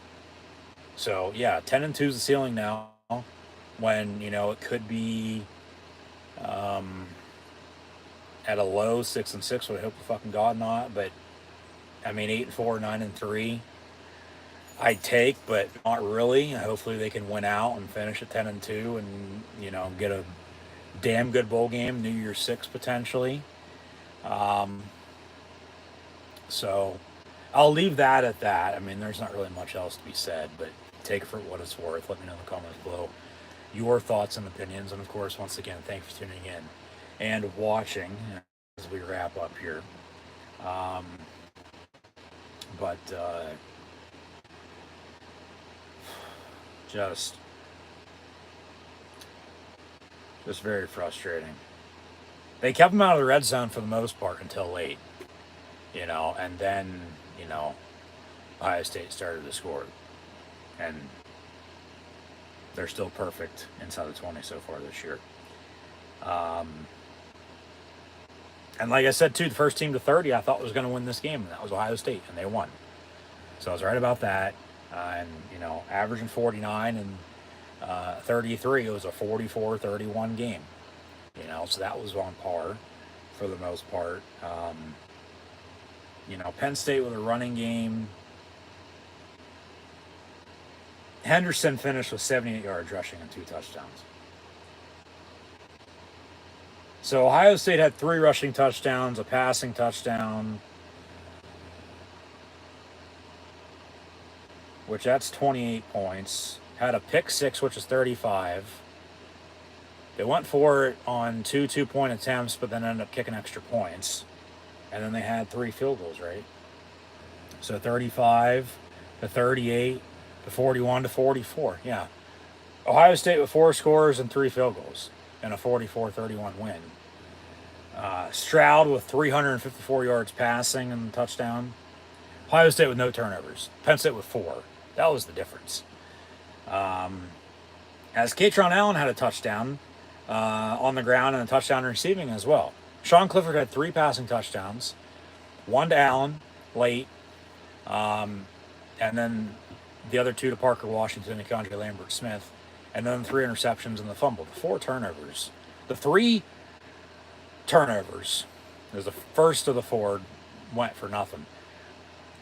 21 points off turnovers was the difference, because Penn State loses by 13. Okay, do the math. Doesn't take a fucking rocket scientist to figure that out. But even late, they even when they were able to make stops early, they couldn't late. They couldn't get off the field. They couldn't stop them. They couldn't stop the run. They couldn't stop the pass. 354 yards passing is 354 yards passing for a potential, first round quarterback and wide receiver duo in upcoming NFL drafts. They couldn't cover Marvin Harrison, for God's sakes. They couldn't cover the fucking middle of the field, for that matter. Clifford had 371 yards passing. He threw for more yards than Stroud did, but they turned the ball over 4 times. And 4 of those turnovers, the last 3, led to 21 Ohio State points, and Penn State loses by 13. So, once again, do the math. 44-31, your win. Hell, Nick Singleton had 45 yards rushing. There was some balance with the carries, 12 and 14. And then Katron was the hot hand, had 76 yards and a score. Parker Washington came on, almost had 200 yards receiving. But Marvin Harrison outdid him with 185 yards receiving, for that matter. Didn't get in the end zone, but Stover did late. As at least Ohio State had a tight end to throw to. Penn State, with whether it be Brenton Strange, Theo Johnson, Tyler Warren, nowhere to be found. Like they do it for one game, and then nope, back to what we were doing, and like play calling wise, like no doubt about it. At times could have been a little bit better. It seemed like Ohio State was reading them perfect on a few play calls. It's like, well, yeah, no shit, because you just fucking did this, and they know exactly what's coming. Like, why can't you change, or why didn't you change anything up on that play? Like, you can't, be stupid like that and think they're not going to know when a good team's going to know exactly that, and you're going to make a stop or two, for that matter, as they did. And so, I mean, you can't really say much else about that. Um, just uh, just frustrating. Just you know, another disappointing loss. Gonna sting. Um, they had them. They did. They, as Denny Green would say, let them off the hook. So we'll see if when they meet again, they can crown their ass or not. If they can crown Indiana, Maryland, Rutgers, Michigan State's ass over the next month, and pick up a few more wins the rest of the year, or not. Because then if not, well, there's going to be some talk about some talk, and which we'll get more into, at a later date. Even though I've already talked about it in the past, but we'll dive more into that later, if need be, and hopefully not. But if it needs said, it needs said, because the truth hurts sometimes. But it'd be interesting once again to see what James Franklin's going to say. Um, probably say the same old BS with we got outcoached, we got outplayed, blah blah blah blah. No fucking shit. Like, um, talk, but haven't been able to walk the walk, buddy. Um, Especially in these big games, and that's the frustrating part about it, when it's a big game and it's the same outcome, or it's the same, um, you know, not necessarily shit show, but just same old. Um, with how the game went and with what's being said afterwards, and just you know, cry me a fucking river. Like, enough's enough. Like, backs up against the wall, something's got to give. What are you going to do? Well, we sort of know what they do in situations like this at times. So there's that. But still going to be interesting to see what he says. I mean, because the season still ain't over by any means. It's one game, but it's now two losses, and um, they just got to continue to build. They got to find a way to win these close games. They got to find a way to win the big game as well. And until so, it's just going to be the same old discussion about it when they end up losing. And not really much else to be said about that either. So I'll leave it at that, and take it for what it's worth. But just oh my man. Um, the game changed with 9:26 to play. 21-16 Penn State. They had scored after being down two, and yeah, 21 points off of turnovers uh, for Ohio State, and they win by 13. Penn State loses by 13. They had a 40-yard rushing touchdown, got a turnover, um, scored again for that matter, and then a pick six, and with three field goals, and well, yeah, add up these stats right. Three rushing touchdowns, um, one on the ground, or one in the air, excuse me, three on the ground. So that's four. Five was the pick six, which is 35 points, and then three field goals. So 35 to 38, 38 to 41, and 41 to 46, or 44. Field goals aren't 5 points, they're 3 points. I can't count, even though I can. So yeah, 44 points with 5 touchdowns, 4 on offense, 1 on defense, and 3 field goals. And those 3 field goals very well could have been touchdowns. So add another 21 points to the 35 that they had, and Penn State's losing by 20, 25, 30 points at 56 to 24 and 31. So yeah, just tough. But what can you do? We're not coaching, we're not playing, we're sitting here watching the game as we see it, and talking about it, and just oh my man.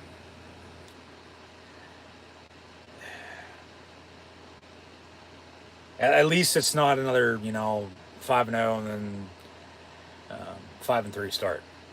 winning 5 in a row and then losing 3 straight, and then 1 win, 1 loss, 1 win, 1 loss down the stretch, losing 6 of 8 down the stretch for that matter.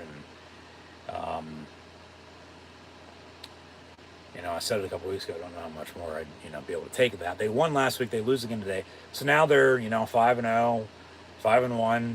Okay, they lose, they win, they lose. Well, that means they should win next week, right? And then 7-2 coming back home in against Maryland, which would be a good game. As Maryland, just Ohio State did 2 years ago with no fans in the COVID shortened season, came to Happy Valley and won.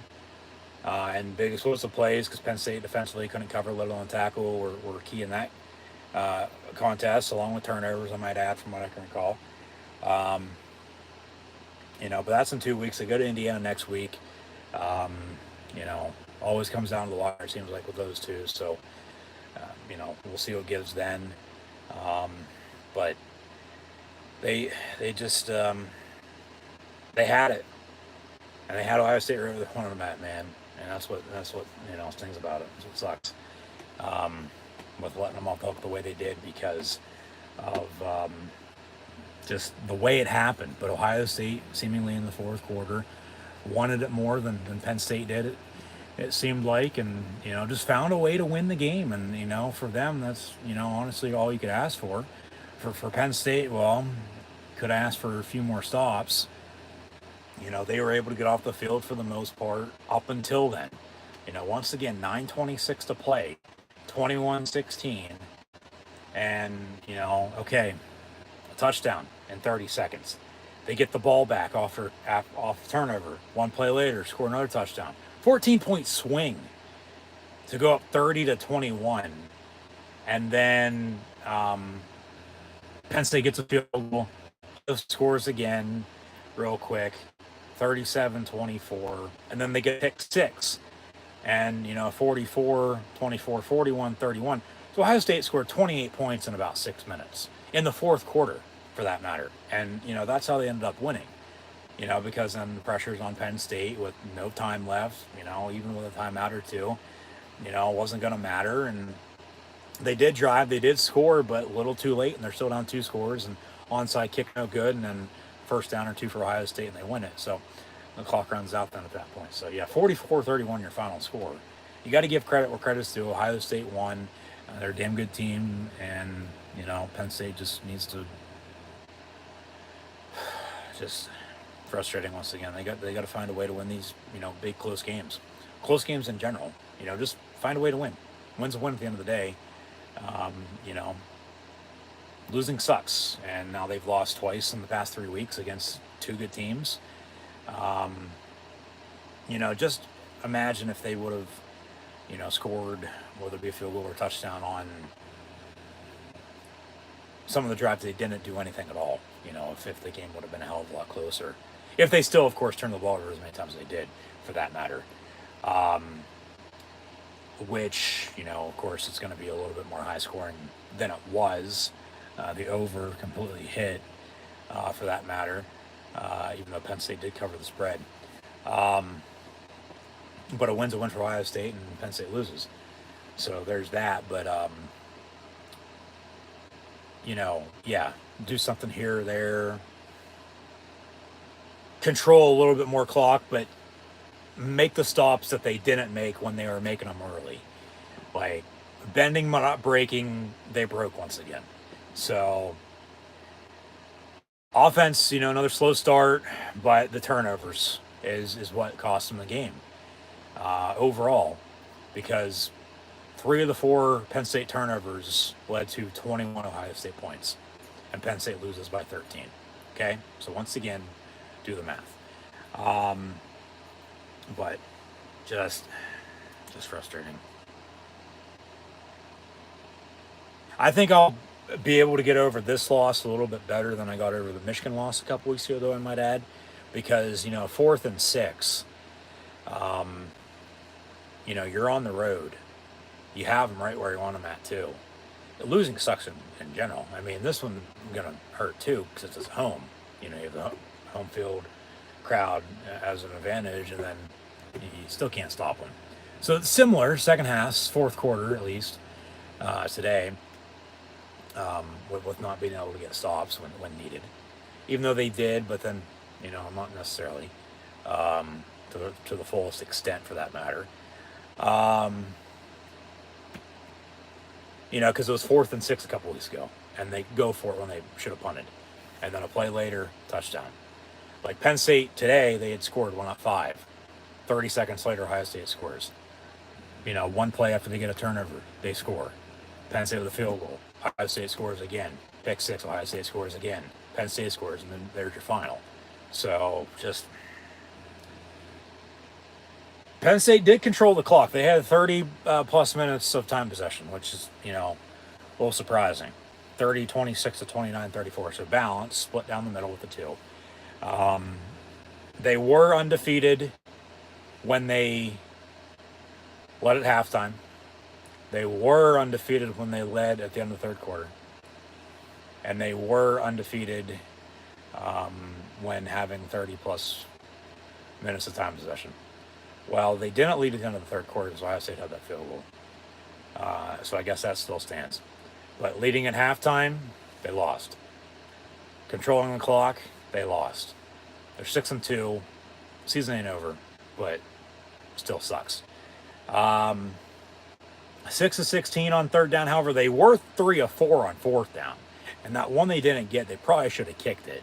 44-34. That pick 6 doesn't happen. That play calling is a little bit different probably rather than a bubble screen. But they're just trying to get something going. But, Ohio State defensively are just making fucking plays. And that's what you got to give them credit. They're damn good. They are. As much as I don't want to say that or anybody wants to hear it for that matter, the truth hurts. They're damn good. And,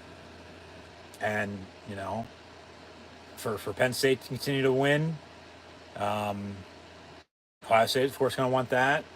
I mean, Michigan, Ohio State in the game in a month from now, as a Penn State fan, I normally always pick Michigan to win that game. But this year, just like last year, I mean, could go either way. And, I mean, home field might be the difference, but at the same point in time, it might not be. We'll see. Of course, that's why that game's going to get played. But one of those two is going to Indy to represent the Big Ten East. Illinois is leading the Big Ten West right now. They're at Nebraska today, but the Big Ten West is still wide-ass open, so anybody of the 7 teams in the West could get to Indy to take on either Michigan or Ohio State. And then, you would think you'd want, because Illinois could be ranked a lot higher than they are. It could be undefeated as well. Their one loss is at Indiana on a Friday night last month.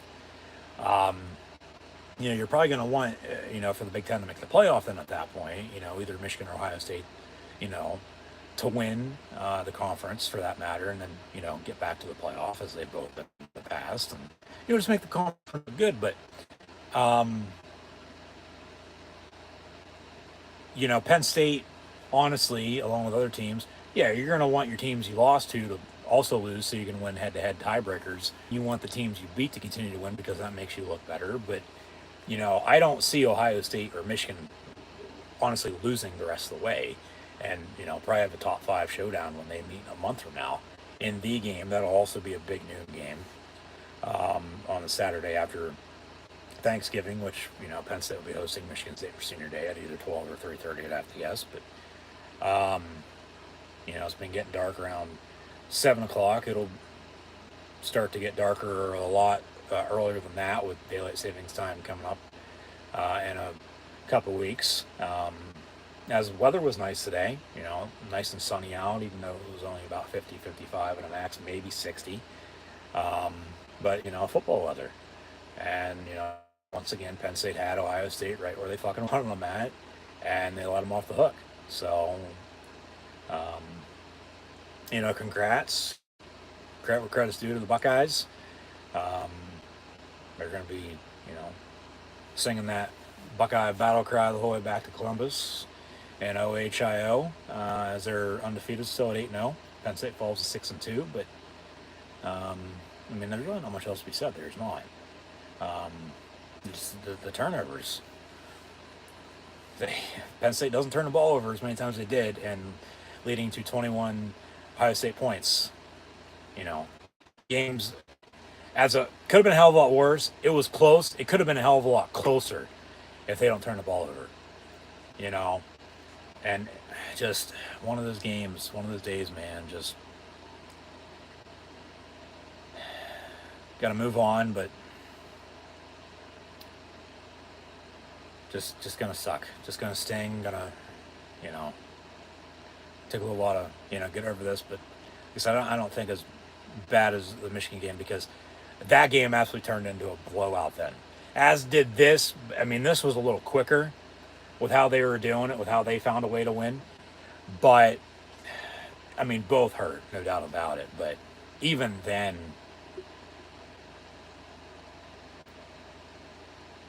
it was one play where you had the momentum and then you let it slip, and then after that, the defense couldn't capitalize, couldn't respond.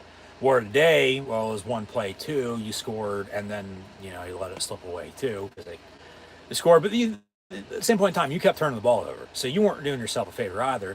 Another slow start, shooting yourselves in the foot, and then you get back on track, and then you shoot yourselves in the foot again, and just Ohio State deserved to win late. They found a way to win. They won, and they flat out handled Penn State in the fourth quarter in those 6 minutes and beat the Nittany Lions, plain and simple. So end of story. And a 44-31 win is your final score. Penn State surprisingly had more rushing yards. However, Ohio State did have 3 rushing touchdowns, where Penn State only had 1. Penn State had 3 passing touchdowns, though, and then a field goal. So there's their 31 points. But Ohio State had a defense touchdown, along with their 4 offensive scores and 3 field goals. So special teams was key as well, because special teams, they don't kick those 3 field goals. It's a 4-point game if Penn State scores there late, 35-31, even with all turnovers, and hopefully not. But if not, okay, the field goal early, the first turnover, nothing, and then more points off turnovers. Say they do have those field goals, but no turnovers, no points off that. You do the math, Penn State's up, okay, 24-31. I mean, really all Ohio State had to show for, like I said earlier, was the 9 points off the field goals, because they had the 1 touchdown. They still scored late. I mean, it would have been a 1-score game. Would have been a 3-7 point margin, give or take. But just the refs let them play. There's penalties, 14 total, 8 against Ohio State and 6 against Penn State. The refs let them play. There were the obvious fouls, no doubt about it, but the turnovers, man. 4 fucking turnovers to 21 points. And 14 of those 21 points were in the fourth quarter, when Ohio State scored 28 in 6 minutes. So if they, still only, score the 14 that they did, rather than the 28, and it was 16-14, or 21-16 with 9:26 to play. So 30-21, Penn State kicks the field goal, Penn State scores. Penn State wins by 1 then, 31-20. Right? That makes sense, doesn't it? I think so. But, oh my.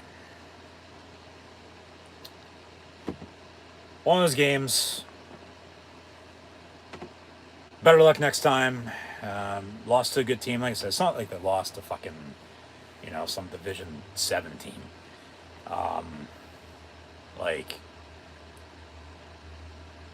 They did lose number 7, though, in C.J. Stroud, who was 26-33 for 354 and a touchdown. Even though Clifford threw for more yards of turning the football over. And they found a running game late, Warlock. As Williams had a touchdown earlier, did not return after an injury. Travion Henderson had 16 carries, 78 yards rushing. and 2 scores as well. And Penn State defensively couldn't cover Marvin Harrison, let alone the middle of the field. He had 10 catches, a buck 85. And then Stover, 6 of 78 in the score. Abuka with a big catch, goal to go inside the 5 late, 6 of 53 for him. And then Julian Fleming, the Penn State commit who decommitted, went to Ohio State. 2 catches, 27 yards for him. So, I mean, nothing special, but part of the winning team today. And then Rossi had a catch for 16 yards, wide open over the middle of the field, I might add. And then Ohio State, of course, 3 for 4, excuse me. They missed a 53-yarder. But everything else from around 40 was good.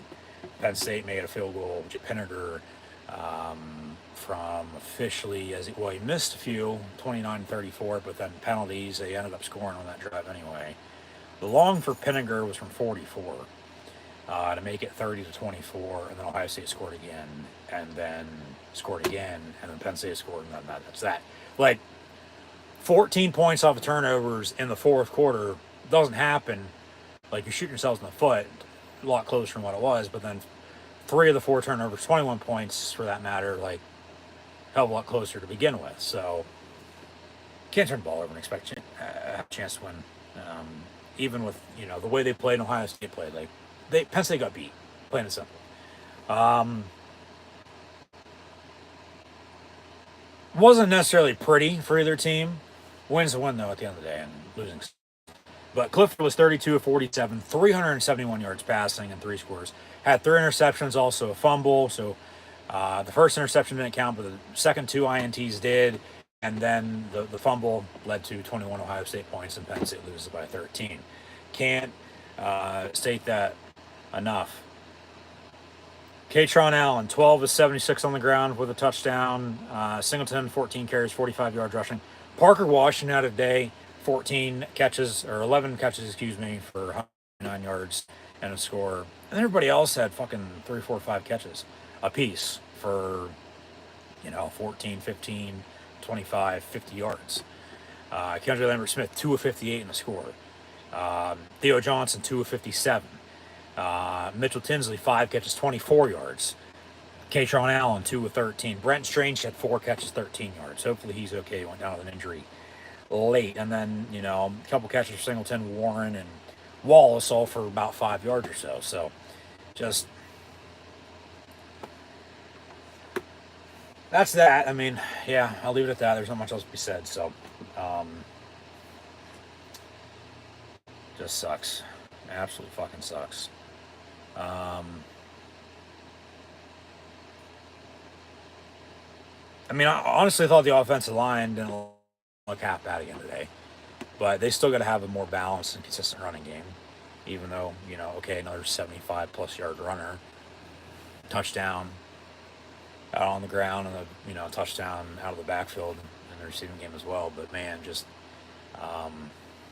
can't turn the ball over as much as they did. Just pathetic. Especially late like that. When the game's on the line, and then defensively to get a stop or two. No. Damn helmet. Looks fucking crooked. But yeah, so.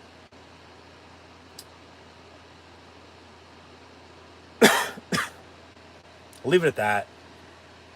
There's not really much else to be said. I've said my piece. Of course, you can let me know in the comments below your thoughts and opinions. And just, of course, once again, thanks for tuning in and watching.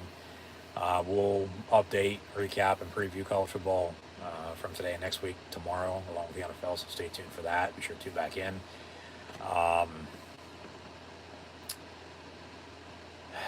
Just, one of those games, you had it and lost it.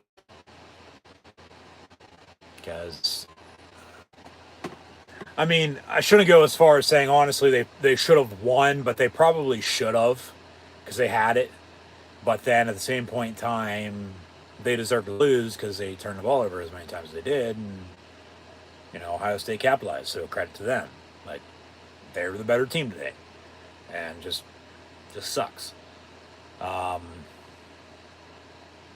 So, yeah, defense made stops, but then late they didn't. And what can you do? You know, because we're not coaching, we're not playing, we're just sitting here watching as fans. That's what we are, fans.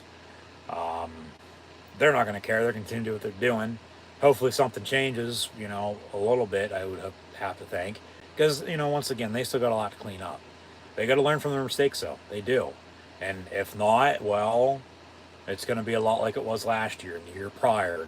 You know, how do you respond now coming off a loss like this? Well, 2 losses in 3 weeks. They responded with a win last week coming off a loss. So we'll see if they can respond off a loss today with another win next week as they'll go to Memorial Stadium in the Heartland taking on the Indiana Hoosiers with a kick time to be determined tomorrow, Monday, the latest. And I'll have live watch long reactions live on YouTube then, so be sure to tune back in. But in the meantime, yeah, I guess that'll do it for myself, your host, Encyclopedia Sports, Coin Luke 96. Like I said, I've said my piece. There's not really much else to be said. So, yeah, let me know in the comments below your thoughts and opinions. And once again, thanks for tuning in and watching. Be sure to like, follow, and subscribe on social media. Links in the description below. Hope to see everybody now tomorrow for NFL Live Watch Long Reactions, along with next week and the upcoming weeks for more Live Watch Long Reactions in college football, the NFL, and professional wrestling. All you have to do is hit the red subscribe button, notification bell next to it as well to stay up to date. In fact, the easiest way to stay up to date is on social media. So once again, like, follow, and subscribe. Links in the description below. Scroll down, check out Facebook, Twitter, Instagram, and hit that red subscribe button, notification bell next to it live right here on YouTube. And thank you for tuning in and watching today. However, Penn State couldn't get the job done. They lose to Ohio State once again for the 6th consecutive year. And we'll go to Indiana next week, and I'll have live watch long reactions of the Nitwits and the Hoosiers a week from now. So be sure to tune back in, and hope to see everybody then. So in the meantime, once again, thanks for tuning in and watching. Like, follow, and subscribe on social media. Links in the description below. Ohio State now 8-0 as Penn State falls to 6-2. Ohio State wins it by 13, 44-31, as they capitalized off of 4 Penn State turnovers with 21 points. So once again, do the math, along with how the rest of the game, if you watched it, went. And let me know in the comments below your thoughts and opinions. So yeah, your final score: Ohio State 44, Penn State 31. Ohio State at Northwestern next week. It's going to be Ohio State, Michigan for the Big Ten East, and then we'll see who comes out of the West to get to Indy, and then potentially the college football playoff. But Penn State 6-2, season ain't over, but 2 losses in 3 weeks to 2 damn good teams, and the Wolverines and Buckeyes, and now go to Indiana next week, and still have a good shot of finishing strong. Ceiling at 10-2, low of 6-6. So I hope to fucking God that doesn't happen. I'll take 8-4, 9-3, even though I won't.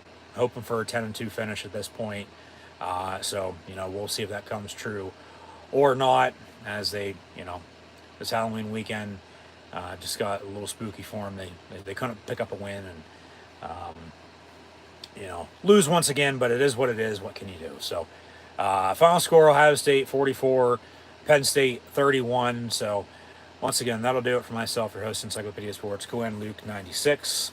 Sure, like, follow, and subscribe on social media. Links in the description below. And thanks for tuning in and watching. And yeah, hope to see everybody tomorrow and next week and the weeks to come for more live watch long reactions live right here on YouTube. But I'll say it: OHIO, the Buckeye battle cry, the Scarlet and Gray winners over the blue and white Penn State Lions today in the top 15 showdown that it was from the stripe out from right here in Happy Valley Beaver Stadium by a final score of 44-31.